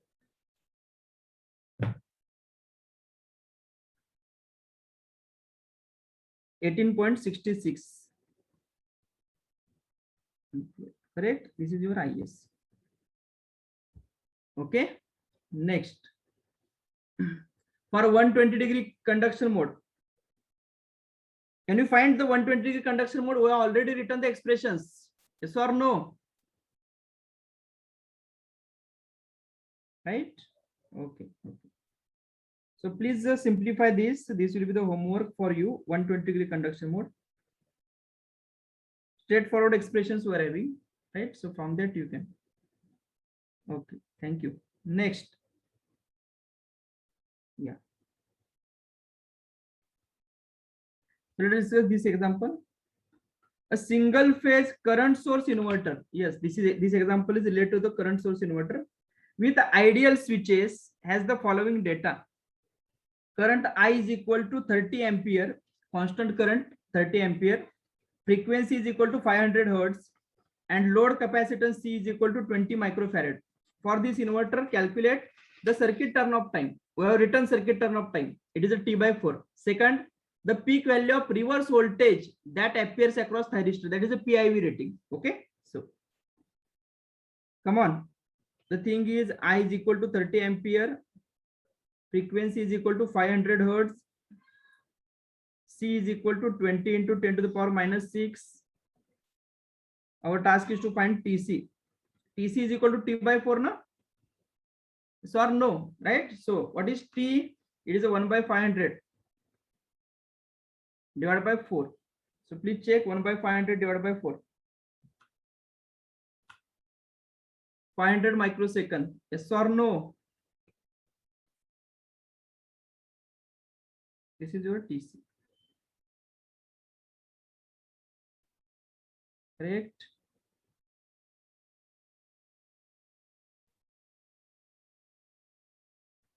Next, peak value of reverse voltage that appears across thyristor. Come on. What is peak value of reverse voltage? That is PIV is equal to V0 na, we discussed. And how to find the V0 value? We have written the expression. Yes or no? dv 0 by dt we have written. Okay, So it is equal to I by C, na? Right? So I into T divided by 4 into C, right? So written like this. Please check. D current flowing through the load I0 is equal to C into dVC by dt, na?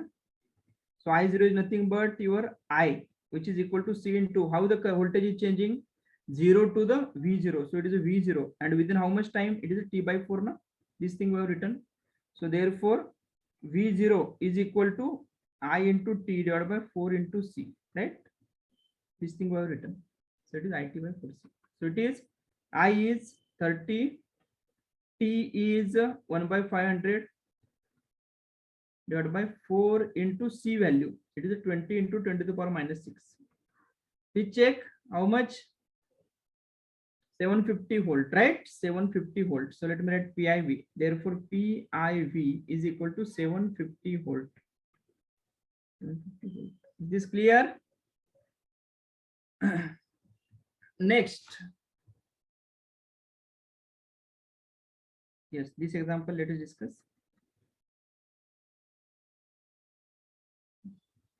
In the figure shows one period of the output voltage of an inverter. Alpha should be chosen such that alpha between 60 degree to 90 degree. If RMS value of the fundamental component of 50 volt, they have given RMS value of fundamental component is a 50 volt, that is V1 RMS, then alpha in degree. Our task is to find the alpha, right? You can check here, they have given from 0 omega t to the 360, means 0 to 2 pi radian they have given. In that you can check from 0 to 180 degree. 0 to 180 means this 0 to 180. In that we are having 0 to alpha 100 volt, alpha to 180 minus alpha minus 100 volt, 180 minus alpha to 180, it is 100 volt. Again you can check for the negative half cycle. Here it is positive, negative, positive. Same is happening here from 180 to 360. We are having positive, negative, positive. Here it is negative, positive, negative. So can I say that this waveform is having a half wave symmetry, right? And at the same time you can check whether it is a even or odd signal. Come on, whether it is a even or odd signal. You can check na, whatever the pulse you are having from pi to 2 pi, the same repeats here before 0 na. So this negative will come here, right? This positive will after this it will be positive and again negative. So it is like a odd signal na, right? So we are having a odd signal and half wave symmetry, right? So odd signal and half wave symmetry. Half wave symmetry. So therefore AN is 0. What about A0 by 2? Average value you can check. 2 positive, 2 negative. Here it is small positive, small negative, positive, right? So average will be 0 only. Now only thing is we need to find Bn. We need to find the Bn. Now instead of finding the Bn full expression, can we find the B1 only? Because they have directly given the RMS value of fundamental component. Okay, can we find the B1, that is for n is equal to 1? Yes, we can find. Okay, so let me write instead of Bn, I am finding B1 only, that is for fundamental component. Okay, so please listen how to find. We know Bn means what? It is like a 2 by 2 pi integration from 0 to 2 pi. It is a, let me consider it as a V. Okay, V into sine of n omega t into d omega t. This is Bn na? Now how we can write the B1? Similarly for n is equal to 1, I am writing it as only B1. B1 is equal to 2 by 2 pi integration from 0 to 2 pi. It is V into sine of omega t into d omega t. Only this thing we need to simplify. Yes or no? Right? So in order to get the B1, once we get the B1, we can get the V1, and from that V1 we can get the RMS value, and from that we can find the alpha. Now one more thing, as this is having the half wave symmetry, okay, so instead of writing this 0 to 2 pi, we can write it as a, yes, multiply this term, okay, with the 2, and I will be writing it as a 0 to pi. Okay, so please listen. So B1 is equal to like if we multiply with 2, then it will be like a 4 by 2 pi into integration from, yes, we are having how many integrations from 0 to pi? 1, 2, 3 intervals. So it is 0 to alpha, 0 to alpha, right? It is 100 into sine of omega t. This is the one thing, d omega t, plus integration from alpha to pi minus alpha, alpha to pi minus alpha. It is minus 100 na, minus 100 into sine of omega t into d omega t, plus integration from, yes, pi minus alpha to pi, right? Pi minus alpha to pi.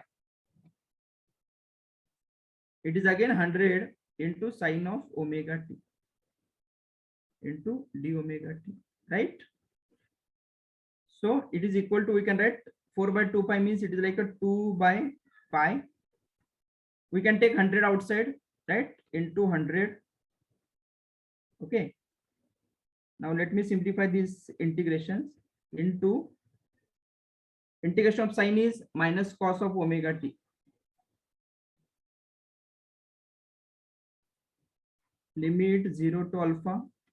Integration of sine is minus cos. This minus cos minus and this minus, it will be plus cos of omega t. Limit alpha to pi minus alpha. Okay. And next minus, this is plus into integration of sine is minus cos of omega t. Limit pi minus alpha to pi. Okay. Now we need to simplify it. So therefore b1 is equal to 200 by pi into, can I write it as 1 minus cos alpha? Next, this can be written as cos alpha minus cos of pi minus alpha. No, cos of pi minus alpha minus cos alpha. Cos of pi minus alpha minus cos alpha. Next, cos of pi minus alpha plus cos pi. Okay, so cos of pi minus alpha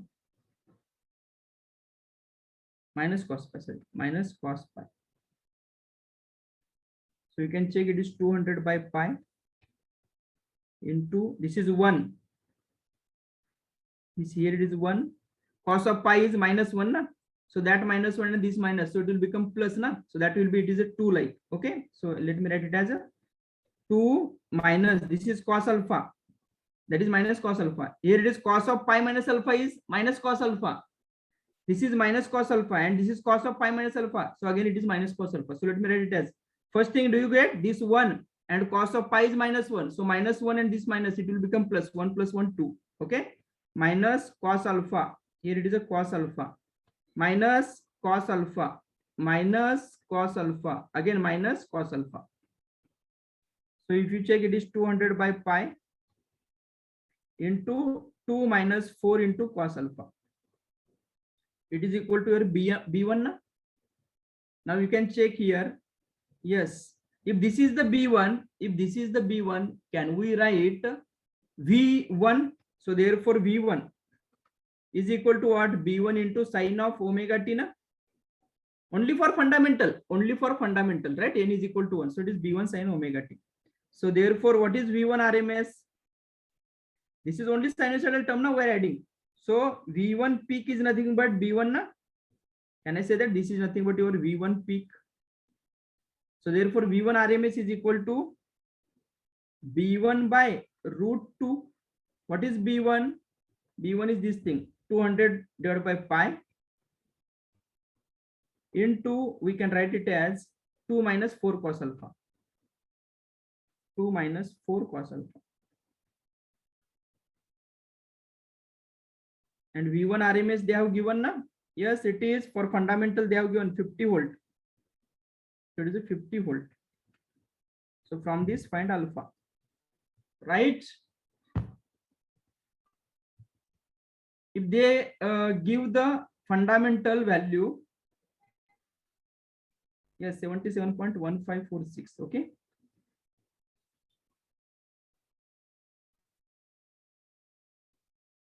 B1 means what? We know Bn na. So in that Bn, if you put n is equal to 1, then it will become B1 na. right? So instead of finding that full expression of B1, what I have done, I have calculated only B1 here, right? It will save your time, correct? Because they have given the fundamental component RMS value. So that's why we have written here only V1. No need to find your V3, V2, V4, V5, etc. Right? Okay. So this is the previous gate question actually, right? 77.15. Next.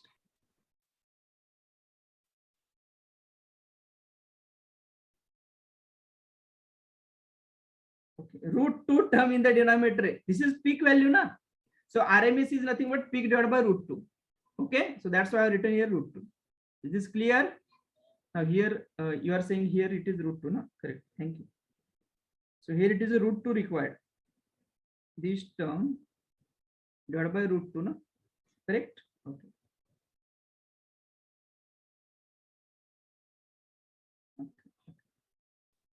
Next. Yes. Let us discuss this question. I hope it is visible. Right? Okay. The switches T1 and T2. The switches T1 and T2 in figure are switched in complementary fashion with a sinusoidal pulse width modulation technique. The modulating voltage Vm of T is equal to 0.8 into sine of 200 pi T volt, and the triangular carrier Vc, voltage Vc are as shown in figure B. Okay, so they have given Vc, this is a Vc, and this is a modulating, they have used the word. So Vm they have given. Instead of reference wave, they have denoted it as a Vm. Denoted it as a Vm. Okay, next. Now, yes, the carrier frequency is 5 kilohertz. Carrier frequency is given, it is a 5 kilohertz. Peak value of the 100 hertz component of the load current IL in ampere is. Okay, our task is to find the peak value of 100 hertz component of the load current. Okay, 100 hertz component of the load current. Now here, if you check the sinusoidal pulse width modulation technique, in that case we have written the expression of V01. What is that V01? Whether it is a half bridge or full bridge inverter. It is a half bridge inverter, na? That is the VDC by 2, VDC by 2 they have given. Okay, that is the half bridge inverter. Okay, so for the half bridge inverter, what is the V01 we have written? It is a MA into Vs by 2 into sine of omega 2, na? Omega t. Yes or no? Right. So for sinusoidal pulse width modulation, yes, V01, okay, is equal to MA into Vs by 2. Instead of Vs, now we are having VDC actually they have given. Okay, so it doesn't matter. Into sine of omega t.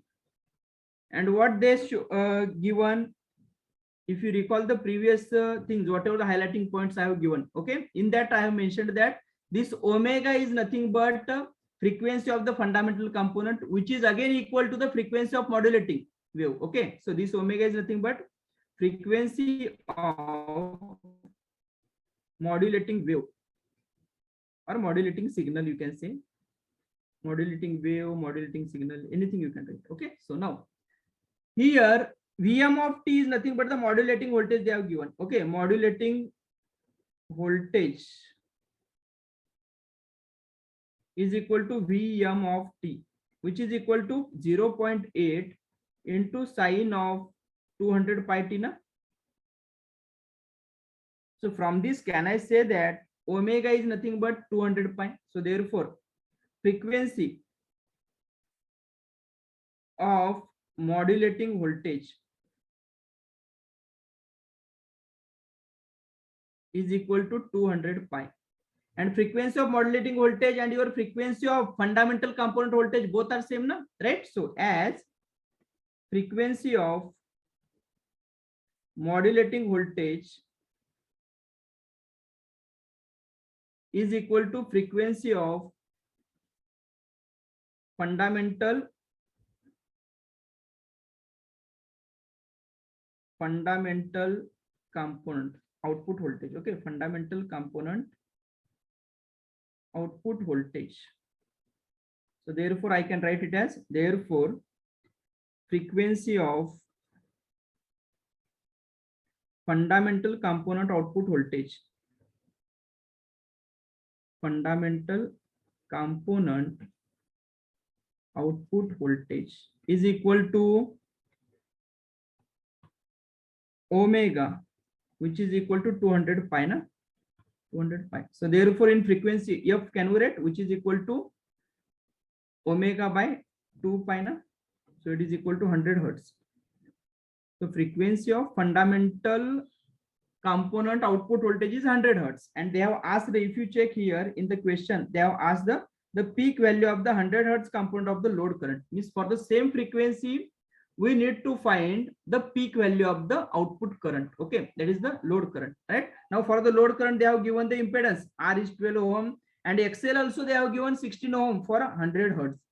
So only thing is we need to find the peak value of output voltage, peak value of output voltage at a fundamental component, because fundamental component frequency is 100 hertz, na? So what is the peak value of fundamental component? V01, this value, this is nothing but your sinusoidal term, na? So it is instantaneous value. So what is the peak value? This indicates the peak value, na? V01 peak, right? V01 peak. So let me write here V01 peak.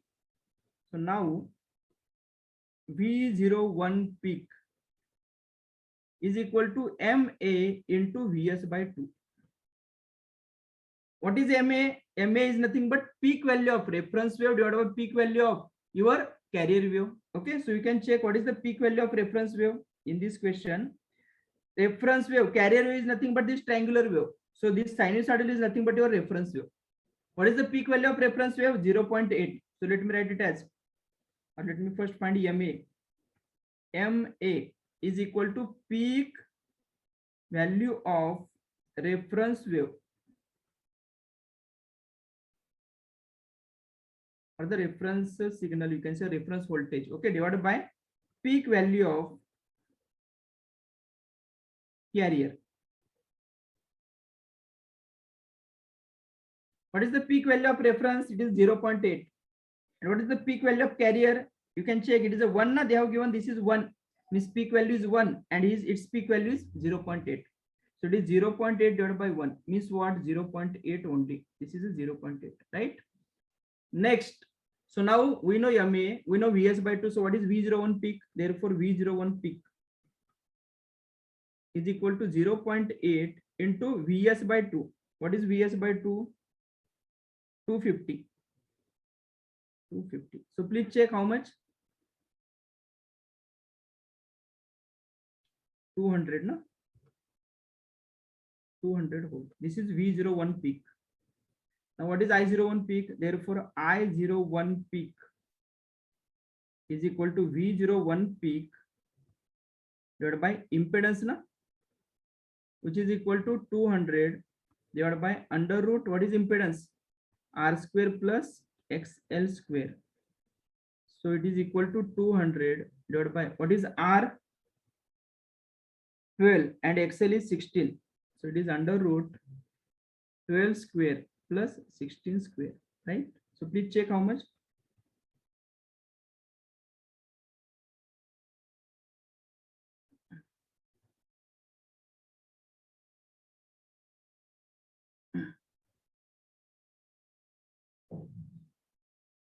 Ten ampere, right? 10 ampere.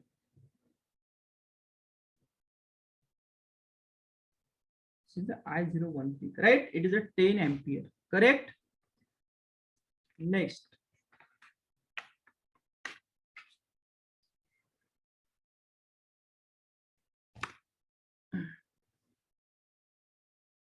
a three-phase voltage source inverter, as shown in figure, is feeding a delta connected resistive load of 30 ohm per phase. If it is fed from 600 volt battery with 1 degree conduction of solid state devices, the power consumed by the load in kilowatt is, yes, they have given 180 degree conduction mode, supply voltage they have given, but they have given the delta connected load. We have discussed the star connected load. Here the question is on delta connected load. How to solve? Yes, can anyone? We need to convert this delta to star. Yes or no? Right? simply convert this delta to star and find the load power. Are you getting the point? Okay, so convert delta to star. Yes. Convert delta to star.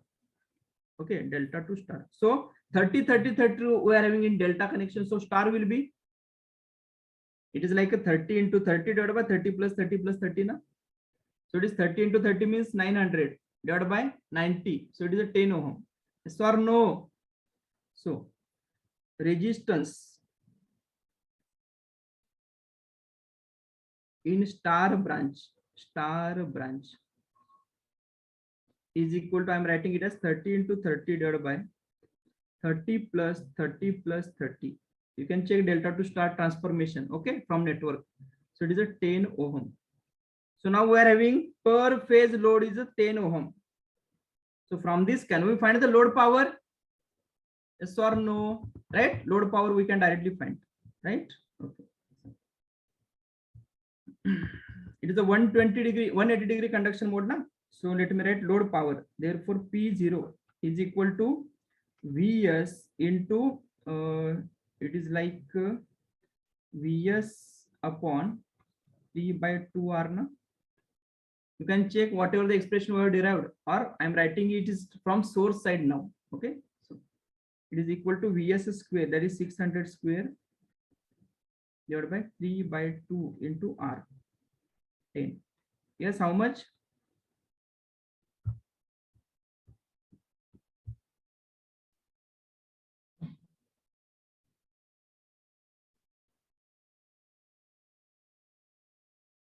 $24 kilowatt, right? 24 kilowatt. This is P0. Is this clear? Okay. Next. Yes, 1, 2, 3, 4, 6. Okay, 6 more numericals we need to discuss. Okay. The single phase full bridge voltage source inverter shown in figure has an output frequency of 50 hertz. Output frequency of the inverter is given, it is 50 hertz. It uses unipolar pulse width modulation with a switching frequency of 50 kilohertz. Switching frequency is given, F is 50K, and modulation index is 0.7. For V in is equal to 100 volt DC, L is equal to 9.55 millihenry, and C is equal to 63.66 microfarad, and R is equal to 5 ohm. The amplitude of fundamental component of output voltage V0 in volt under steady state is, okay, they have asked the peak value of fundamental component of output voltage, that is V01 peak. Okay, V01 peak. How to find the V01 peak? Yes, you can check. Resistance is given, capacitor is given, inductance is given, frequency is also given, it is a 50 hertz. Okay, MA is given, it is a 0.7. MA is equal to 0.7, and input voltage is 100 volt. Input voltage is 100 volt. Okay, so now in order to find the V01, can we first write here V01 means what? Or before that, can we simplify this network? R in parallel with C and this L, right? R in parallel with C and this L. Okay, it uses the unipolar pulse width frequency, modulation index is given, input voltage is given 100 volt, right? So you can write it as, so please simplify this network. This is L, this is C. So impedance we need to find. Let me write first. XL is equal to 2 pi FL na, which is equal to, or it is a JXL. Let me write J into 2 pi FL, which is equal to 2 into pi into what is frequency 50 into L is 9.55 into 10 to the power minus 3. Please check this. This is J something. After that, check R in parallel with C. We need to find XC. J is equal to, XC is equal to, it is like 1 upon J omega C na.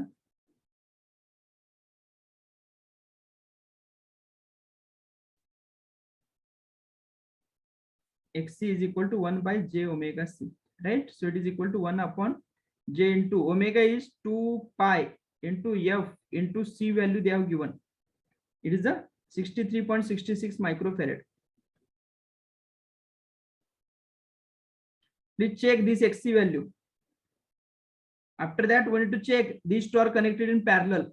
So we need to find their equivalent. And again, we need to add this L. So first check this JXL and JXC. After that, we'll proceed.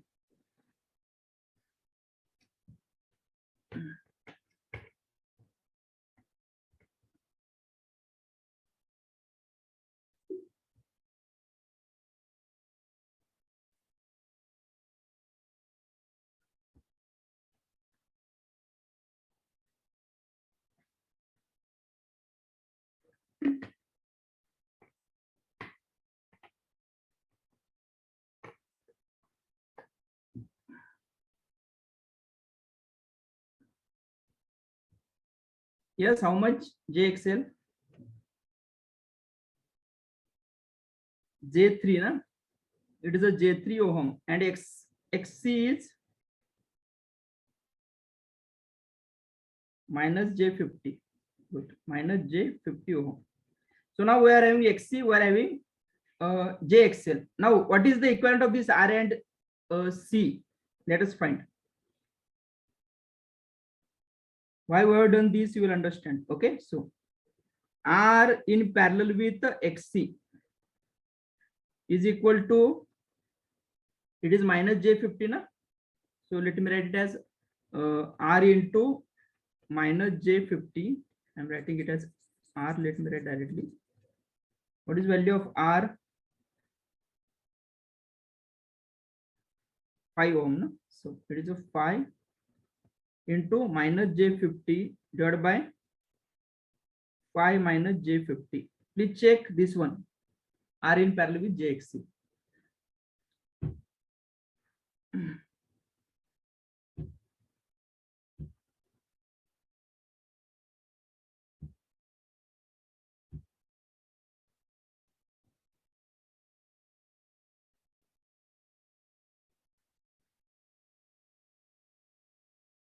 $54.9505 4.9 minus J.49, correct?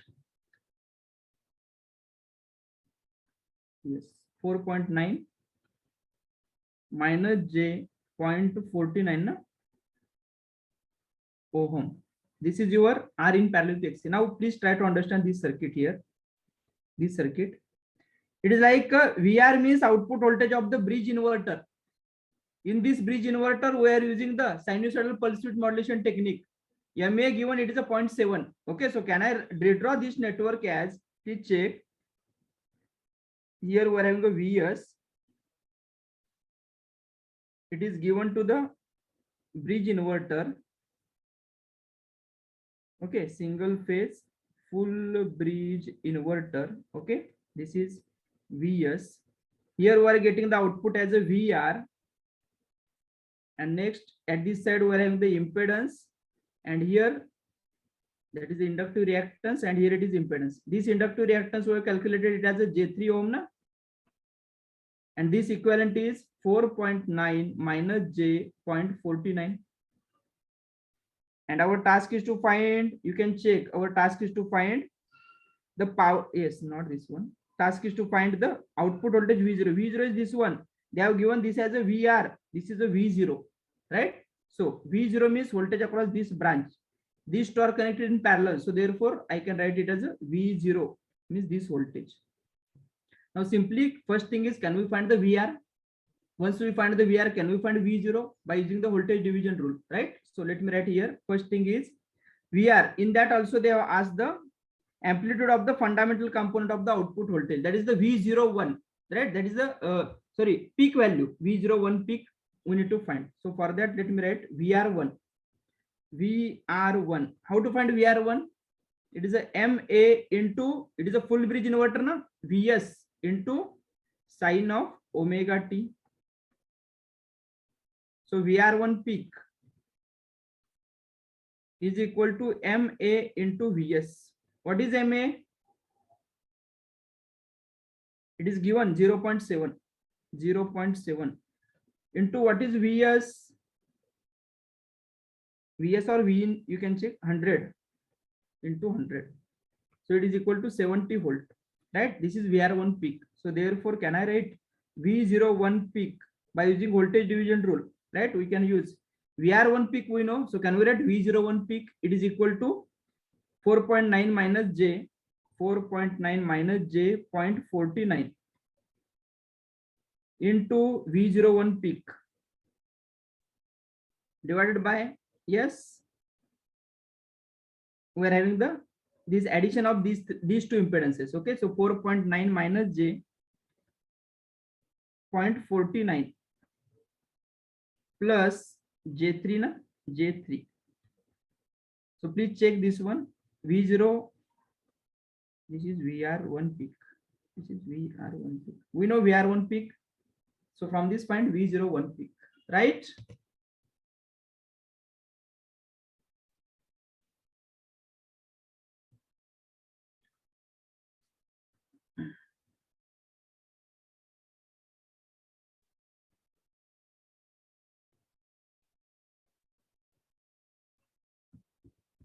Yes.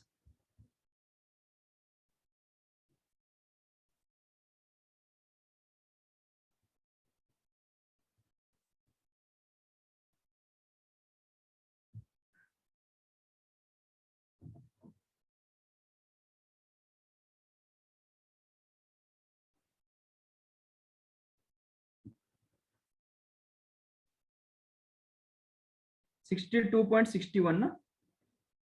62.61 volt, right? So roughly it is a 63 volt, right?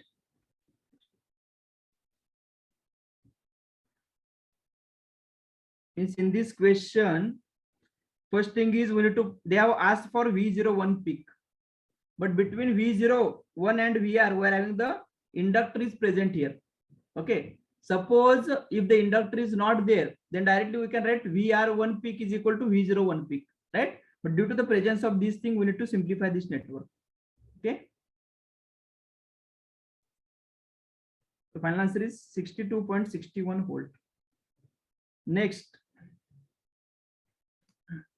the power delivered to a star connected load of R ohm per phase from a 3-phase bridge inverter fed from fixed DC source is a 10 kilowatt for 180-degree mode. For 180-degree mode, the power consumed is 10 kilowatt. For 120-degree mode, the power delivered to load would be, yes. So power for 180-degree mode is equal to 10 K. Na? Our task is to find power for 120-degree mode. We have discussed, right? Power for 120-degree divided by power for 180-degree. It is equal to how much? 0.75. We have written, na? So therefore, you can write P120 is equal to 0.75 into P180. P180 is 10. So it is equal to 7.5 kilowatt. Yes or no? Right?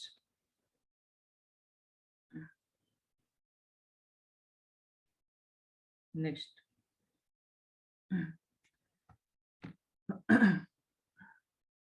The sinusoidal pulse width modulation used in PWM inverters, amplitude and frequency for triangular carrier and sinusoidal reference signals are respectively 5 volt, 1 kilohertz and 1 volt, 50 hertz. Please listen. Amplitude and frequency for first thing is triangular. For triangular, it is 5 volt, 1 kilohertz, and for sinusoidal reference signal, it is a 1 volt and 50 hertz. So reference signal frequency is 50 hertz. So your output frequency is also 50 hertz. Okay. If zeros of the triangular carrier and reference sinusoid coincide, then the modulation index and order of significant harmonics are respectively. Okay.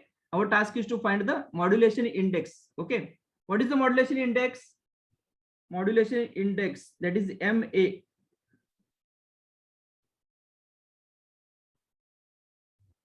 Yes, it is a peak value of the reference wave. Let me write MA is equal to VR peak divided by VC peak. Na? So it is equal to, what is VR peak? amplitude means peak value. Okay, VR peak is equal to 1 volt divided by VC peak is 5 volt. So it is a 0.2. So your modulation index is 0.2, right? Now it is given that if zeros of the triangular carrier and reference sinusoid coincide, okay, means zero of the triangular wave and the reference, zero of the reference wave, both are coinciding. So therefore, then the modulation index and order of significant harmonics are respectively. So what is the order of harmonics? So written, it is a 2n plus minus 1. Na? So what is n for this case? N is equal to, it is Fc by 2Fr minus 1. Na? Fc by 2Fr minus 1. Please check. We have written this thing in the sinusoidal pulse width modulation.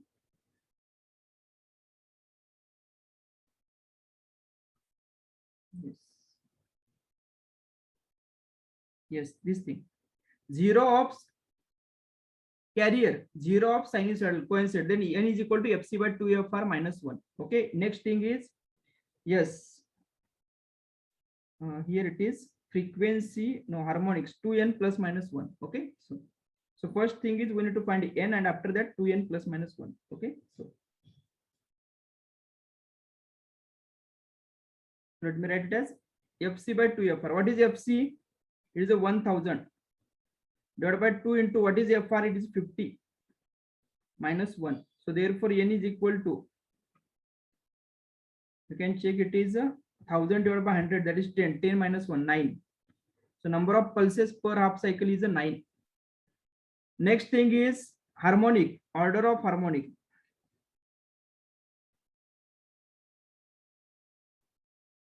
Significant harmonic. So it is 2n plus minus 1. So it is equal to 2 into 9 plus minus 1. So it is equal to 17 and 19. Right? So you check the options. Option C is the correct option, right? Okay. Next. Okay, so the figure below shows a half bridge voltage source inverter supplying a RL load with R is 40 ohm, L is 0.3 by pi Henry. The desired fundamental frequency of load voltage is 50 Hertz. Okay, fundamental frequency of load voltage is 50 Hertz.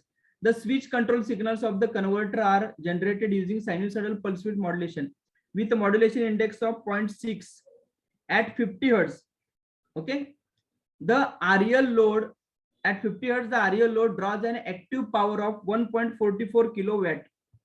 The value of DC source voltage VDC in volt is, our task is to find VDC. VDC means, now be careful, this is actually half bridge inverter, but here the voltage is not like VDC by 2 and VDC by 2. No, here voltage is VDC and VDC. Please be careful. Okay. Now, first thing is, they have given the RL load draws an active power. Okay. At 50 Hertz they are saying, and here what is the frequency of the fundamental frequency? It is also 50 Hertz. The meaning is, at fundamental frequency the power drawn by the load is 1.44 kilowatt. Okay, so P0 is equal to 1.44 into 10 to the power 3 watt. This is your P0, right? Load power. Now, yes, this is at 50 Hertz only, fundamental frequency, because at 50 Hertz RL load draws an active power of 1.44 kilowatt. Okay, means we need to consider only fundamental component output voltage, fundamental component output voltage, right? R is given 40 ohm, L is 0.3 by pi Henry. Okay, now VDC is given. So can I write V01 RMS? That is the output voltage at fundamental frequency. V01 means this. This is V0. Okay, so output voltage at a fundamental frequency.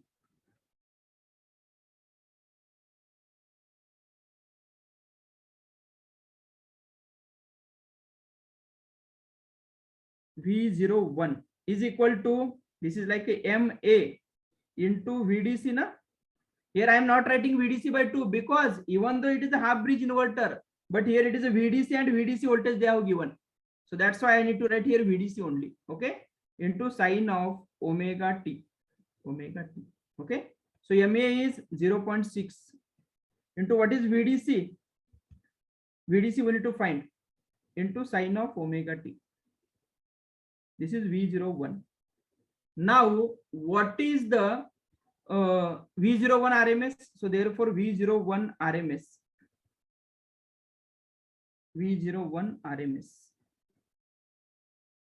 is equal to 0.6 into VDC divided by root 2, no? 0.6 into VDC by root 2. This is your V01 RMS. Okay. Now, can we find the power? No, sorry, can we find the current at the fundamental frequency? Yes, current at the fundamental frequency. Current at fundamental frequency. So, current at fundamental frequency.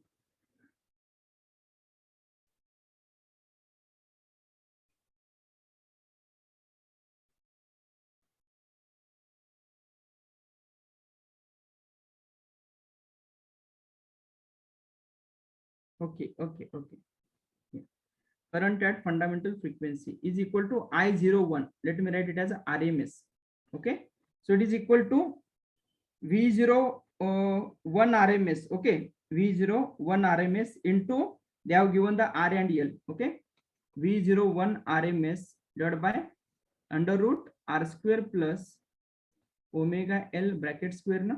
R square plus omega L bracket square. Right. So therefore, I can write I01 RMS.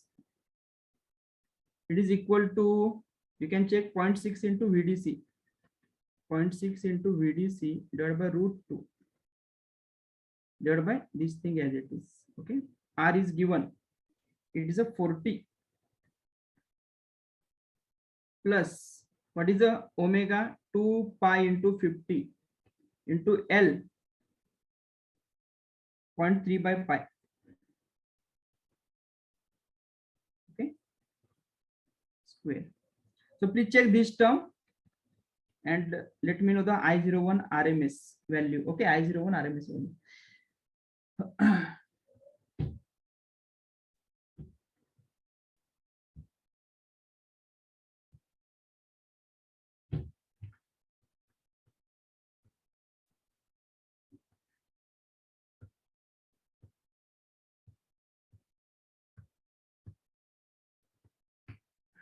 Yes.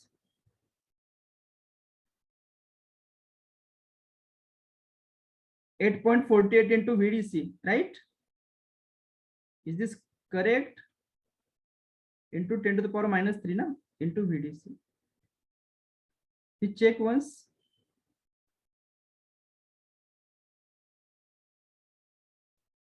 Okay. Now this is I01 RMS. Now what is the power? So therefore power at fundamental frequency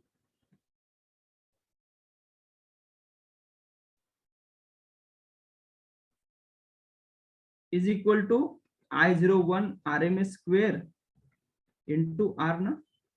So I01 RMS is 8.48 into 10 to the power minus 3 square into power consumed by the R value, that is equal to 40. Right? I0 RM square into R. So and this side we are having, this should be the, yes, VDC should be there into VDC square into 14, and power they have given, it is equal to 1.44 kilowatt. 1.44 into 10 to the power 3. So therefore VDC, yes.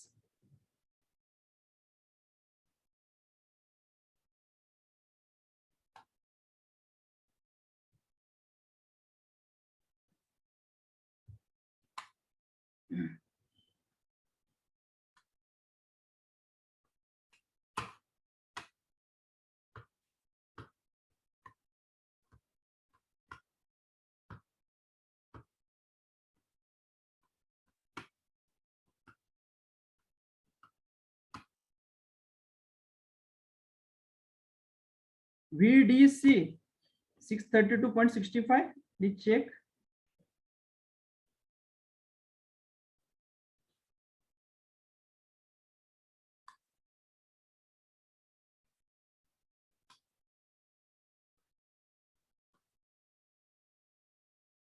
Sir, Yes. if we use V01 RMS square by R, then what is the problem, sir? Yes. If you use power at fundamental frequencies V01 square by RMS by R. The thing is, if we use V01 RMS square by R, we're having the REL load here, Okay, sir. and your V01 is nothing but actually the voltage across the R and L. R and L. Okay, sir. Because in the REL branch we are having the active power consumed by only resistor, na? Yes, sir. That's why we're finding I0 here. Okay, sir. Yes, please check how much. I think it is 707.54, na? Right. 707.54 volt. Okay. So, okay. So last two numericals are there, right? Shall I upload the solutions directly in the class notes? It is directly like your Fourier series analysis 7th, 9th, and 11th. Okay. Yes, no? Right. Okay. Last two numericals I will you will get the solution directly in the class notes, right? Okay. Right. We'll take a short break here of 10 minutes only, right? After the break, we'll start the AC voltage controllers, or right, AC voltage regulators or AC voltage controllers, anything you can say. Actually, strictly speaking, the comparative weightage to this chapter is very less, AC voltage controller, but we are going to discuss integral cycle control method. After that, the positive or the unidirectional bidirectional AC voltage controller, R load, REL load, L load. Okay, because some of the times they have asked the questions, right? And after that, in short, I will give the introduction of the cycloconverter, because if you check cycloconverter, they have not asked any question, right? But some theoretical bits they have asked, just like in a step down cycloconverter, which commutation is required, right? In step up cycloconverter, which commutation required, like those things, right? So we'll discuss it after the break. Let's take a break of 10 minutes only. We'll start at 7:20, right? Sharp 7:20. Okay. We'll discuss all your doubts at the end of the session, right? Okay.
right?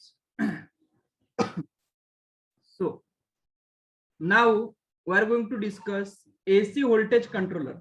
Okay, AC voltage controller.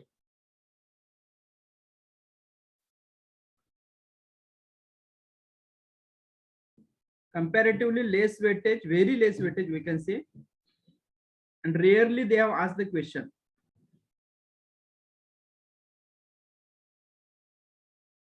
This is known as AC voltage controller or AC voltage regulator, right?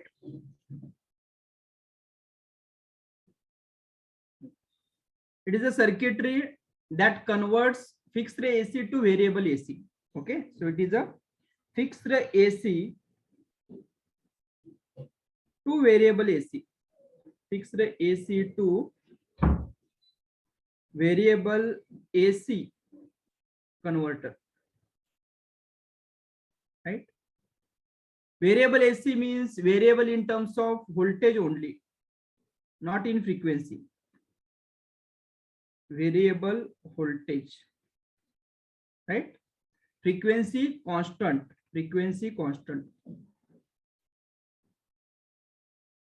So if you check, we are having only one circuitry which gives variable voltage and variable frequency. That is nothing but the inverter. Okay, so that's why in AC motor drives, inverter is a more demanding, okay, compared to that of your AC voltage controller, right? Next. So in this chapter, we are going to discuss, as I said, phase angle control.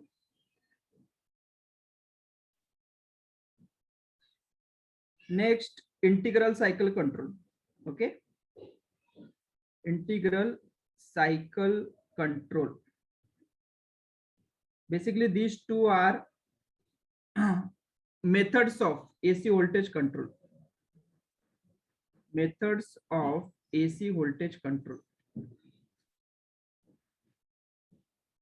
Again, in phase angle control, we are having the unidirectional control, bidirectional control, etc. Okay, so let us start with integral cycle control. Integral cycle control. Integral cycle control. Okay, so circuit diagram.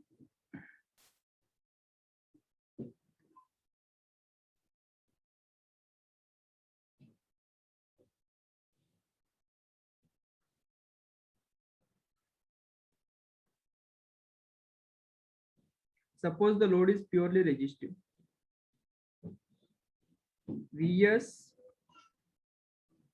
Here we are having two thyristors connected in anti-parallel, or you can replace the anti-parallel connection of two thyristors with a triac also. Okay, with a triac also.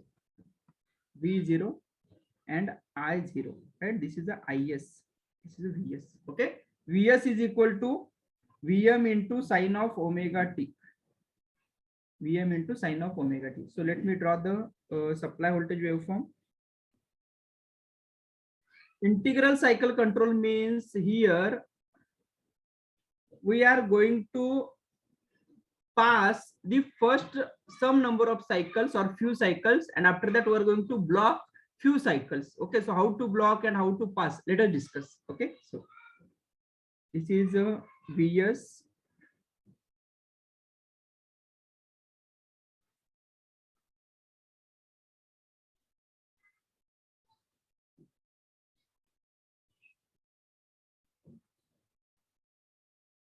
So this type of supply voltage we are having.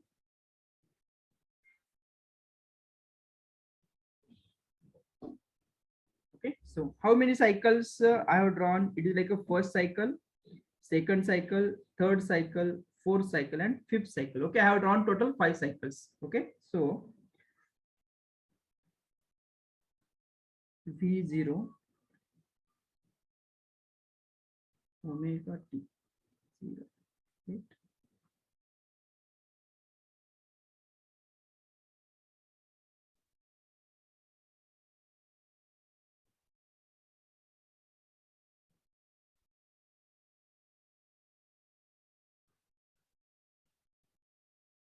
Okay, so now in the integral cycle control, as I said, first of all we are going to pass the n cycles. Okay, we are going to pass the n cycles, and after that we are going to block the m cycles.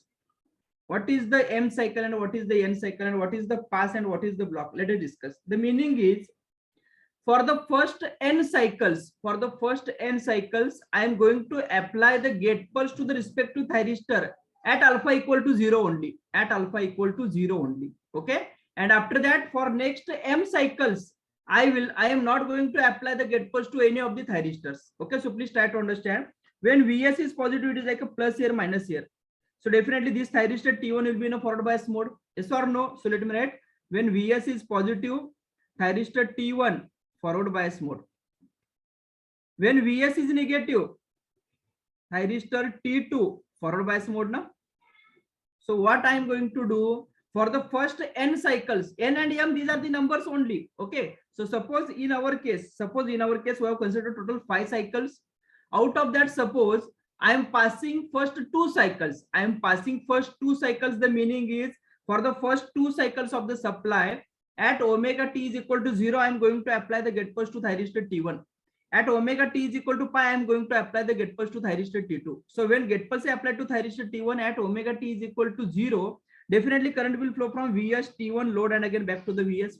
Output voltage you will be getting, which is same as that of the supply voltage, that is the full positive cycle. Okay, so when we apply the gate pulse to thyristor at omega t is equal to 0, that is alpha equal to 0 for thyristor T1, in the output we will be getting the full positive cycle.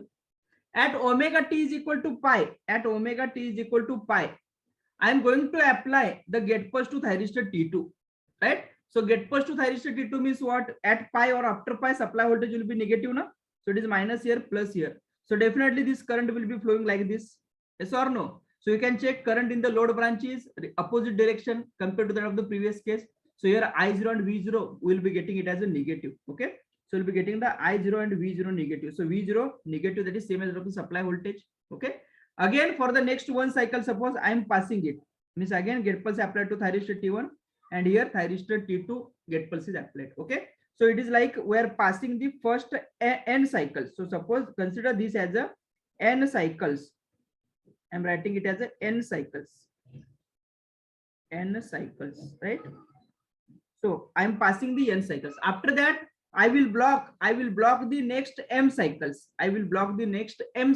Okay. So for example, suppose in this case, m is nothing but 1. Suppose corresponding to this cycle now, I am not applying the gate pulse to any of the thyristor. So what will happen? If the gate pulse is not applied to the thyristor, whether the thyristor will turn on? No. So that's why the output voltage will be getting, it is a 0 now. So corresponding to the next m cycles, consider this number is m. Okay. So here we are blocking m cycles. M cycles we are blocking. And after that, again, I will pass the n cycles. Are you getting the point? So like this, I'm again passing the n cycles. So again, let me write here, n cycles pass. So are you getting the point? So like this, we are going to control the output voltage. You can check. First n cycles I have passed up. After that, I have blocked m cycles. Again, I am going to pass the n cycles. Again, I am going to block the n cycles. Again, I am going to pass the n cycles. Again, m block, n pass, m block, n plus, n pass, m block. Right? Like this, we are going to control the thyristors. How to block the cycles? That is nothing but don't apply simply the gate pulse, okay, to the thyristor corresponding to those blocking cycles. Right? So here, where yes, you can check input is Vs, output is also where input is AC, output is also AC, na? Right? So this is your integral cycle control. Why it is integral cycle? Because integrally, okay, we are passing the cycles and blocking the cycles, again passing the cycles, again the blocking the cycles, right? In our case, n is 2 we have indicated, but in real life, if you check, we're having the number of pass cycles, it is in the order of some hundreds, right? It is like 100, it is like 125, okay, it is like 75, etc. Okay, so like this. Now, so this is the output voltage. So what about the I0 here? Can we write the I0? Can we draw the I0? Yes, I0 waveform is like this. Okay, this is the I0 waveform. Is this clear? Very simple. We are having it. This is V0 and I0. V0 and I0. Okay. Now, how to write? How to write the expressions? Okay, how to write the expressions? So suppose V0 RMS. If we want to write the V0 RMS load voltage. RMS load voltage. You can check V0 RMS. How many cycles were passing? N cycles. Out of how many cycles? M plus N cycles. Na? So you can check whatever the waveform will be having from this point to this point, right? From this point to this point, whatever the waveform from this point to this point, whatever the waveform will be having, the same will be repeating now, because we are passing N cycles, blocking M cycles, again passing N, again blocking M, like this. Okay. So corresponding to first N cycles, output is non-zero, and next for M cycles, output will be 0. So can I write it as it is equal to N upon M plus N, right? Into what is the RMS value? How many cycles? I have written it is like N cycles divided by total M plus N cycles. Okay. Now we need to find the RMS value of one cycle. So it is like a 1 by 2 pi integration from 0 to 2 pi, because over 0 to 2 pi we're having the full cycle, na? Right? 0 to 2 pi. It is a Vm square into sine square of omega t into d omega t to the power 1 by 2. Please try to understand this expression.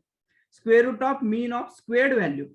I have taken RMS over the one cycle. I have multiplied that with N, because we are having the N cycles corresponding to output voltage is non-zero, and again total cycles are M plus N. Okay, so if you check, it is equal to under root N upon M plus N. Okay, into we can write it as a 1 by 2 pi, or let me write it as a root 2 pi, 1 by root 2 pi into integration over 0 to 2 pi, integration of sine square of omega t, 1 minus cos of 2 omega t divided by 2 into d omega t, right, to the power 1 by 2. So you can check, it is under root N upon M plus N into, this can be written as 1 upon 2 root pi into, it is like a omega t minus integration of cos is sine of 2 omega t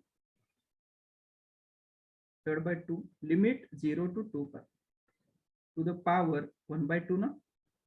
So you can check, it is equal to, okay, so therefore V0 RMS is equal to under root N upon M plus N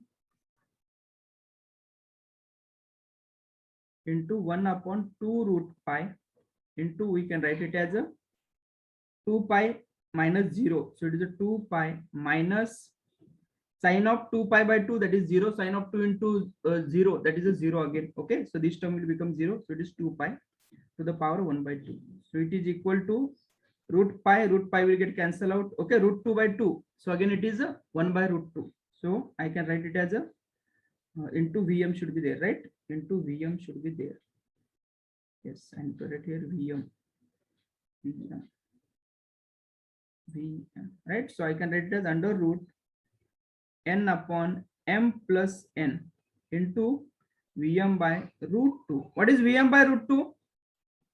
Peak value of the supply voltage, na? Right? So it is like under root N upon M plus N into Vs. This is V0 RMS. Vs means Vs RMS. Sir, omega t is also divided by 2, right? Where? Sir, in the previous slide, omega t is also divided by 2, na? Yes. No, these two I have taken outside. These two I have taken outside. Integration of cos is like this. Are you getting the point? Yes, sir. Okay, okay, yes. So what it indicates, so V0 RMS is equal to under root N upon M plus N is nothing but your root K into Vs RMS. What is K? We'll discuss.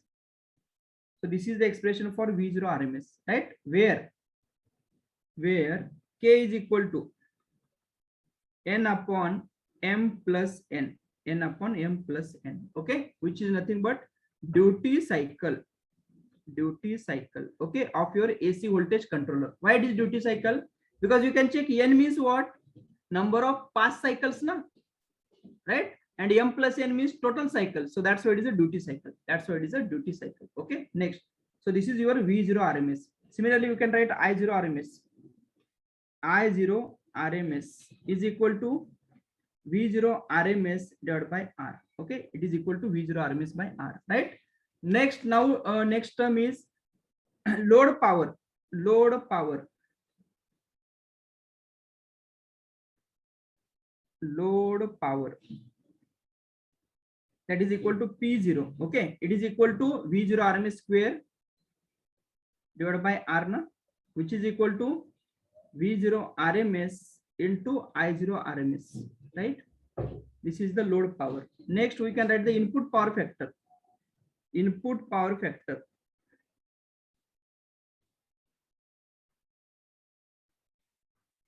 How to find the input power factor? Input power is equal to output power, na, right? Because in between we are having only switches. So input power is equal to output power. Input power is Vs RMS into Is RMS into cos of phi s, which is equal to output power is V0 RMS into I0 RMS, na? So therefore I can write cos phi s V0 RMS into I0 RMS divided by Vs into Is, or Vs RMS into Is RMS, na?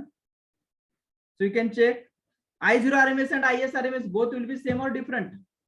Check the circuit operation, right? You will be getting both will be same. So these two will be getting cancelled. So it is like V0 RMS divided by Vs RMS. So therefore let me write, yes, therefore cos phi s is equal to V0 RMS by Vs RMS. But what is V0 RMS? We have written V0 RMS is equal to root k into Vs RMS, na? Right? So let me write it as root k into Vs RMS divided by Vs RMS. So Vs RMS will get cancelled out. So therefore input power factor is equal to cos phi s is equal to root k. Is equal to root k. Is this clear? Right? This is the root. So this is your input power factor expression, right? Next, what about the average load voltage? Can anyone? If I want to find the average load voltage, yes, what will be the average load voltage? Zero, na? Positive cycle, negative cycle, same area, right? So it will be zero. Average load voltage, average load current, it will be zero, right? So average load voltage is equal to zero. Average load current is equal to zero. Next, peak current flowing through each thyristor.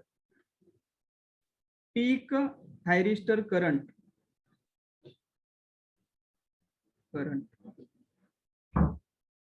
Yes, that is IT1 or IT peak. Let me write it as IT peak, which is equal to IT1 peak, which is equal to IT2 peak.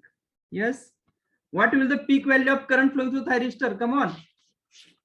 How much is the peak current that will be flowing through the thyristor? Output is not DC, Naveen. We are discussing AC to AC converters, right? Okay. Yes. So Vm by R, na? It is a Vm by R. Peak value of current flowing through the thyristor, right? Average thyristor current. Average thyristor current.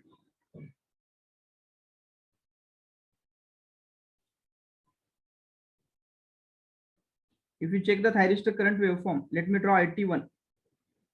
It is like omega t 0 to pi, suppose for one cycle, okay, or let me write this. Thyristor current waveform is like this. Suppose T1 current, it is a passing here non-zero, pi to 2 pi it is 0 now, and again same, again 0, again same, and again for some n cycles it will be 0, okay, and again it will repeat. So this is like for first n cycles. Next for m cycles it will be 0 na. So m cycles it will be 0.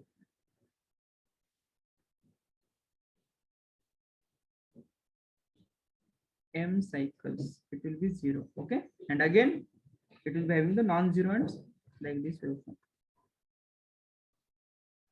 so on. Okay, so this is like your 0 to pi, pi to 2 pi, sorry, 2 pi, 2 pi to 3 pi, 4 pi, 4 pi to 5 pi, and so on. Okay, so what is the average value here? How to find the average value? Can I write it as n upon m plus n? Yes, IT1 average is equal to n upon m plus n. Out of the m plus n, only we are having the n cycles. Okay, where the output current is non-zero, thyristor current non-zero, into 1 by 2 pi, average of one cycle, that is 0 to 2 pi average. 1 by 2 pi integration from 0 to pi. What is the value here? Im sin omega t, na, right? So this is nothing but your supply current. Im into sin of omega t, or you can write Vm sin omega t by R also, doesn't matter. Okay, so Im into sin of omega t into d omega t, right? So you can write it as a n upon m plus n into Im by 2 pi. Integration of sin is minus cos, na? It is equal to 0 to pi. So you can check it is n by m plus n means k into Im by 2 pi into it is a 2, na? 2 to cancel. So it is k into Im divided by pi. This is your IT1 average. Is this clear? IT1 average. K into Im by pi, right? Similarly, we can find RMS thyristor current. RMS thyristor current.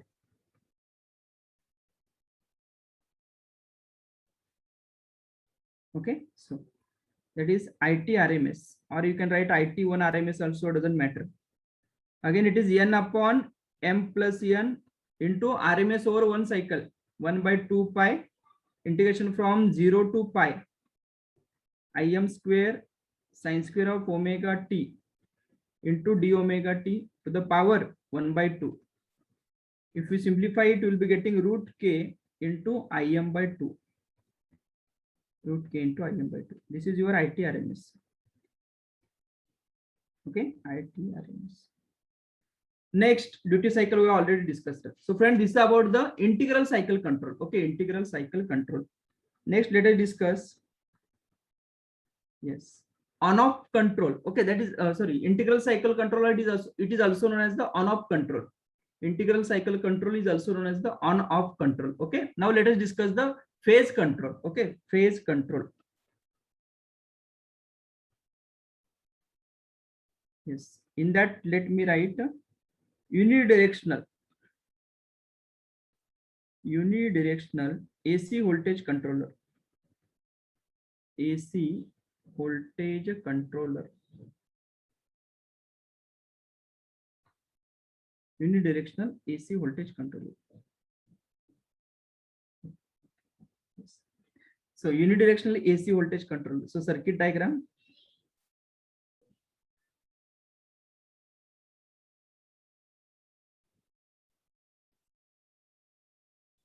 Now it is unidirectional, so one will be the controlled switch, second one will be the uncontrolled switch, that is a diode.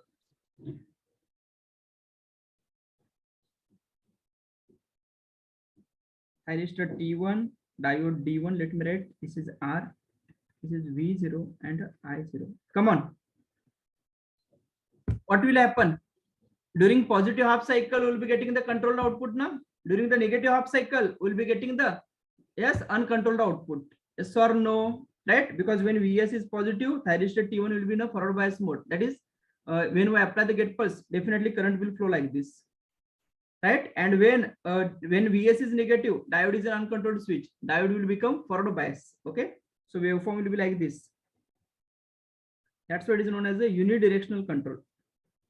Vs, this type of waveform will be getting. 0 to pi, pi to 2 pi, 2 pi to 3 pi, and 3 pi to 4 pi, right? V0.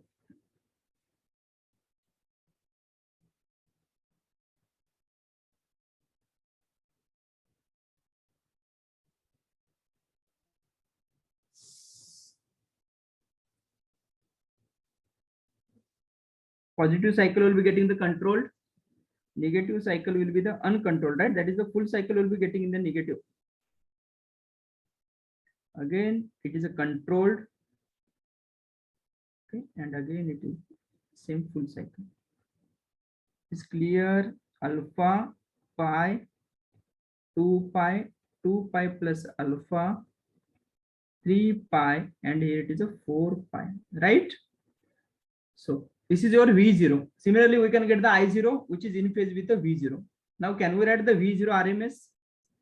V0 RMS is equal to conduction of the switches. How it will be? From alpha to pi, thyristor T1 conducts. Pi to 2 pi, diode D1 conducts. Pi 2 pi plus alpha to 3 pi, again T1.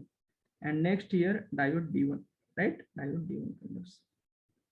Now, yes, V0 RMS is equal to 1 by 2 pi integration from alpha to 2 pi Vm square into sine square of omega t into d omega t to the power 1 by 2. Yes or no? Right? So this is your V0 RMS.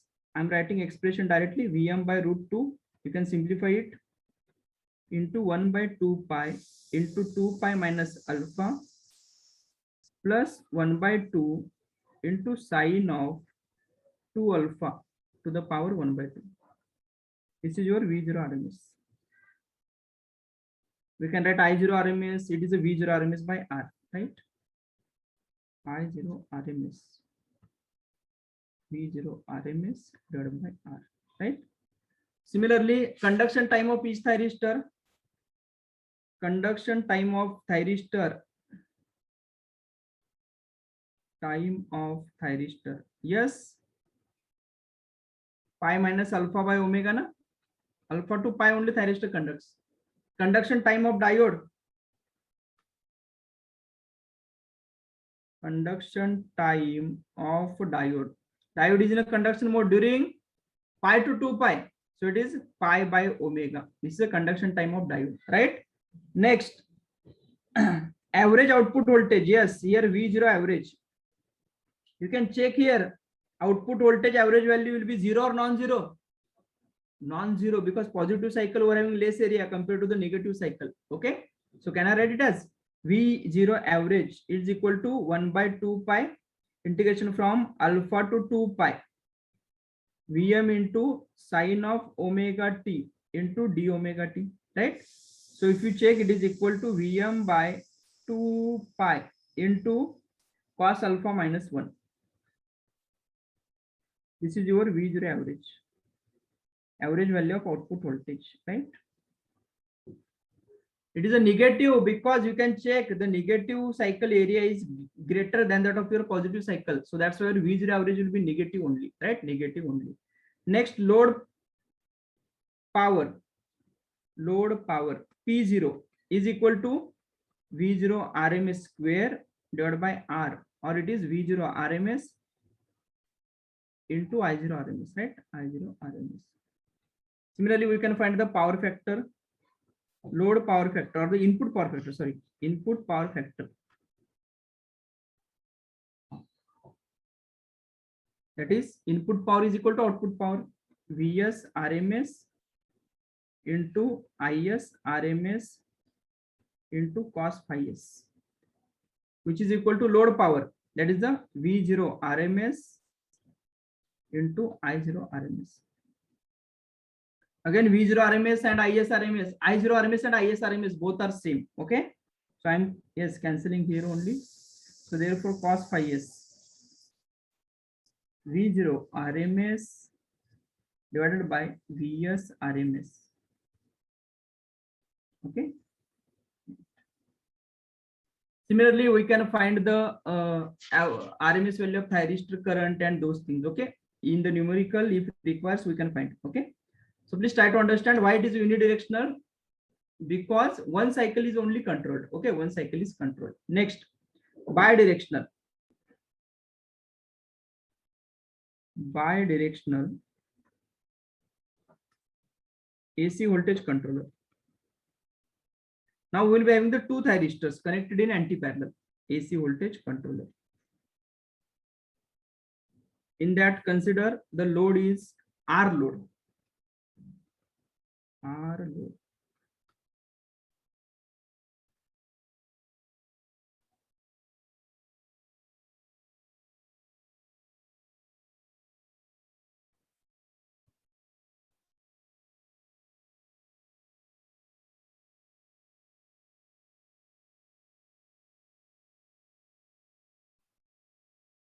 Vs thyristor T1, thyristor T2, R V0, I0. Okay, so both these cycles will be the controlled cycles now, right? So Vs waveform will be like this.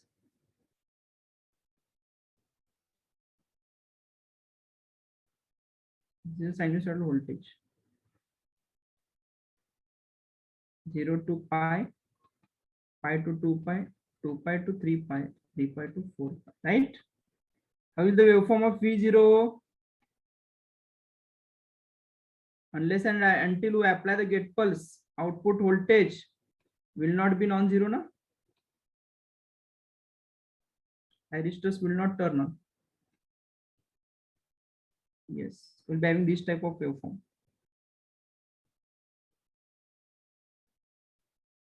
Supply voltage, same as the supply voltage, alpha to pi. Next, here it is a 0, pi to pi plus alpha. Again, it is like this, and here it is this type of. Getting the point, alpha, pi, pi plus alpha, 2 pi plus alpha, 3 pi plus alpha, 4 pi, right? You can check. Here we're having the two thyristors connected in anti-parallel. Both are the controlled switches now, right? Suppose at omega t is equal to alpha, gate pulse applied to thyristor T1. Means when Vs positive plus minus here, thyristor T1 forward bias mode. 0 to alpha, gate pulse not applied to thyristor T1. So thyristor T1 is in a blocking mode now, forward blocking mode. So therefore current will not flow from source to the load. So load voltage is 0. At alpha, we are applying the gate pulse. Current will flow from Vs, T1, load, and again back to the Vs. In this loop, current will be flowing. V0 is equal to Vs. So you can check from alpha to pi, V0 is Vs. Pi to pi plus alpha. After pi, supply voltage is negative, na? So it is minus here, it is plus here. Okay, so from pi to pi plus alpha, it is like none of the thyristor will be in a conduction mode. At pi plus alpha, T2 is triggered. Current will flow from Vs, load, T2, and again back to the Vs. V0 is negative here. Okay, so V0 is negative. So like this waveform will be getting, right? So this is the bidirectional control, right? Now, can we find the V0 RMS value? V0 RMS, which is equal to either you can find RMS value over the one cycle, that is a positive half cycle, or over entire 0 to 2 pi. Okay, so 1 by pi integration from alpha to pi Vm square into sine square of omega t into d omega t to the power 1 by 2 to the power 1 by 2, right? So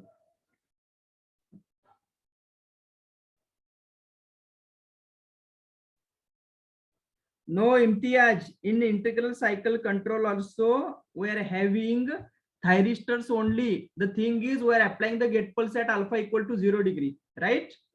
Okay, so I have not done any mistake. Okay, so next, so here we can write it, this is V0 RMS, Vm by, I am writing directly, divided by root 2 pi into, it is like a pi minus alpha plus sine of 2 alpha by 2. Same type of expression, number of times we have already simplified, right? V0 RMS.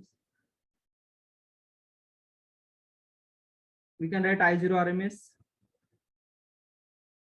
V0 RMS by R. load power P0 V0 RMS into I0 RMS, right?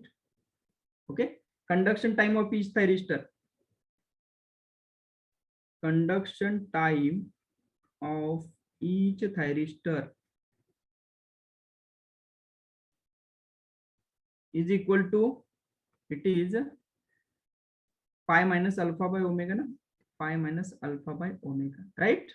Yes. Now, can we write circuit turn off time? Circuit turn off time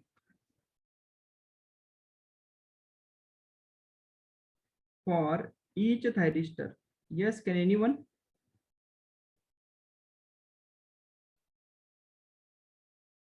You can check the circuit diagram. From alpha to pi, it is like thyristor T1 is in a conduction mode, na? This is like a plus here, minus here. Alpha to pi thyristor T1 conduction mode. At pi, thyristor T1 current becomes 0. And after that, the supply voltage is negative. Supply voltage is negative means it is a minus here, plus here. So this voltage will appear as a reverse voltage now. Till pi plus alpha, it will continue. After pi plus alpha, what will happen? This thyristor T2 will conduct. Thyristor T2 will conduct. But please be careful. Even though the thyristor T2 is in a conduction mode, the voltage across thyristor T2, VT2, ideally speaking, it is a 0. But practically some non-zero voltage will be there, na? Right? So due to that, this non-zero voltage will be appearing as a reverse voltage for thyristor T1. So circuit turn off time is equal to like pi by omega only. I will draw the VT1 waveform also. You will understand. So VT1 waveform, let me draw. Omega T alpha pi plus alpha 2 pi and 2 pi plus alpha. Similarly, right? So 0 to alpha, thyristor T1 forward bias mode. At alpha, it turns on. Alpha to pi, T1 conduction mode, voltage 0. Pi to pi plus alpha, both the thyristors are in off state, na? Thyristor T1 reverse bias mode. So output voltage will be same as that of the supply voltage. At pi plus alpha, T2 conducts. When T2 conducts, voltage across thyristor T1 will be like a very small voltage. That is nothing but the on state voltage drop of thyristor T1 will appear here. Are you getting the point? And after 2 pi to 2 pi plus alpha, again it is like this. So please try to understand. This is Vs. This is also Vs, negative Vs. And here let me indicate this is nothing but on state voltage drop of thyristor T2 Is this clear? Right? So reverse voltage is maintained from pi to 2 pi. So that's why the circuit turn off time is 2 pi minus pi by omega, means pi by omega. Right? Okay. So this is circuit turn off time. Similarly, we can find the input power factor and those things, right? Next, let us discuss with L load. Okay. Single phase bidirectional AC voltage controller. Single phase bidirectional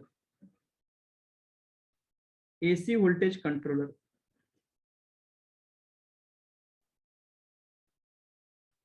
With L load. L load. Okay. So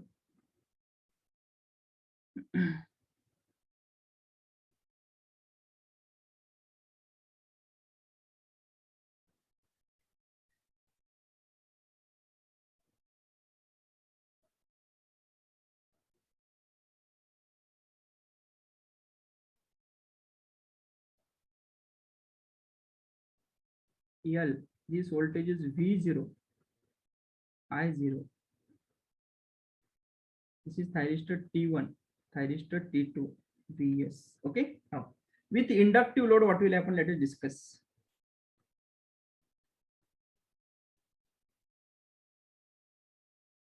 Vs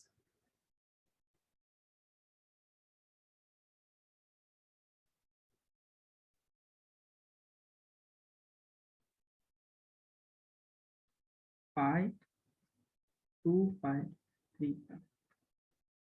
V0,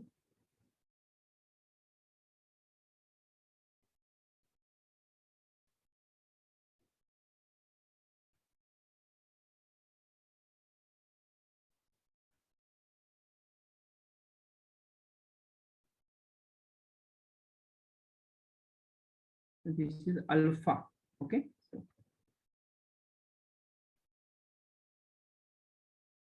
Suppose that alpha pi by 2, I am applying the gate pulse. Inductor stores energy. After that, inductor will go on. You will be getting this type of waveform. Again, it will be getting this type of waveform in the continuous cycle like this. Please try to understand this very important concept, alpha. Because sometimes they ask the questions like, what is the range of firing angle alpha for inductive load? Okay, for inductive load, I am keeping it alpha equal to, suppose this is pi by 2, I am saying pi. This is pi plus alpha. That is nothing but 3 pi by 2. Okay, this is nothing but pi plus alpha, which is equal to 3 pi by 2.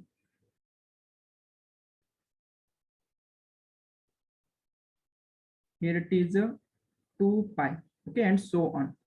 Now, what is happening in the circuit? Let us understand first. Okay, so alpha equal to pi by 2, I am applying the gate pulse to thyristor T1, right? At alpha equal to pi by 2. So what will alpha equal to pi by 2? Till pi, thyristor T1 will start conducting.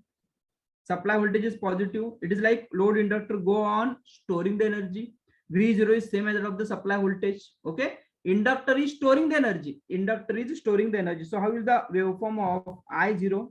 If we want to draw the I0 waveform, it will be like this.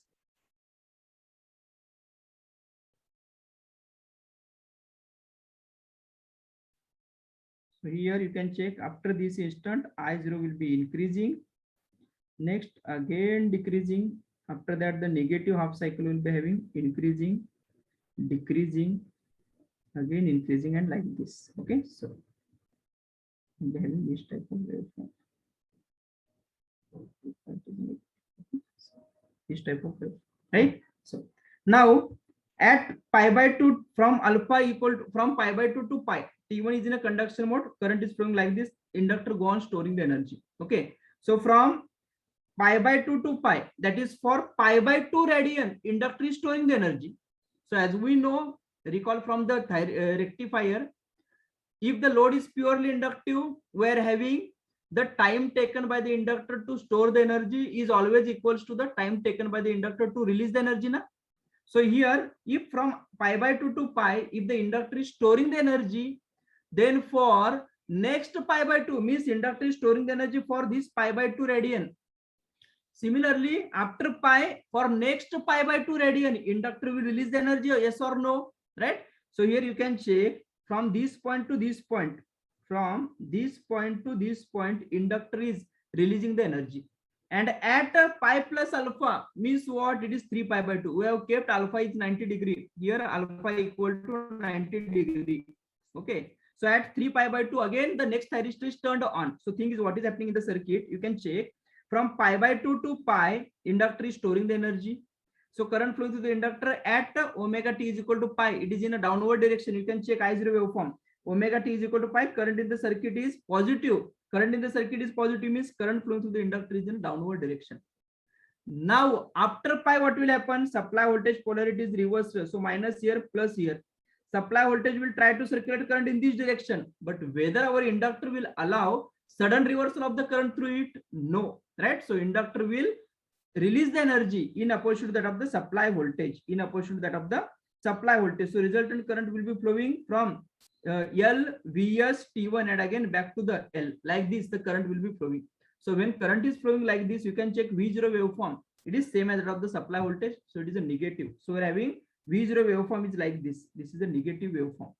This will continue till pi plus alpha because inductor stored energy, angle and angle for which inductor released energy, both are equal now because purely inductive load we are having. Okay. So from pi till pi plus alpha, inductor releases the energy. At pi plus alpha, what is happening in the circuit? At pi plus alpha, now I am applying the gate pulse to thyristor T2. I am applying the gate pulse to thyristor T2. So what will happen? It is like now inductor energy is less than that of the supply voltage. So again, current will be flowing like this. In this loop, the current is flowing. So here thyristor T1 will be in the off state. So please try to understand from pi plus alpha 2 pi plus alpha to 2 pi. Again, inductor will go on storing the energy. Okay. So you can check the I0 waveform. Inductor stores energy I0 negative. From pi plus alpha to 2 pi, current is negative. Inductor storing energy. At 2 pi, current flowing through the inductor is peak value, right? That is the negative value. Okay. Negative current means direction of the current flowing through the circuit or the inductor. It should be in the upward direction. No? It should be in the upward direction, right? So here, this will be current direction from omega t is equal to pi plus alpha to 2 pi. After 2 pi, what will happen? After 2 pi, supply voltage polarity is reversed, means plus here, minus here. Supply voltage will try to circulate current in this direction, but whether our inductor will allow the reversal of the current? No. So next, what will happen? After 2 pi also, our inductor will go on releasing the energy in opposition to that of the supply voltage. Till which instant? Till 2 pi plus alpha. And at 2 pi plus alpha, we are triggering thyristor T1. So you can check here. Yes, from pi plus alpha to 2 pi, T2 was in a conduction mode, inductor was storing the energy. 2 pi to 2 pi plus alpha, T2 will be in a conduction mode only. Inductor will release the energy. Inductor will release the energy. Is this clear? Okay, so please try to understand here. Yes, during alpha to pi plus alpha, which thyristor will be in a conduction mode? Thyristor T1 is in a conduction mode. So for omega t is equal to alpha to pi plus alpha, thyristor T1 conducts. In that from alpha to pi, inductor stores energy. Inductor stores energy. Here we have considered alpha is 90 degrees, so that's why we are getting this type of yes, let me write here. This is for alpha equal to 90 degree actually. Okay, so for alpha to pi, inductor stores energy. For pi to pi plus alpha, inductor will release energy.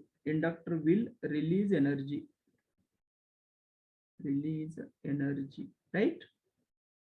Because the same time inductor is taking the same time to release the energy, na? Right? So there T1 conducts.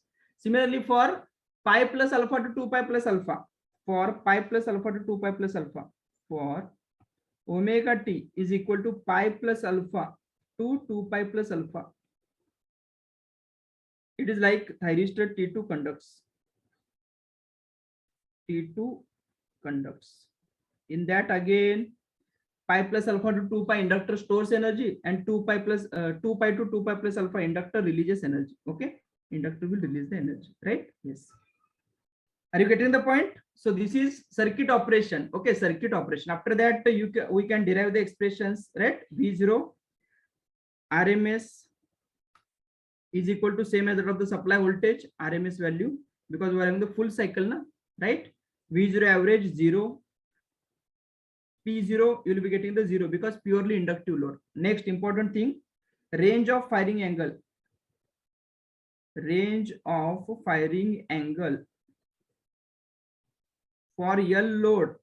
For L load is equal to pi by 2 to pi only. This is very important. If I apply the gate pulse to the thyristor,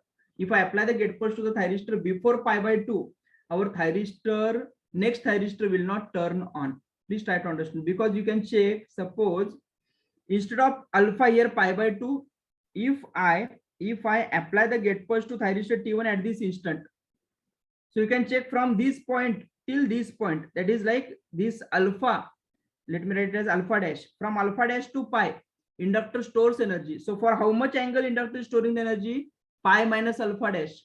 So again, if I apply the gate pulse to thyristor T1 here, na, alpha dash, I supposed to apply the gate pulse to thyristor T2 at pi plus alpha dash, na? Yes or no? This is like pi plus alpha dash. But you can check alpha dash to pi, inductor was storing the energy, means the angle is pi minus alpha dash. So after pi, inductor will take pi minus alpha dash angle more, na, to release the energy.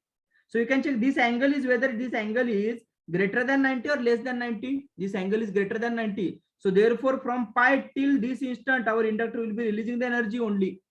And in that, suppose if I apply the gate pulse to thyristor T2, our thyristor T2 will not trigger at all. So that's why the range of firing angle should be greater than 90 degree only. That is from 90 to 180 degree. if you apply the gate pulse before 90 degree, your thyristor T2 will not turn on. You will not get the stable operation. You will not get the stable operation, right? Output voltage will be like uncontrolled here. Output voltage will be uncontrolled. Is this clear, right? Please try to think like this, where because inductor is having a tendency that if the load is purely inductive, time taken by the inductor to store energy is equal to time taken by the time required by the inductor to release the energy, like this. Okay, so that's why I written range of firing angle for real load is pi by 2 minus pi. Let us discuss for REL load. Okay, last bit, REL load. So, REL load. Single phase bidirectional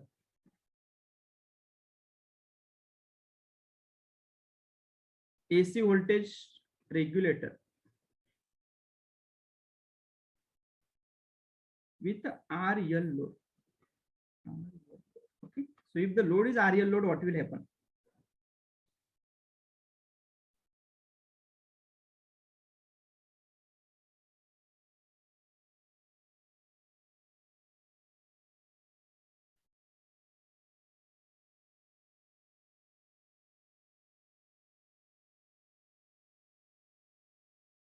Vs T1 T2 RL. This voltage is V0, current is I0, right?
I'm sorry, it should not be the positive, right? It is not like a rectifier. Need to consider like this only.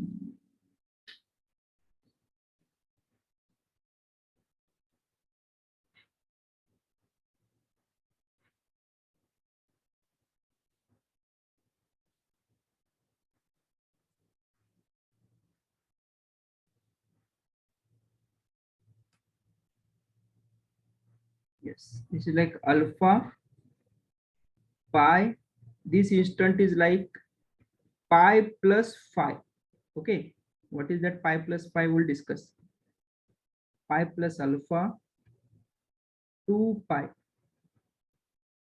2 pi plus phi, 2 pi plus alpha 3 pi, 3 pi plus phi. Okay, this is also phi. Okay, so yes, REL load. Let me write here range of firing angle is equal to phi to pi. Okay, phi to pi, where phi is tan inverse of omega L by R. Okay, omega L by R, right? Let us discuss the circuit operation. Now we are having the REL load. In the load, now we are having a resistor and an inductor. In that, resistor is, we know it only absorbs the power, consumes the power. But inductor is the element which stores the power, energy, as well as releases the energy. Okay, and it opposes the change in the current. So please check, from at omega t is equal to alpha, we are going to apply the gate pulse to thyristor T1. So at alpha, thyristor T1 starts conduction. Current will flow from Vs T1 load and again back to the Vs. In this loop, current will flow. V0 will be same as that of the supply voltage. This is for alpha to pi. Okay, so for alpha to pi, V0 is equal to Vs. Inductor go on storing the energy. Inductor go on storing the energy. Okay. Next, after pi, supply voltage polarity is reversed. Supply voltage polarity will be like minus here, plus here. Supply voltage will try to circulate current in the anti-clockwise direction, but inductor will oppose that change in the current through it. Na? So therefore, what will happen? Inductor will go on releasing the energy through thyristor T1. Till which instant inductor will release the energy? That depends on the value of R and L. Right? The inductor releases the energy till pi plus phi. Till pi plus phi means only for 5 degree, for 5 radian, the inductor is releasing the energy. This is pi plus phi now. So inductor releases energy for 5 radian. Okay. So from pi to pi plus phi also, which thyristor will be in a conduction mode? T1 only. Inductor releases energy. So that's why V0 is equal to same as of the supply voltage. You can check, apply KVL. So we'll be getting negative V0. From pi plus phi to pi plus alpha. From pi plus phi to pi plus alpha, what will happen? Now it is like at pi plus phi, inductor energy is less than the supply energy. So that's why pi plus phi to pi plus alpha, none of the switch will be the conduction mode. So output voltage will be 0, right? And at pi plus alpha, thyristor T2 is triggered. Thyristor T2 is triggered. Current will flow from Vs load T2 and again back to the Vs. In this loop, current flows. So V0 is now negative voltage now because current is here in the upward direction. Okay. So V0 will be getting it is a negative voltage. This will continue till 2 pi. Pi plus alpha to 2 pi, inductor stores energy. After 2 pi, again it releases energy till 2 pi plus pi. Okay. So like this waveform will be getting. So here, which thyristor will be the conduction mode from alpha to pi plus phi? Let me write here alpha to pi plus phi, thyristor T1. And from pi plus alpha to 2 pi plus phi, it is a thyristor T2. It is a thyristor T2, right? That will be the conduction mode. Okay. So now range of firing angle. Suppose if I apply gate pulse to thyristor T1 at alpha, and if alpha is less than phi, what will happen? Our thyristor T1 will not turn on, na? Right? Because it is like inductor was releasing the energy and thyristor T1 was in the reverse bias mode. So that's why the range of firing angle I have written it as phi to pi, right? That is phi is nothing but tan inverse of omega L by R. So please keep it in mind. For resistive load, range of firing angle is 0 to pi. For RL load, the range of firing angle is phi to pi. And for L load, the range of firing angle is pi by 2 to pi. Pi by 2 to pi. Okay. So let me write here also. For resistive load, purely resistive load, range of firing angle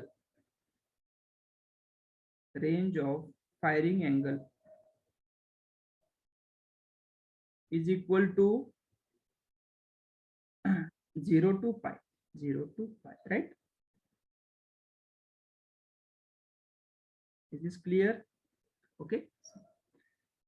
Right. So next, how to derive the V0 average RMS? We can do it, okay, by checking the waveforms, right? That is not the big deal. Next, let us discuss some numericals. Hardly there are 5 numericals.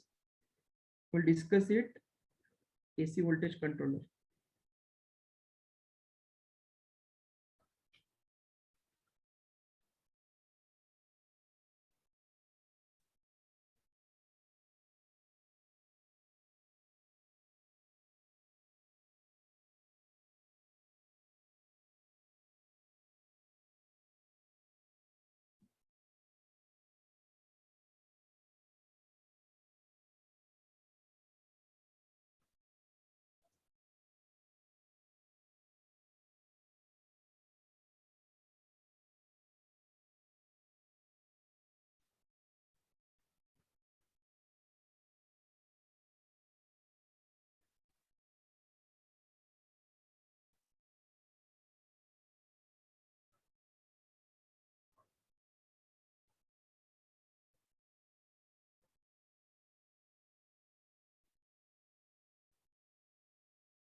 Very straightforward questions we are having.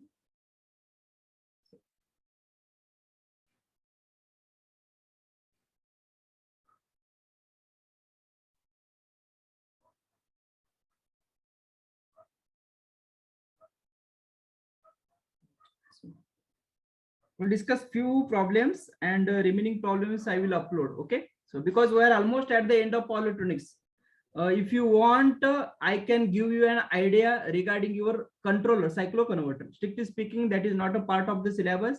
They have not asked any question. Okay, but only for the understanding purpose, right? If you want, I can extend it. Okay, so we'll discuss it after discussing this numerical, right? Okay. Single phase voltage controller of 220 volt 50 hertz and a load of 10 ohm for 9 cycles on and 7 cycles off. Okay, we're having 9 cycles on, means n is equal to 9 and m is equal to 7. The RMS output voltage and input power factor are, so V0 RMS they have asked the, and input power factor we have discussed now. This is your integral cycle control na. 9 cycles on and 7 cycles off means it is like on off control, that is integral cycle control. Yes, input voltage is given 220 volt, frequency is 50 hertz. Yes, what is the RMS voltage? V0 RMS.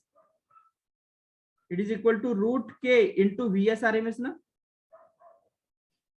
So it is equal to root K is nothing but n upon m plus n na, into Vs RMS. It is a 220. Please check how much this one. And input power factor is equal to, we have written it is a root K, which is equal to under root 9 upon 9 plus 7. So it is equal to, yes, 165, right? 165. And what about the input power factor? 0.75, right? 0.75. Okay. Next, let us discuss this example. In the following circuit, if SCRs are triggered with symmetric firing angle of 60 degree, so this circuit we are having where SCRs are triggered with a symmetric firing angle of 60 degree, then find power delivered to the load. In case diode D1 gets open circuited, then find power delivered to the load. Yes, how to find? Firing angle is 60 degree. So let us first of all understand the circuit operation. When Vs is positive, that is plus here, minus here, this thyristor will be in a forward bias mode. Let me write as T1 and this is a T2. So T1 starts conduction, or T1 will be in a forward bias mode when Vs is positive. So when T1 conducts, what will happen? Current will flow like this na. Vs, T1, D1, load, D2, and again back to the Vs. In this loop, the current will flow. That is direction of current in the circuit, in the load is the downward direction. When T2 conducts, what will happen? Suppose now when T2 conducts, then what will happen? That is minus here, sorry, plus here, minus here. And if I apply the get pulse to T2, how the current will flow? Current will flow like this na. Vs, D3, load, D4, and again back to the T2. In this loop, current will flow. So it is like your bidirectional AC voltage controller na. Yes or no? Only bidirectional AC voltage controller, right? So how is the output voltage? V0 omega t 0. It is like alpha pi plus alpha and 2 pi. Okay, so output voltage will be like this. Resistive load variable, right? This type of output voltage will be getting. Well, return the expression of V0 RMS, yes or no? And similarly, we can simplify it and we can find the power delivered to load. Second bit, in case diode D1 gets open circuited. Now it is given that if diode D1 is not in a conduction mode, it is damaged, it is open circuited. So how will the V0? Can anyone? This is first bit, this is second bit. Okay. So for second bit, if you check the V0 waveform, if diode D1 is not in a conduction mode, then which cycle will not appear in the output voltage? Come on.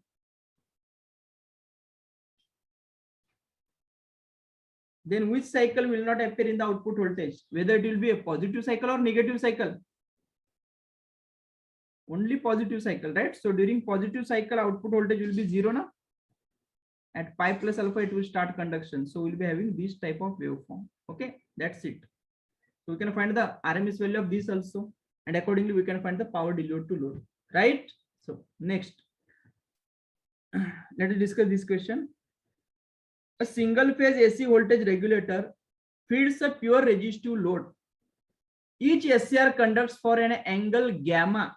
It is given that for purely resistive load, each SCR conducts for an angle gamma when operating at a firing angle alpha greater than 90 degree.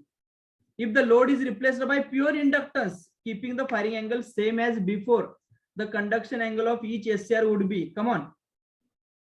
When resistive load is there, then the conduction angle is gamma. For R load, it is given that conduction angle is gamma. Conduction angle is equal to gamma. But suppose for RL load and they are keeping the same power factor, what will the conduction angle? Can anyone? So it is like from alpha to pi. That is nothing. For R load, conduction will be like from alpha to pi only, na? And that alpha to pi means pi minus alpha is nothing but gamma. They have given it is a pi minus alpha. It is a gamma. And for L load, not RL load, I'm sorry. For L load, they have given, na? Right? If load is replaced by pure inductance. Yes, for L load, it is like alpha to pi inductor stores energy. And again, next gamma radian it will take to release the energy. So conduction angle is 2 into gamma, right? 2 into gamma. Is this clear? Imtiaz, how it is gamma by 2? It should increase, na? Right? For R load, let me draw the waveform, you will understand.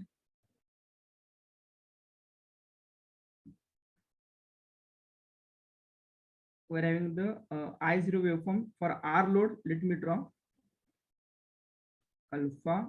This is a pi plus alpha and a 2 pi.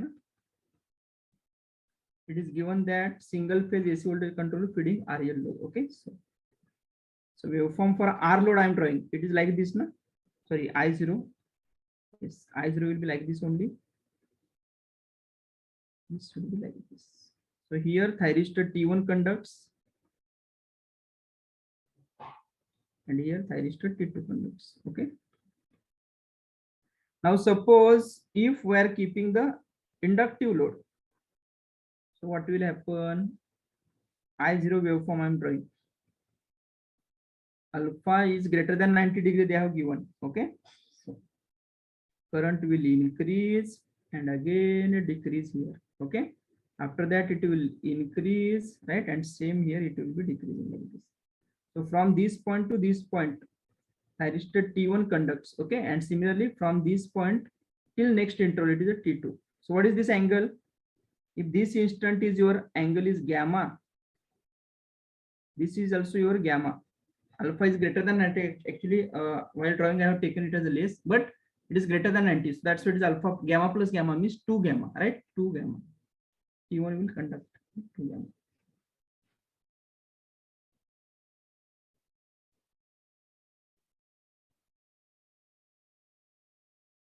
Right?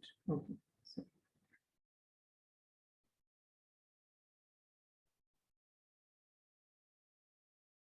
right. Next. Yeah. Yes. Let us discuss the last question. The input voltage of a single phase full wave AC voltage controller is 282.8 into sine of 314t. If the load is resistive and output voltage is 162 volt, then the input power factor is, okay, our task is to find the input power factor. Okay, so input voltage is single phase full wave AC voltage. Now single phase full wave AC voltage controller means it is a bidirectional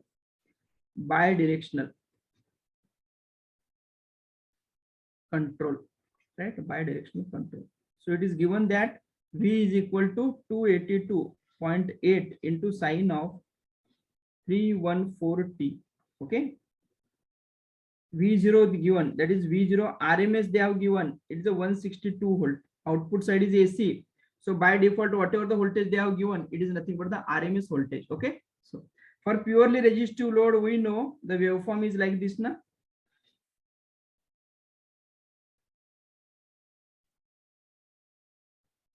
This is alpha pi plus alpha, and here it is a 2 pi.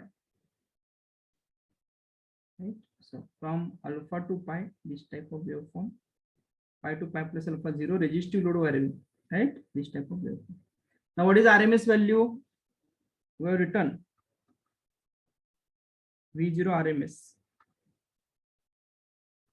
is equal to 1 by pi integration from alpha to pi Vm square into sin square of omega t into d omega t to the power 1 by 2, right?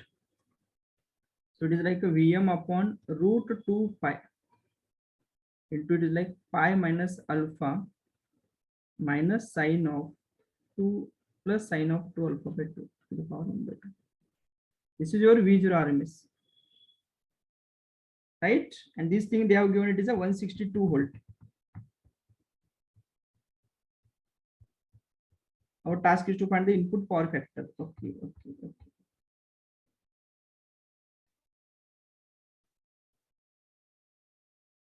They have not given the alpha value, but we can find here. Yes, this is somewhat tricky. Please check here how to find the alpha. Here we need to take the help of that solution of non-linear equations. Okay, so it is 162 is equal to Vm is 282.8. 282.8 divided by root 2 pi into, let me write as pi minus alpha plus sine of 2 alpha by 2 to the power 1 by 2. Okay, so therefore from this I can write it as pi minus alpha plus sine of 2 alpha by 2 to the power 1 by 2 is equal to 162 into root pi, root 2 pi na, divided by 282.8, 1.4359. So therefore we can write pi minus alpha plus sine of 2 alpha divided by 2 na, squaring both the sides, so it is square 2.06. So therefore it is sine of 2 alpha by 2 minus alpha is equal to 2.08 minus pi na. So you can check, it is equal to 2.06 minus 1.078. Okay, or we can write it as alpha minus sine of 2 alpha by 2 is equal to 1.078. Now what to do next? Because it will not give directly solution na. So what to do? So here we need to use either the non-linear equations solution. You might have heard that Newton-Raphson method, right? Ranjakutta method, or trial and error method. In this case, suppose if we use the trial and error method, okay, trial and error method. Let me write here. Let's solve it by using trial and error method.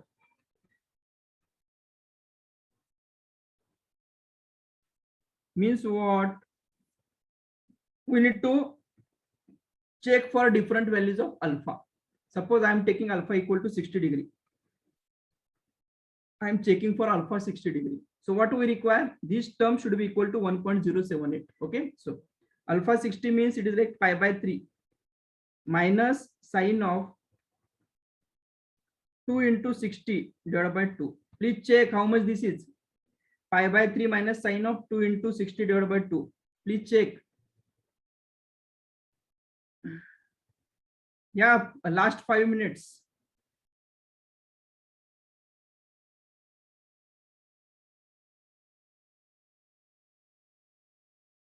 No need to go for the iterations. It will take very, right? You will not get the answer faster here. So better to go for trial and error method, right? 0.613, 0.613, which is not equal to what we require, 1.078 na?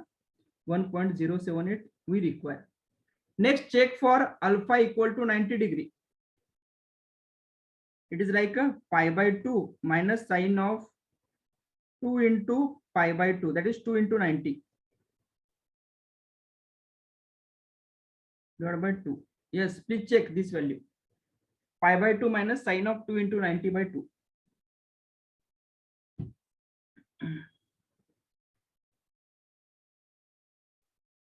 $1.57, right? 1.57. 1.57. We require 1.078. So here you can check for alpha equal to 60 degree, it was 0.613. Means it was like a less than that of this value, no, 1.078. For alpha equal to 90 degree, it is 1.57, which is greater than, not equal to, it is 1.078, but it is greater than 1.078 na. So can I say that our alpha is in between definitely pi by 3 and pi by 2, that is 60 degree and 90 degree. So randomly now you can check for alpha equal to 80 degree, right? Like this, we need to find the answer. For alpha equal to 80 degree. Yes, let me write it as 80 means 80 into pi divided by 180 minus sine of 2 into 80 divided by 2 na. Please check this value.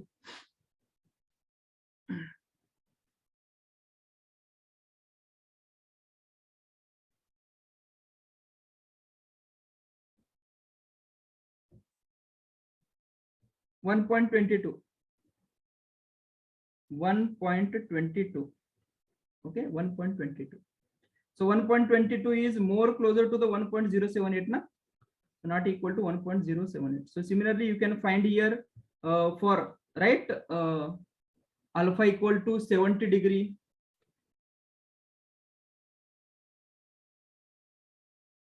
Still it is greater na, right? 70 degree will be more closer now. You will be getting 70 into pi by 180 minus sine of 2 into 180 divided by 2. Sorry, 2 into now it is 2 into 70. Yes, please check. 0.9 or 1.09. Okay, good. 75 degree, you are getting 1.058. Okay, so 70 it is.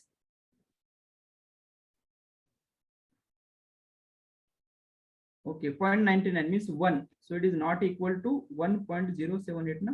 So you can check for alpha equal to 75 degree. You will be getting more closer na. 75 into pi divided by 180 minus sine of 2 into 75 divided by 2. Right? Please check it is. I think some students have solved. It is 1.058 na. 1.058. Okay, we require 1.078 na, so it is nearly equal. So you can say the alpha equal to 75 degree. Alpha equal to 75. Or if you check for alpha 76 degree, you will be getting even more closer. 76 point something, 76.123, any value you can check. You will be getting more closer. Okay, so this is alpha 75. Now once we get the alpha value, now can we find? Yes. Yeah, alpha value we have calculated. Now, can we find the input power factor? Yes, our load power is equal to V0 RMS square divided by R. Okay, so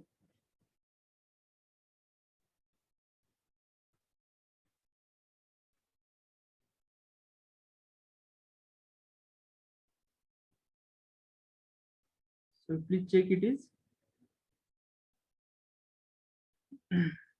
So please always think like this ki suppose in some of the cases if our methods are not working, okay, then just like this trial and error method also we can find the answer, right? Okay. Yes, what is the answer? Load power.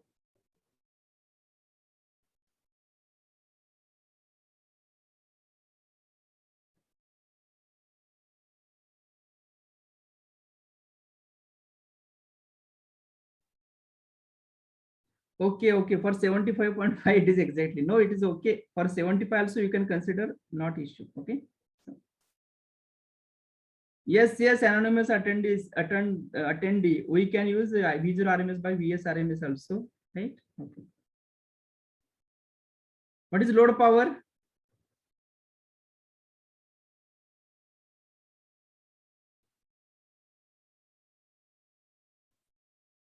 R is not given. They haven't given. Okay. Then we can use that expression. Input power factor is equal to.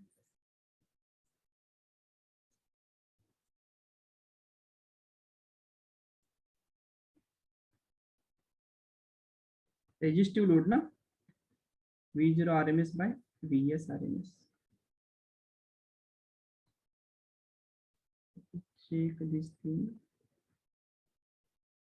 162. 282.8.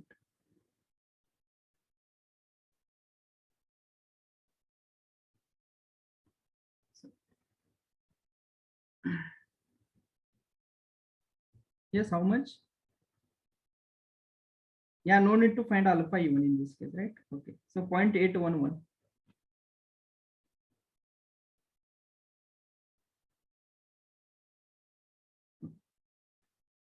Okay, so this is about AC voltage controllers.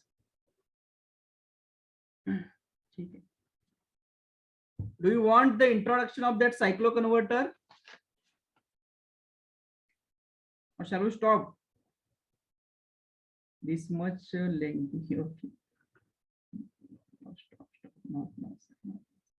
Not now means it will be like a now and never thing, right? Because from tomorrow it is very difficult for me also to get the time, right? Full schedule like recordings and other batches, right? Okay. Yes. Actually, it is over and above topic, okay?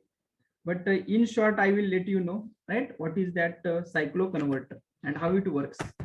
The only thing is in a cycloconverter, the important points or they have asked the questions like those we'll discuss here in short.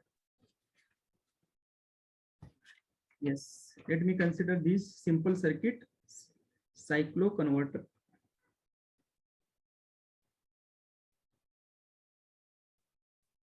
In the cycloconverter, we're having the two types. One is the midpoint type and second one is the bridge type. Okay, so midpoint type.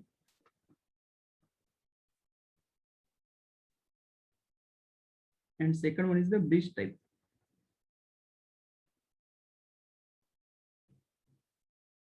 So let us first discuss the midpoint type. First, in the sense, we are going to discuss only one midpoint type cycloconverter. Okay, so suppose the circuit is like this.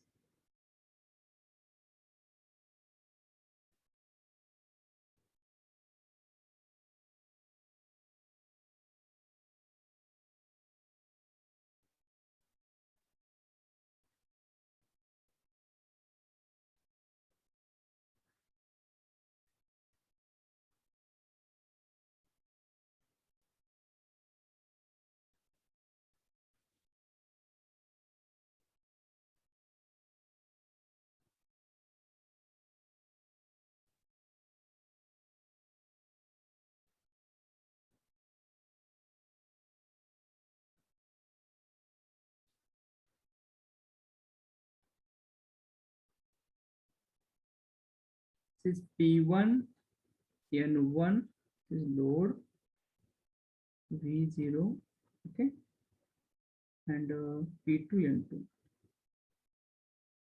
right? So VS. So midpoint type cycloconverter. Let us discuss the step up cycloconverter, right? Step up cycloconverter. In the cycloconverter, there are two types. One is step up, second one is a step down. Okay, so step up, let me write step up cycloconverter.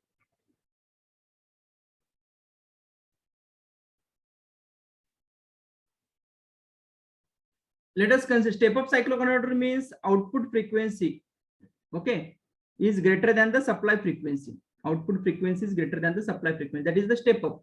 Step down means output frequency is less than the supply frequency. Okay, so suppose in this case, let us consider Example like, yes, suppose we want the output frequency, which is equal to 2 times the supply frequency. If we want the output frequency is equal to 2 times the supply frequency. So let me write here Vs waveform. Let me draw omega t 0. So suppose this is the Vs waveform. So Vs is completing one cycle here now, right? It is like a pi. Here it is a 2 pi. So this is supply frequency, right? Corresponding to the Fs, we're having this waveform. This is Vs waveform.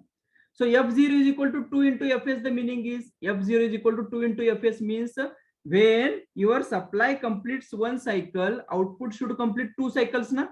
Output should complete how many cycles? 2 cycles. Okay. So if the output is required to complete 2 cycles, the meaning is when supply completes one cycle, output should complete one full cycle, right? So it is like a pi by 2. Let me write.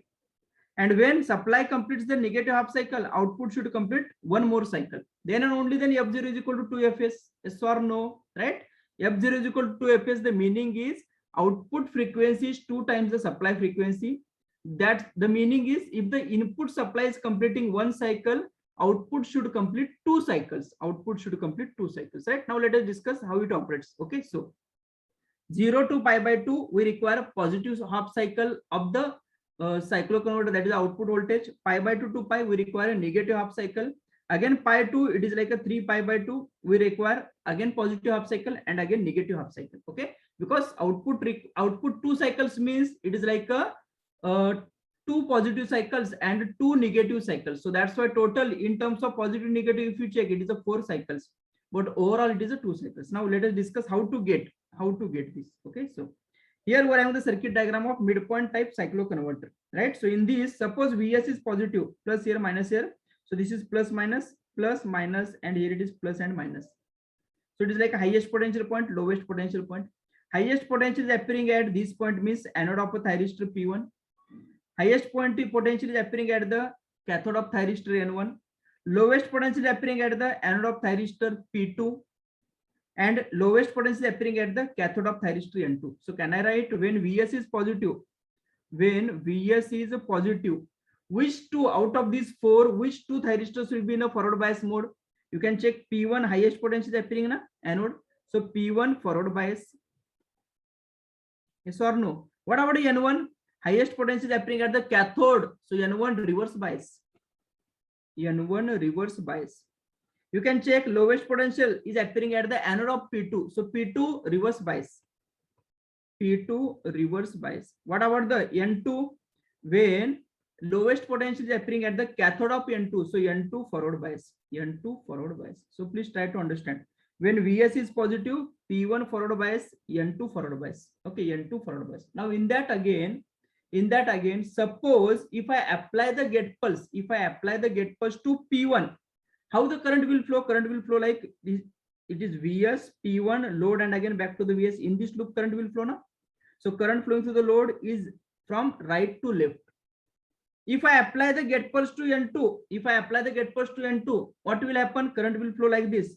This portion, that is supply, load, N2, and again back to the supply. Yes or no? In this loop, current will flow. So what is the direction of current in the load? It is from left to right.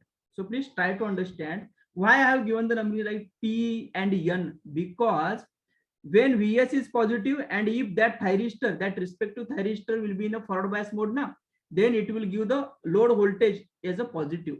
Means Vs positive and you suppose P1 is forward bias. Then if I apply the get pulse to P1, then it is like a thyristor load voltage will be equal to your positive voltage. Next, when Vs positive, N2 is in a forward bias mode. If I apply the get pulse to N2, we will be getting the voltage across the load is a negative voltage. So that's why it is a N indicated here. Here it is P indicated. Okay. So now let us understand how to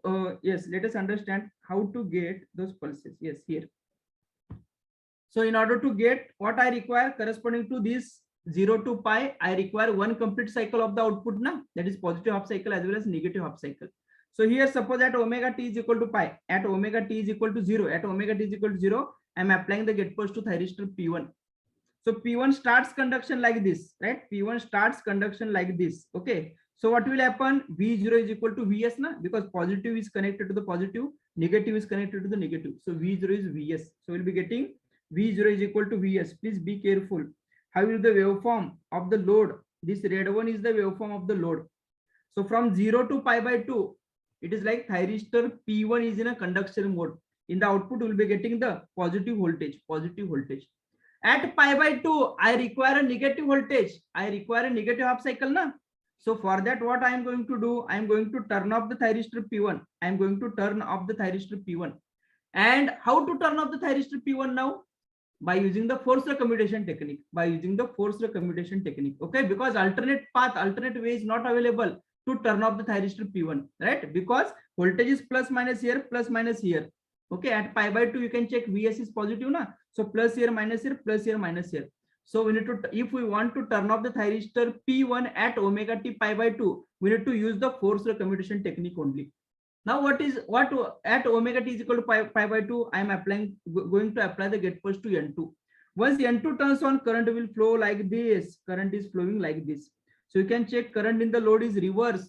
You can check V0, you will be getting the negative. V0 you will be getting as a negative. So negative V0 means what? It will be like this. At pi by 2, we'll be getting the negative means exactly opposite to that of this pulse, na? So it will be like this.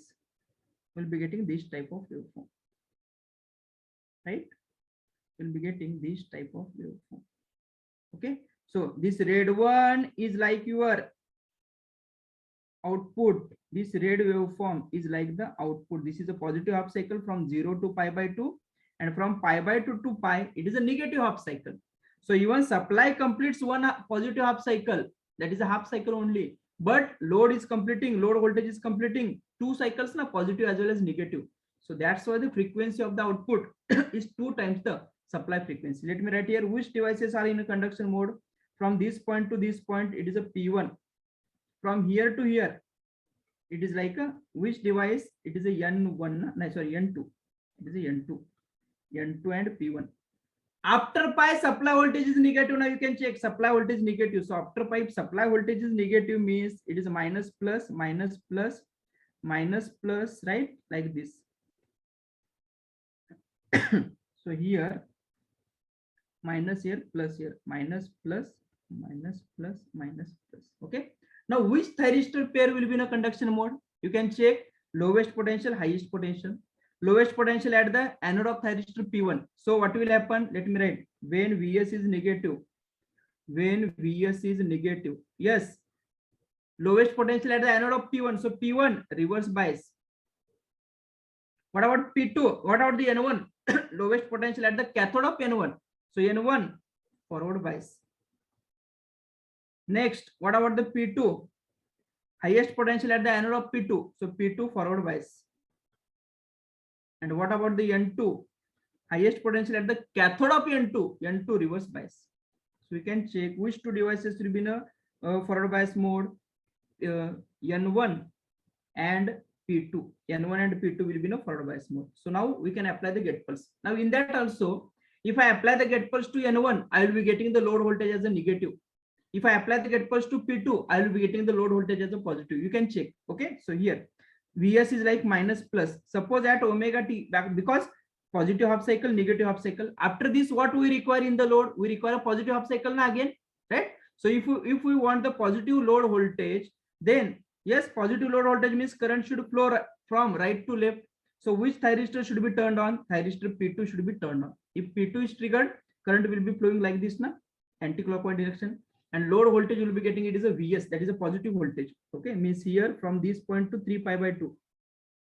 In the output, you will be getting this type of waveform, exactly the mirror image of this negative cycle. Okay, so this is from pi to 3 pi by 2. At 3 pi by 2, we are going to turn off P2. We are going to turn off P2 by using the forced commutation. Okay, and we are going to apply the gate pulse to N1 now. We are going to apply the gate pulse to N1. So N1 is fired. When N1 is fired, you can check current is flowing like this. Current will flow in the anti-clockwise direction. So in the load branch, the current will flow from left to right now. So current is negative, V0 negative, right? So we'll be getting the waveform like this. This type of waveform will be getting. So you can check this red one is nothing but your output voltage. How many cycles it is completing? 2 cycles. Supply is completing 1 cycle, but it is output voltage is completing 2 cycles. So that's what it is. F0 is 2 Fs. Okay. So which two devices will be in a conduction mode here? From this point to this point and from here to here. Okay. So you can check first we turned on the P2 na, and after that N1. So sequence will be P1 N2 P2 N1. Okay, P1 N2 P2 N1. Is this clear? Right? So simple operation. Important thing, step down cycloconverter. Step up cycloconverter requires forced commutation. Forced commutation to turn off SCR. To turn off SCR, right? But whereas if you check the step down cycloconverter,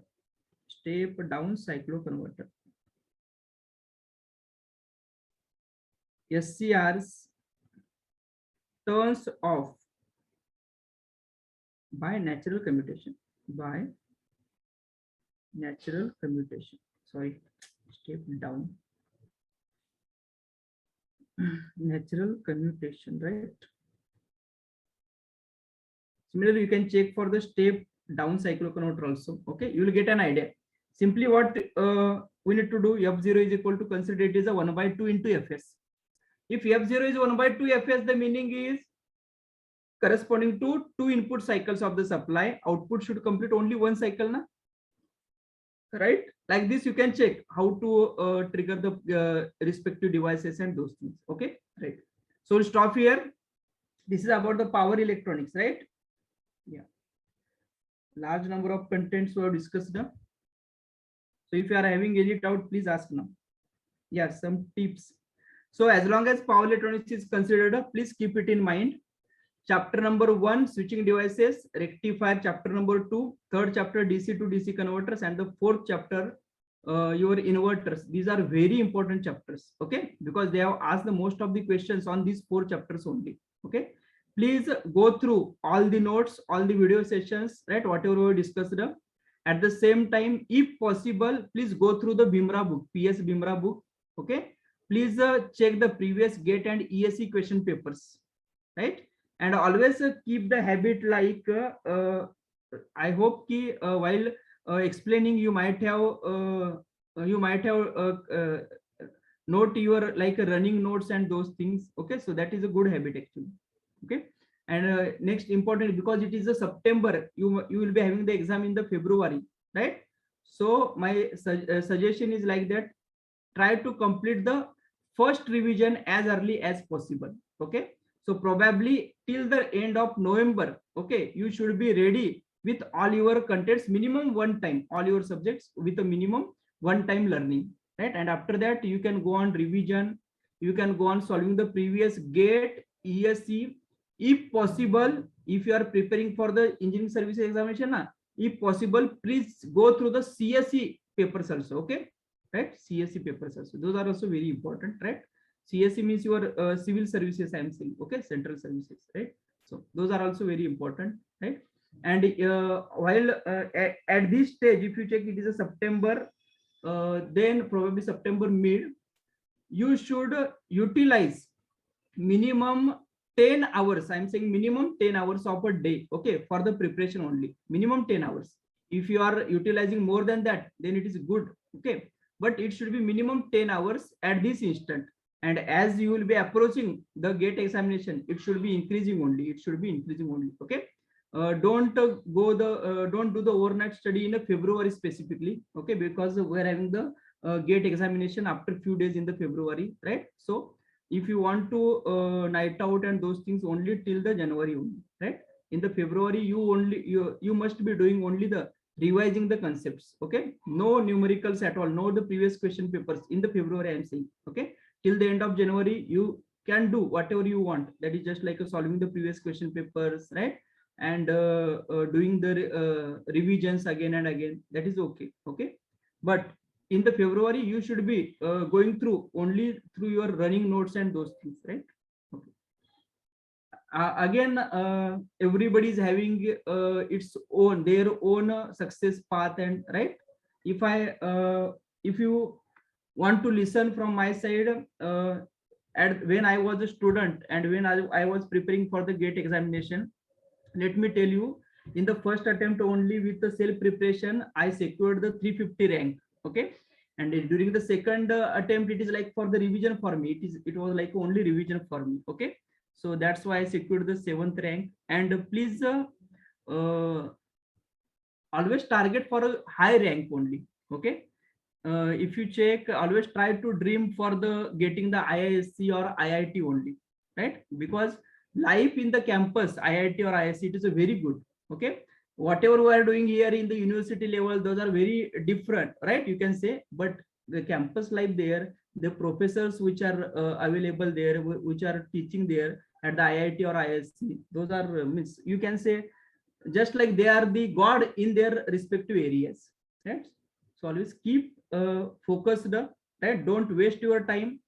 Avoid your social media. I'm saying Facebook, WhatsApp, please try to avoid it.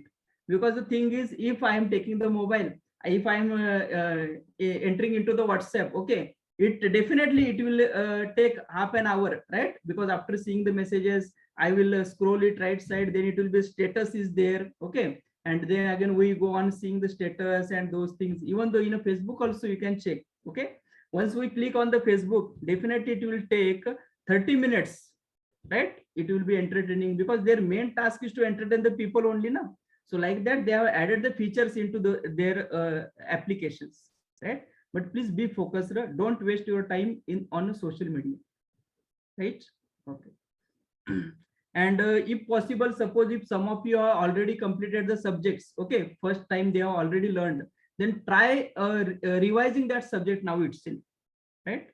Suppose you are having one subject, for example, suppose from tomorrow, if you are trying to starting for preparation of power electronics, okay, then it is like make a proper schedule, like for suppose a daily 6 hours I am going to study the power electronics, and for remaining 2 hours I am going to do the revision. Okay, you can do the revision of subjects like your network, subjects like a network control system. Those subjects generally now requires this is my definitely those subject teachers also might have shared their views, okay, but this is my view. For the network or the control system, if you check, comparatively very less theory is there, okay. So most of the problems or the most of the things will be like a very straightforward na. So very less data you need to memorize in the network or the control system type subjects, okay. But if you check the subjects like the machines we are having, it is a means you can check very depth concepts we are having in the machines, okay. In the power electronics you can check very vast subject we are having, okay. And we are having the n number of concepts, n number of formulas, what to memorize, what to remember, that is very difficult, okay. So my suggestion is at start, if you are already completed, it is a well and good, okay. If not completed, first of all complete those subjects where it requires a less memory, memorizing the data, and start revising it. And after that, start one by one subject like power electronics or machines or power systems, right? Like this. But start revising, right? Daily minimum 2 hours you should be giving for the revision only, and minimum 6 hours, 6 to 7 hours for learning new concept, that is a new subject, right? Okay. So if you are having any doubts, please ask. Revision in the sense like you have to solve problems again, or just revise the class notes and just leave. If you are feeling comfortable with the class notes, okay, so suppose you might be feeling that whatever the class notes are there, and on this page number, oh, this concept is there. If like that, if you are having the that level, if you are done the revision, then no need to go for the class that class notes again. Yes. Go for solving the numericals. But if you are not reached up to that level, okay, each and every concept, then please try to go on revision only, because more the number of revisions will help you in the final examination. Because you can check in the final examination, we are having hardly 3 hours, 100 marks question paper, okay, and that too total all the subjects will be there na, in that one question paper, right? Yes. And if you check the question number 1 is suppose on the electromagnetic field, question number 2 suppose on the power electronics, suppose question number 3 on network. So generally the thing is, if we think about our mindset now, question number 1 suppose electromagnetic field means, suppose that is question is somewhat difficult, then it will put some pressure on our mind. And the question number 2 is like, suppose we are having the power electronics. Okay, suppose it is a moderate question. Okay, and suppose question number 3, even it is an easy question now, then also generally we feel it a difficult, right? Yes, So sir. that's why more the number of divisions will surely help you, okay, in reducing or in covering the paper very less time, right? So revisions are very important. Okay, sir. Definitely, if you are preparing by heart, okay, by heart, then definitely in the month of February, right, you will get pressure, you will not get the sleep, that things will definitely happen, right? Because most of the times if we prepare like in with a devotion or with a heart na, then it is like in the month of February you will be getting like all the concepts, all the subjects, all the formulas in your mind, okay, while eating in the mess, okay, while sleeping also you will be feeling like what is going on in my mind, okay. But definitely that is a good sign, okay, that indicates that your preparation is almost done, right? Yes, please, if you are having doubts, please ask. And thank you for your patience, because today we had a very hectic Hello, sir. session, right? Hello, Okay. sir. Yes, please. Sir, actually, control system and network, I do not want to attend the class. It is good because I already prepared. Okay, okay. So, because also in power electronics, I feel somewhat means class time is very high, na? Means Okay. 7 hours around. Okay, okay. So if I will miss some class, it is up to me, na? If you miss some class, then Means in the I think my network theory and control system are good. Means okay. if then I want class. Means I will not want to Okay, class. okay. If you think that okay, already you have completed and you are having a very good command na on those subjects, okay. Have you Only- already attended the sessions of those professors? Sir, already I means in college time I wrote GATE exam already one time. So I No, got but at that time you did the self preparation or you attended the sessions? yes, sir. In college time online videos are I attending and some 3500 rank I get. Okay, okay. Online videos means of our faculties. No, sir, from other faculty. Okay, okay, okay. Means Yes, sir, other from institute you are saying, or it is YouTube, still available on the YouTube? YouTube or NPTEL some. Okay, okay. No, no. Then my suggestion is please attend the sessions, okay, of the network and the control system faculty also. That will definitely help you. Okay. Even that will add into your knowledge. That will, I can say, the upgrade your level of that subject particularly. Okay, okay. Because if you have attended the already, then my suggestion is no need to attend. But if you have not attended now, please attend it. Right. Because the Previous thinking as time, a yes, what we are doing, we are giving over and above things also, right? So those faculties will tell you the short tricks, right? yes. Yes, yes. Previous time when I was preparing, Hmm. I wrote many tests actually from Okay, S, from okay. DG. Okay. But sir, I unfortunately how I don't know, but some getting some around 50 marks. But means sir, this time means Okay. concept is I think not lagging so much, but some doing in numericals means Okay. speed fast, small silly mistakes are there. Something Yes, yes. I got for that I got some less rank actually. Okay, okay, okay. Then how sir, actually I already told you that power electronics I many times wrote test but getting some less mark. Okay, less okay. mark less mark Okay. how The sir thing is, in means order to calculate. for avoiding the mistakes, okay, calculation mistakes, or we can say the silly mistakes and those things, the only solution available is go on practicing. That's it, right? More and more practicing will definitely reduce your errors. Means some formula I need to remember. Okay, short formula. Some formula I have to remember. Okay.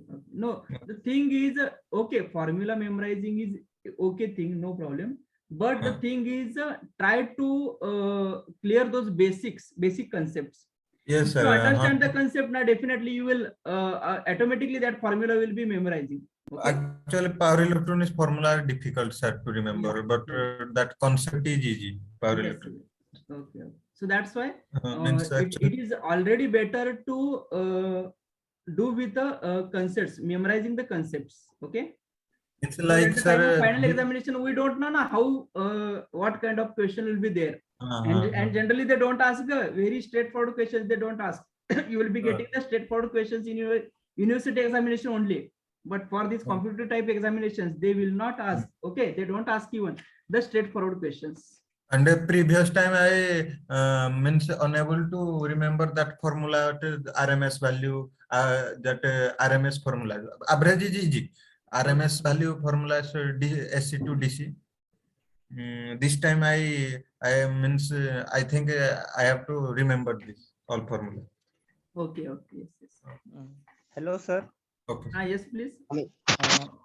Sir, when our previous subjects are over, Okay. but by revising them after a new starting of new subject and continuing of this subject, the previous subject may some concepts are there, they will forget how to make command on that concept. Okay. So it might be like that. Some of the concepts you might be recalling successfully. Yeah, But some of the concepts you are getting difficulty in Yeah, recalling. for some concept no need to revise, but for some Okay. concepts are there we have to revise too many times. By revising them also we can't make command on that concept. Okay. No, the only alternate we are having, that is again, if you are feeling ki suppose we are having some concept X, okay, remaining Yeah. concepts you are recalling it successfully, no problem. But suppose Yeah. one concept is there, or some concepts are there, and those Yeah. concepts you are getting So for problem in that recalling. purpose we need to solve some much problems or any other solution is No, for first that. thing is, first of all, you need to learn that concept again. Okay. After that, solve few questions related to that concept. And is there any compulsory to solve this workbook question, sir? Because I am in repeater batch, so I already done classes in offline. So I'm Okay. revising some subjects in online. So I need Okay. to go before that guy asked, na, he need to attend some sessions. So at that time, Verma sir is attended for networks. So I need to attend all these sessions, or because in some resonance part is there, na, in that part I have some Okay. difficulties. So I need to go from starting or from middle also it is okay. No. Because that If you are already attended, and if you are feeling that ki I am having a good command on these concepts, okay, then my suggestion is don't waste the time there. Utilize that time for other things, okay. right? Just for practicing or revising, right? Or learning the new concept. Okay, because the thing is, in institute, what is happening ki we are having the number of students, so those are doing the repetitively attending the classes, right? And already some students are like they are attending the classes like 3 or 4 times again. Okay, but my suggestion is, if you are feeling you are comfortable with the subject now, right, instead of that wasting Yes, your sir, time but there, if utilize that time. faculty, sir, but if faculty change like you, it means before that power electrics faculty is somewhat different, that Sai Baba sir, Okay. but now you are na. So Yes. in notes similarity is there, but serially somewhat differences are there na. Okay. Explanation is okay in some concepts are because in due to COVID situation na, I forget so many concepts na. Okay. So if faculty change, so I need to go for complete subject or for some topics only. Okay, it is better to go for that learning that topics only. Those topics you feel difficult. Okay, no need to go for whole subject if No faculty also need to change. go for that full subject, right? Because the thing is, suppose if you are having the classes like 4 No, or sir, 5 hours now, before so you said na, definitely you will be that, busy with this 4 to 5 hours. yeah. And suppose if you are comfortable with those concepts already, then why to invest the time there, right? Yes, Instead yes. of that, you can utilize that time for other subjects, right? But before you said na, that guy, he's attended session in online YouTube and No, some no, NPTEL. but he told me that he has He's not from attended ACE on the Academy. YouTube platform now. Yeah, he's not from ACE Academy. And yes. That's why I told him because we are having the team of very good faculty members, and Yes, definitely if he has already learned on the YouTube now, because we know on YouTube what level of material is available and those things we know Yes, very yes. well. Okay, but definitely the Verma sir sessions or other faculty sessions attending will improve his level only. Okay. Right? Yeah, but for me, it is not that much beneficial. For me, Yes. practice You and do practice more and and more practicing, right? yes, Try to sir. utilize the time for other things. That is my suggestion actually. And how I manage, sir, about test series, because for test series, too many tests are there and the time is somewhat less. Okay. Then if possible, check the subjects with which you are comfortable. Try Okay. to attempt those tests only, right? Okay. And after that, once you prepare the remaining subjects, after that you can go on attempting those tests. Actually, sir, at that time I joined PM batch for GATE, but now I'm joined this IES batch because in some subjects are more na. So how to Okay. manage these things, because IES is conceptually exam and GATE is a problematic exam. Yes. Okay. We So have to now you manage. have you are preparing for ESE also. Yes, sir, because they Okay. provided recorded lectures. Okay. Yeah, that extra syllabus, na? Yeah, that exercise. Yes, that time. We have to manage those things also now. Mm-hmm. It is too difficult. It's getting too difficult to manage these things also. Okay. Anyway, but you need to find the solution, right? Yeah. Every problem is No, having the solution, right? no, I'm solving, finding that solution, but the time was my killing is there, because 8 hours of these classes and for that also recorded. If I started after completion of this na, so it takes again more time, and the GATE exam will come, and again ESE exam will come, and I lost 2 exams if I not at that time prefer that much. Okay.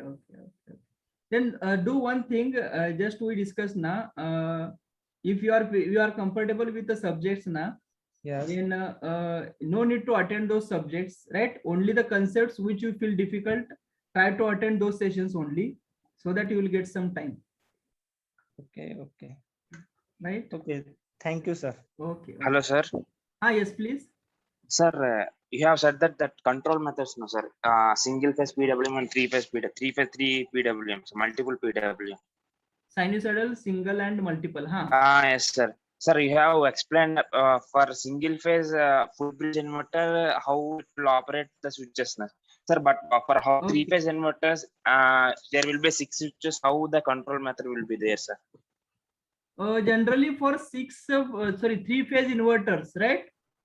We are not using that Yes, thing, sir. because we need to Okay, control sir. the 6 Okay, sir. switches. We need to control the 6 switches, na? Yes, sir. And whatever we Yes, sir. discussed, it was only for single phase type thing. Generally in single 3-phase, what we are doing, we are using the sinusoidal PWM, because out of these 3 Yes, now sir. the most effective is the sinusoidal. Yes, sir. Because you can check the pulse width here is varying, na? It is just like a sine waveform. Yes, it is minimum, maximum, reaching peak value, again decreasing. So that will be giving you a very less number of harmonics, right? Yes, sir. Sir, but in that the voltage magnitude will be dropped, no, sir, compared to that full square wave, sir. Yes. Definitely the voltage magnitude will be it will be lesser only, right? Yes, sir. Because we are having some Then- zero intervals also, na? Yes, sir. Then can when we connect to that induction motor performance based upon voltage will be there now. Sir. Yes. Then there's no simple So, thing. Simple thing is you can check, you can improve your input voltage. Yes, sir. Right? And the other thing is, apart from that, we are having the one bipolar also, one method, bipolar sinusoidal PWM technique. In the bipolar, what we are Okay, doing, in the bipolar, we don't have that zero interval. So it is like this. Let me give it in short, so that, yeah. Suppose V0 we want, omega t 0. So for bipolar, we are getting the pulses like this.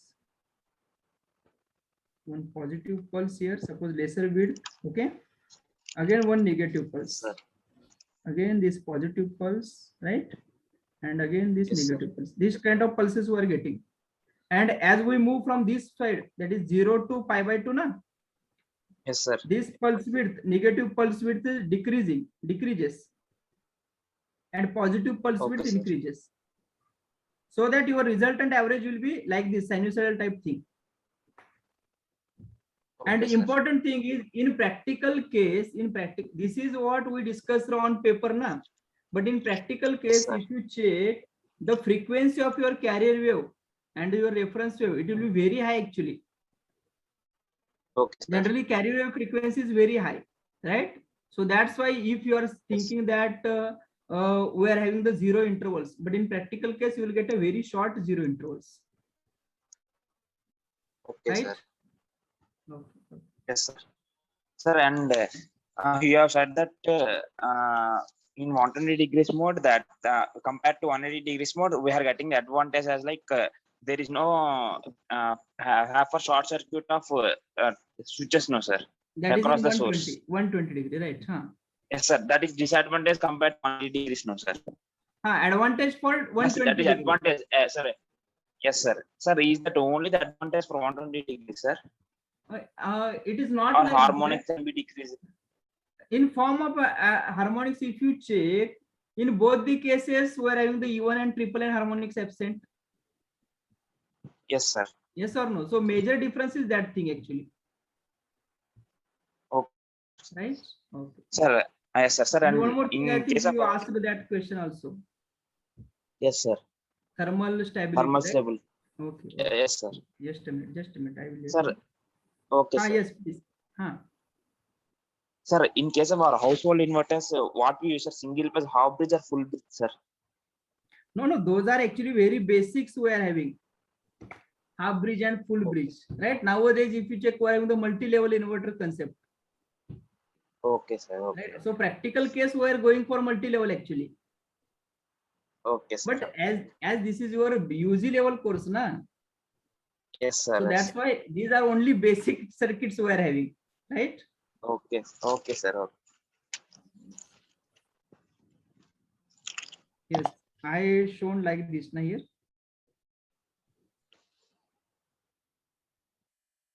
This is like this we drawn here, okay? Yes, sir.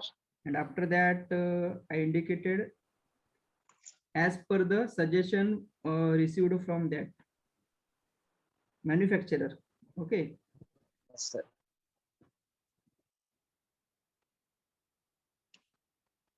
And next we drawn like this, na? Yes, sir. Okay. Why this we have removed? That is the thing actually. Please be careful here. Yes. This is for practical switch, right? Yes, sir. Practical switch. We don't know. And this is a generalized diagram. This is a generalized. Okay. Thermal stability. Yes, sir. Thermal stability. We don't know which switch operates in which quadrant and etc. Okay. Now suppose if a switch is having, suppose the switch is operating at this point, for example, okay. Yes, This is sir. like a voltage and this is like a current, na? So suppose Yes, the sir. switch is operating at this point. I am saying a practical switch. And suppose due to that Okay, a sir. breakdown occurs. Therefore, suddenly a current will increase, na? Yes, sir. So now corresponding to this instant, corresponding to this voltage and this current, it will not damage your device. But if your current increases to this level now, definitely it will damage your device. That's why it is given the limit till this point only. Okay, sir. Right? This is for Sir. actually we are thinking that this is a negative voltage. So why in the positive voltage also they have shown? Because this is a generalized diagram. We don't know in future also. In future Yes, sir. also we might be having some of the devices. Okay. Just like your diode, Yes, sir. where the reverse bias we are having this type of concept now. And in the future Yes, we sir. might be having the some of the devices which will be having the concept like during the forward bias it will be like this, and during the reverse bias it will be in the conduction mode. So this is the generalized sir. diagram. So think in this way that if the high voltage and high current is flowing through the device, then definitely it will cause the high power loss, and that high power loss will cause the high heat generation and it will damage the device. So Sir, is this it is like a yes, sir, diode operating in a reverse blocking mode, but it is greater than the reverse breakdown voltage of diode, and the diode conducts? yes, conducts, and that too current is flowing this much. Because once the diode breakdown occurs now, after that we cannot control its current. Sir, when the diode breakdown occurs, the what is the voltage? Is it going to drop to lesser voltage, sir? No, when breakdown occurs in a reverse breakdown, when occurs in a diode na, then the voltage will Yes, not sir. drop. We are having the high voltage na. Check the VI characteristic of a diode. Same is happening in the SR also, Yes, sir. Yes, sir. Yes, sir. right? So here the thing is, Yes, sir. please think in this way. Okay, high voltage, high current will definitely damage us, because this characteristic is for general case na. Yes, sir. Definitely, I am not saying that this characteristic is or this SOA is full applicable for the diode. Whether we have made statement like that, no. But this is for in general switch, right? So that's why they have given all the four sides. Okay. Okay, sir. Right. Okay, okay, sir. Thank you so much. Okay. Hello, sir. Yes, please. Sir, in generally, Yes, along Ubed, with I the have MOSFET, already given. Ubed, I have already given the contact number, right? If you don't have, yes, please ask me anytime if you are having any doubts, sir. This is my contact number and a mail ID is this one. Yes, please, you can ask. sir, generally along with MOSFET and IGBT, a reverse diode is using, sir.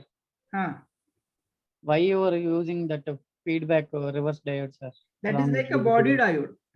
diode. Yes, a body diode. If you check the device structure now, in the MOSFET construction, we are having one p-n junction type thing, right? And that will allow that reverse current also. So that is nothing but your body diode. Okay. Okay, sir.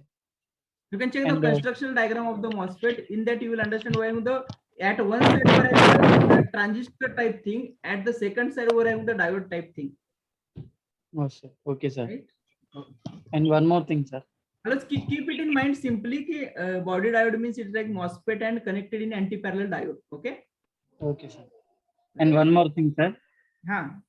Sir, regarding GATE exam, at least in we have only October, November, December, January, only 4-5 months now, sir. Okay. I'm started recently, sir, this course. Okay. And I'm not able to cover entire 10 subjects of this branch. Okay. So what I am deciding, at least one subject for 1 month, like that I am deciding, sir. Please suggest for me for best 4 or 5 subjects with in this span. And for at this now I'm only prepared machines, transformers completed, sir. After that I am attended all power electronic classes. Actually I am doing jobs at 10 to 5. Really I'm catching at 5:40 around. I'm catching daily this power electronic class. Successfully completed all this class. I need to some pendings and revise this power electronics. Okay. But after this, I need to up to January or the January, I can complete 4 or 5 subjects only, sir. According to my mind learning capability, I may Yes. not complete 10 subjects. Please suggest best 4 or 5 subjects for me, sir, for this 8 attempt. Yes, yes. Please check. As long as the triple E gate is considered, the high weightage subjects we are having, just like machines, right? Control Yes. system also good weightage, network also good weightage, power electronics is also having the good weightage. Okay. So after that, if you check the measurement, comparatively the less weightage, but the subject is easy. You can check comparatively. I am saying the subject is easy. Okay. Definitely those faculties will let you know in detail actually what is the thing and those things. Okay. So my suggestion is like instead of asking like this, my question is in which subject or with which subjects you are comfortable, because the thing is already we have done the your working means already you have completed your BTech, right? Yes, sir. So it is like during BTech we will be familiar with or good with some of the subjects, Yes, sir. right? So my suggestion is it is better to go with those subjects, right? And add few more subjects. So instead of you are saying 4 to 5 subjects, my suggestion is please prepare for around 7 subjects, at least 7 subjects, so that you will reach some satisfactory level. For example, power systems, I need to attend 60 videos, sir. But power electronics like or networks, I can complete in 30 to 40 video lectures. Like that, I am asking, sir. Compatible with So time. these subjects are having the good weightage. If you check power Ah. system, machines, power electronics, already because the thing is all these subjects are having the on an average weightage is around 12 marks. Okay, 12 to 13 marks. You can check. Yes, sir. Right, so power system is there, control system is there. After that we are having power electronics. Next machines is there, network is there. Okay. Okay, sir. So those subjects like means I should not say like this, because it is again the point is like what those faculties will think, right? Because the subjects like for example analog and those things, I think comparatively those are yes, comparatively less, somewhat lesser weightage, right? Take more time to watch. Okay. For this type of answers, if possible, please call me. We'll discuss it, right? Okay, okay. Thank you, It's sir. very difficult to answer here. Okay, thank you, sir. And one more thing, you were going to deal any another subject for our dispatch, sir? No, Only no, power no. electronics only. Only power electronics. Okay, thank you very much, sir. Okay. Okay. Yes. Good evening, sir. Yeah. Yes. Good evening. Sir, in that pulse width modulation, we have discussed, no, sir, the width Okay. of the Okay. EC is 2D by N. Okay. Huh. In single pulse width modulation, we are discussing as a delta. Means both are same, sir. Both delta are and pulse D. widths only. Yes, sir. Both are But pulse delta widths and D. only. No. I use the notation like delta and D is not your pulse width.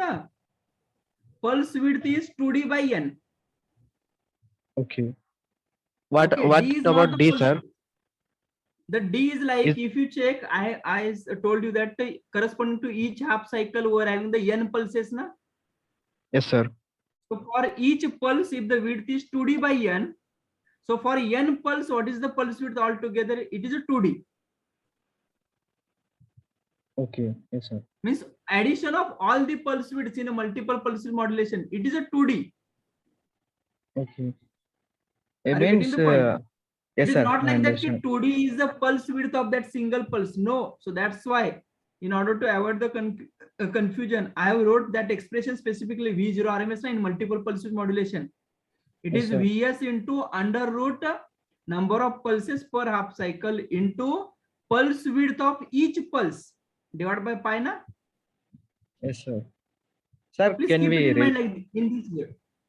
okay? Can we relate the single pulse width modulation and the multi-part modulation? Where in single pulse width modulation, delta is there, no? So delta is equal to 2 by N, where N is a number of harmonics. Where in Then the you can What? Please repeat. Number of harmonics. Please repeat. Sir, in the single particle modulation first method is there, no, sir? In that, delta means Okay. 2 pi by n, where n is the number of harmonics. Okay. Whereas Delta in is equal to 2 pi 2 pi by n, sir, small n. In order to remove that harmonic. Okay. Yes, sir. Okay. Next. Whereas in multiple pulses modulation, we have the width is 2d by n, where n is the number of 2D by number of the phase. Yes. Is it correct, sir? 2d by n. N is the number of pulses per half cycle. That one is capital N. That one is Capital N means some capital N. difference. I will. Yes, capital N. And small n is the number of harmonics. Okay, sir. Sir, So one more, sir. suppose if you want to keep the single pulse, Yes, sir. then in the single pulse modulation, we're having a delta. And here, if you check for each pulse, we're having the pulse width is 2d by n. Yes, sir. Right? Then if you add all these pulses, then it will become n into 2d by n. So then you can say that delta is equal to 2d, like this thing. Okay, for single. Means single phase and your multiple pulse relation you are asking, na? Yes, sir. In single pulse, we're having only one pulse. In a multiple pulse, suppose I have divided that pulse in a number of parts, na? Yes, sir. Right? So that's Delta 2d at one side and it is the d delta at one side. Okay, but my suggestion is don't get confused there, right? Simply keep it in mind like this key in multiple pulse width modulation, we're having the 2d by n is nothing but your pulse width, right, corresponding to each pulse, and in single pulse width modulation it is a delta, right? Okay, sir. Sir, one more question is there. If you want to replace that 2d by n with your delta, suppose if you want to use the same delta, same notation in a single pulse width as well as multiple pulse width, okay, then your gamma angle notation, gamma angle expression will change. Right? So please don't do that. Keep it. Okay. Yes. Okay, sir. Sir, one more, sir. In single phase full pitch inverter, if you want to find the average current of each thyristor, okay, then we take the Fourier series analysis, or we can go to the direct. Means I equal to V RMS by R. In single pulse width modulation. No, sir. In single phase full bridge inverter. Single phase full bridge inverter. Yes, in that. In that, if you want to find the average current of the thyristor, okay, then we go with the direct formula VRMS by R. Okay, no. VRMS by R for each thyristor you are asking, na? Average current. Yes, sir. Yes, sir. Okay. We have two, no, sir. One is we have two formulas for the Fourier series, and one is direct. Means V not RMS. You are saying V0 RMS by R, na? Yes, sir. That will give you I0 RMS, na? Yes, sir. Whether your I0 RMS and your thyristor average current both are same? No. Sir, why not, sir? Sir, for R load, both are will be same, no, sir? No. You are saying average value of thyristor current. Yes, sir. Let me ask you, in a single phase full bridge inverter, you are saying full bridge, na? Yes, sir. Okay, in single phase full bridge inverter, S1, S2 will be in a conduction mode during 0 to T. 0 to T or T by 2? Sorry, T by 2. 0 to T by 2. T by 2 to T, S1, S2 current is 0, na? I not. Yes, sir. 0, na? T by 2 to T. T by 2 to T, I am saying. Let me show you. You are having I0 waveform like this. T0. This is Vs by R, na? And this is minus Vs by R. Yes or no? Yes, sir. This is T by 2. This is T. This is like a Vs by R. And here it is like a minus Vs by R, na? Yes, sir. This is your I0. How is the IT1? Let me write it as IT1 or IS1. Yes. Yes, This will be like this. 0 waveform is like this. Okay. T by 2 and T by 2 to T only. This will be non-zero now. yes, sir. Here it is 0 and again it is the same non-zero. Okay. So now you are saying that average of this one is Yes, sir. equal to what you are saying? VS R by 2, sir. IS1 average, na? Yes, sir. IS1 IT on average average. equal to Okay. VS by R is into equal to VS by VS R by 2R. 2R, sir. VS by 2 For R you are average. saying, na? Yes, sir, for average. Then it is okay. Then it is okay. Sir, Right? okay. Sir, Huh. but we have the Fourier series analysis now, sir. When we take that formulas, Which formula? Fourier series analysis for the finding of the VS is so no, sir. This 2 VS by N Please pi. speak a bit louder. Please speak a bit louder. Huh. We have formula no, sir. Hmm. IS1 RMS V0 is equal to summation over, right? Huh. 4 And VS I- 4 VS by N pi into sine of N omega t minus. There is formulas Correct, also correct. Fourier analysis. Okay. Huh. When we take that formulas, Okay. Please listen. That formula is specifically for finding the harmonics. Suppose if they Right. ask the question like find the RMS value of the fundamental output voltage, fundamental output current, if they ask the question, then at that time you need to use that formula. Are you getting sir, the but point? I solved same as that, but in one question is there, sir. We are in that same question. He's used only the Fourier series analysis. What question was that? Single phase full bridge inverter has a resistive load Single of phase 2. full bridge inverter. Huh. Resistive load R equal to 2.4 and the DC input voltage is 48. The average current Okay. of each thyristor will be. Huh. Then I this how solve- you have calculated? VS by 2R I used that, sir. So that is only it is expected. Average current for No, each sir. thyristor. But answer If is they 9 ask the root 2. things like V01 RMS, I01 RMS, okay, P01, right? For this, we need to use the Fourier series. Okay, sir. Are you getting the point? Yes, sir. Hmm. Sir, could you open that WhatsApp once I sent that question? Okay, you sent me. I sent this.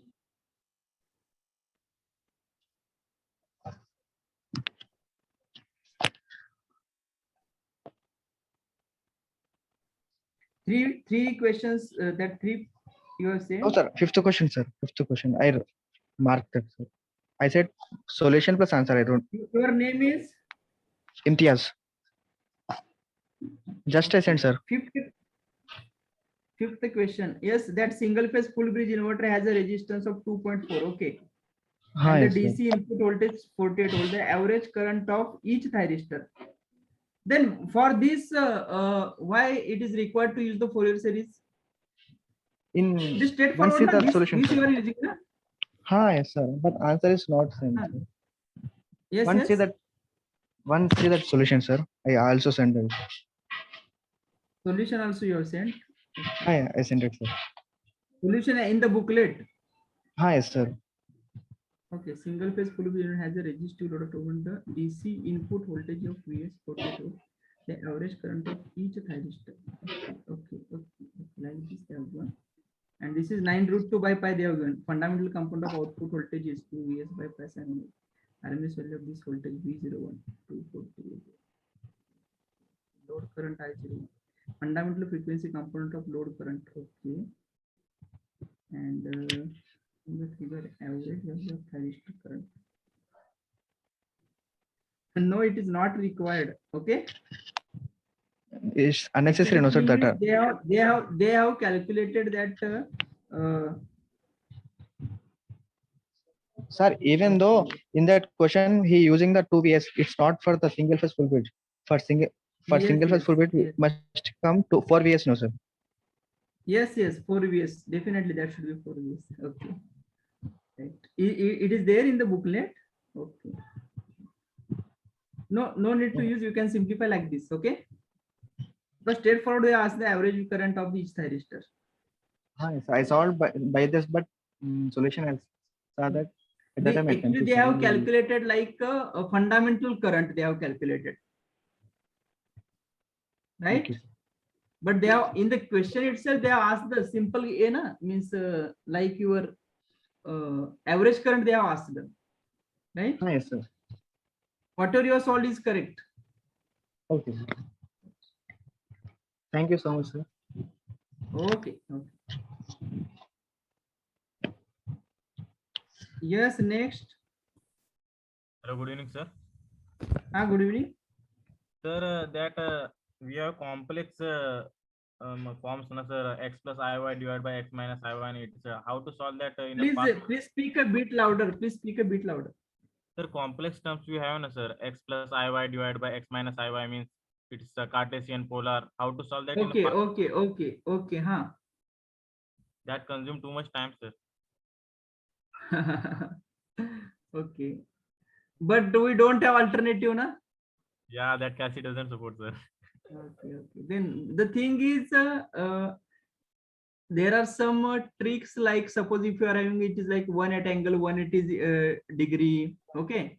Yes, sir. If it is like 1 at angle 90 degrees, so it is like that J1 will be your equivalent, okay. Okay, So short. these are very means those are small things. If you are familiar with those things, then it is okay. Otherwise, you need to take the help of calculator only. Yes, sir. That's why when I was solving the numericals, it was taking time, about 1 minute Yes. in that thing only. Specifically for AC analysis. Yeah, sir. But we don't have alternative, right? Okay. Yes, sir. Okay. Okay, sir. Other thing. How many hours, sir, you used to study? How many hours You used to study, sir? I used to study? Yes, sir. Okay, during my first attempt or in the second, you are saying? Second attempt, sir. Okay, second attempt, actually it was like, just I told you now, it was like a revision for me. But at the first attempt, I have referred so many books, let me tell you. Okay, and I have prepared only through the books only, right? Only through the books. I have not referred any of the class notes and those things, only reference books. Even though Right? you got the 350 rank means Yes. something. Yes.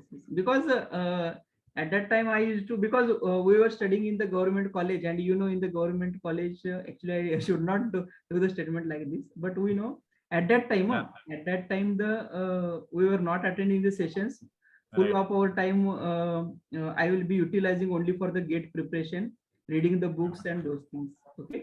Nice, sir. Definitely in the machines, if you check, I have gone through the books like your P.S. Bimra, right? Yes, Bimra, J.B. Gupta. Next in your power system, the C.L. Wadhwa book is there. J.B. Gupta book is there. In the analog electronics, if you check, the Boystad book is there, right? At that time, those books were very famous, right? Those reference books for your networks, that Abhijit Chakravarti, those books actually from start to the end, okay, each and every bit I have gone through, and I have learned so many things during that preparation. Yes, sir. Let me tell you, because during college hours, while attending the sessions, and our what I can say, the level of the knowledge, if you Yes, check, sir. it is somewhat limited only at the college level. Very limited. Generally, we prepare only according to our university examinations. Yes, sir. But for the gate preparation, and definitely once you start reading the books, and once you enter into that subject in the deep, definitely it will create the interest. Right, sir. Right? And the getting the knowledge is what I can say, it is a very good thing actually, right? Yes, sir. And at the end, only your knowledge will survive you. Yes, sir. Whatever That happens is- in exam, knowledge is survive. Yes. That is the thing. So please try to utilize more and more time. Okay. Yes, sir. So at Because this I stage, also, definitely you will be utilizing the 10 hours in a day. Okay. that much is going on because 8 hours lecture only and sometimes. Okay. Miss, in the lecture, you are having daily 8 hours, right? In morning 4 hours and evening hour 4 hours. Okay. About 8 hours. And in the afternoon, you might be free. Yeah, means doing some past study. I also have some fault and stability remaining. Means Okay. I started from induction motor only. Okay. Before that, everything is remaining. Okay. Now utilize maximum time. Try to reduce the what I can say, the sleeping hours and those things. Okay. Correct. Because the thing is, now currently you are for 8 hours you are busy with your sessions only, Yes, sir. Of course. right? So that's why you are it is difficult for you even to get the more time. Okay, but the thing is, if you listen the sessions with a full concentration, Yes, sir. right, definitely it will help you during the preparation. Even it will reduce your preparation time, Right, sir. Revision time. right? Because what I felt when I was preparing at that time, with almost I can say that with almost zero knowledge, I started with the preparation and only reading the books. Okay, at that time, I can say that my level of knowledge definitely it was not satisfactory even. Yes, Right? sir. But after reading the books, then it improved me, right? But definitely the coaching students compared to the students who are doing the self preparation, okay, coaching students, those who are doing the coaching, they will get the advantage like some short tricks or sir. comparatively for reading the books and understanding the concept, it will take much time, no more time. Yes, sir. Of course. Comparatively in the coaching, you will understand it in lesser time also. Okay. Okay, sir. Thank you, sir. Okay. Thank you. Sir, Yes, please. sir, could you tell when the angle will be added subtracted? We have too much confusion in that, sir. Where? In the AC analysis, when we angle will be added, angles is there? No, sir. Okay. With the help of virtual calculator, we can't do that. Okay. Angles will be getting added, na? Added, subtracted, could be the basics. We That don't is have in them. polar you are saying. Yes, sir. Suppose you are having like R1 at angle θ1, okay, and into R2 at angle θ2, na? That is multiplication. Then simply yes, sir. like add the angles. Okay. And suppose you are having like R1 at angle θ1 divided by R2 at angle θ2. Then simply subtract the angle. It is like this. Subtraction also θ1 minus θ2 we need to do. Yes, sir, we know that when we use that R1 θ1 minus of R2 θ2 at that time, sir, without calcium, how can we? Please repeat. R1 R at the angle of θ1 minus R2 at angle of θ2. That okay. R1 formulas at we angle have. θ1 minus R2 at angle θ2. This without calcium, how can we do so? No. Then the thing is, this one is we the want. polar subtraction, na? Yes, sir. You cannot do directly the subtraction, polar subtraction. We need to convert Is it it- into rectangular. It's like huge time, sir, for AC analysis. Yes, then it is like R1 into cos theta, na? Yes, sir. Plus J into R1 sin θ1. I think it is like this. And R2 cos θ2 plus J into R2 sin θ2, na? We know that, like sir. this, you need to, then Any short trick for this, sir? Because if you No, have the no, no. angles 7 other than 30, 60, 90, we can't do directly, sir. That's why. Okay. Then If you there get is the- no alternative. 25, 40 in the angle, we must use that Okay. calcium, No. sir. Then there is no alternative, right? We need to take the help of calculator only. Okay, sir. Okay.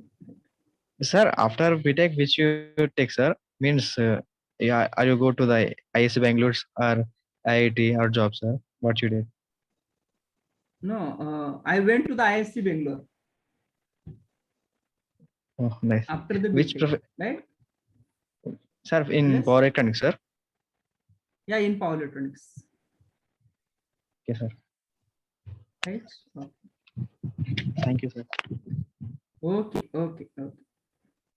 Sir, Yes, please. in sinusoidal pulse width modulation technique, In pulse width. sinusoidal pulse width modulation technique, sir. Okay. The resonance frequency and when resonance frequency is more than the what do we say, carrier frequency. Carrier frequency is greater than that your reference frequency. Yes, sir. Then at that time only you have taken the resultant waveform. Yes, yes, yes, yes. No, generally the thing is we are maintaining like that only, Yes, sir. Okay. right? Because generally carrier frequency is very high Okay, sir. and your reference signal is comparatively lesser, Okay, sir. Sir, right? but Huh. my question is the magnitude. Here the sinusoidal is it is sinusoidal, but the magnitude you have drawn in the resultant is equal, sir. Why? Which magnitude? The resultant waveforms are under the square waveforms. The pulses, sir. The pulses you have taken is Just a minute, just a minute. Let me open it.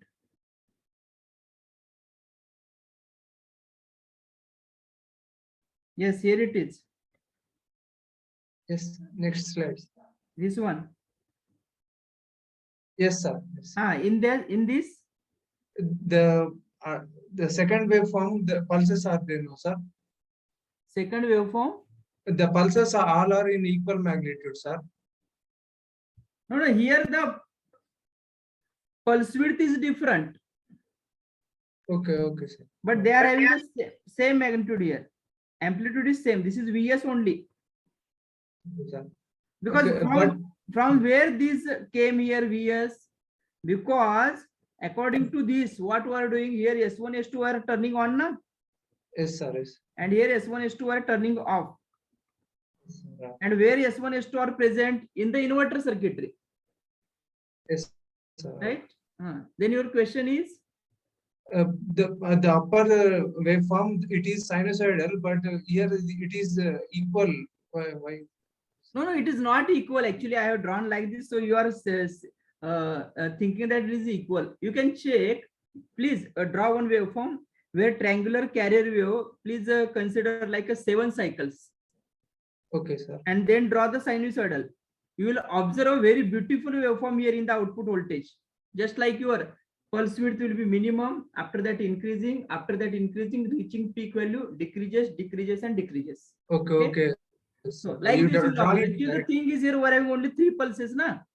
Okay, sir. So that's why it is very difficult to understand this thing, right? Okay.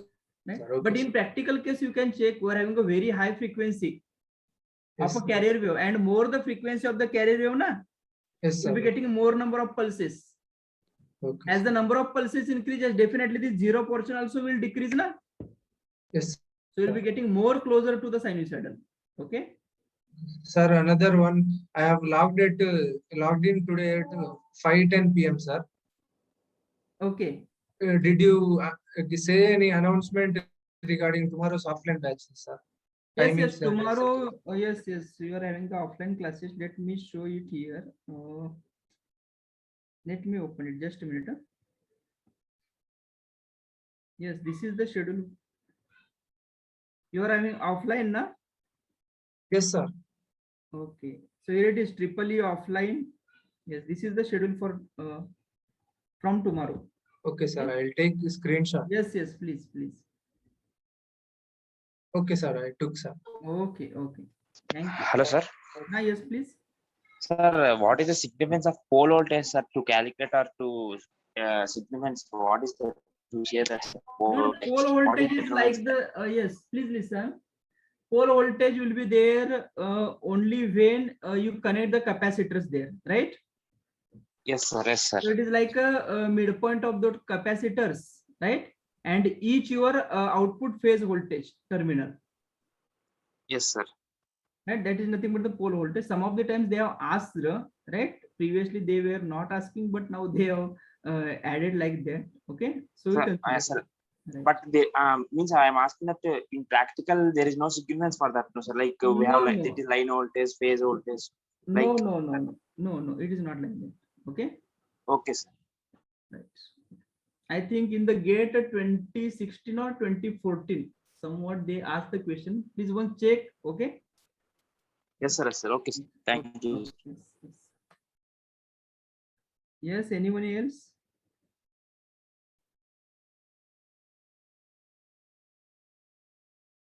Yes, I have already given my number here. Let me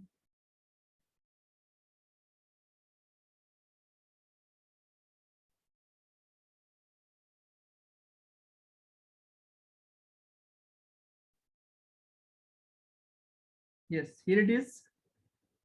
If you are having any doubt, at any time you can contact me, right? Okay.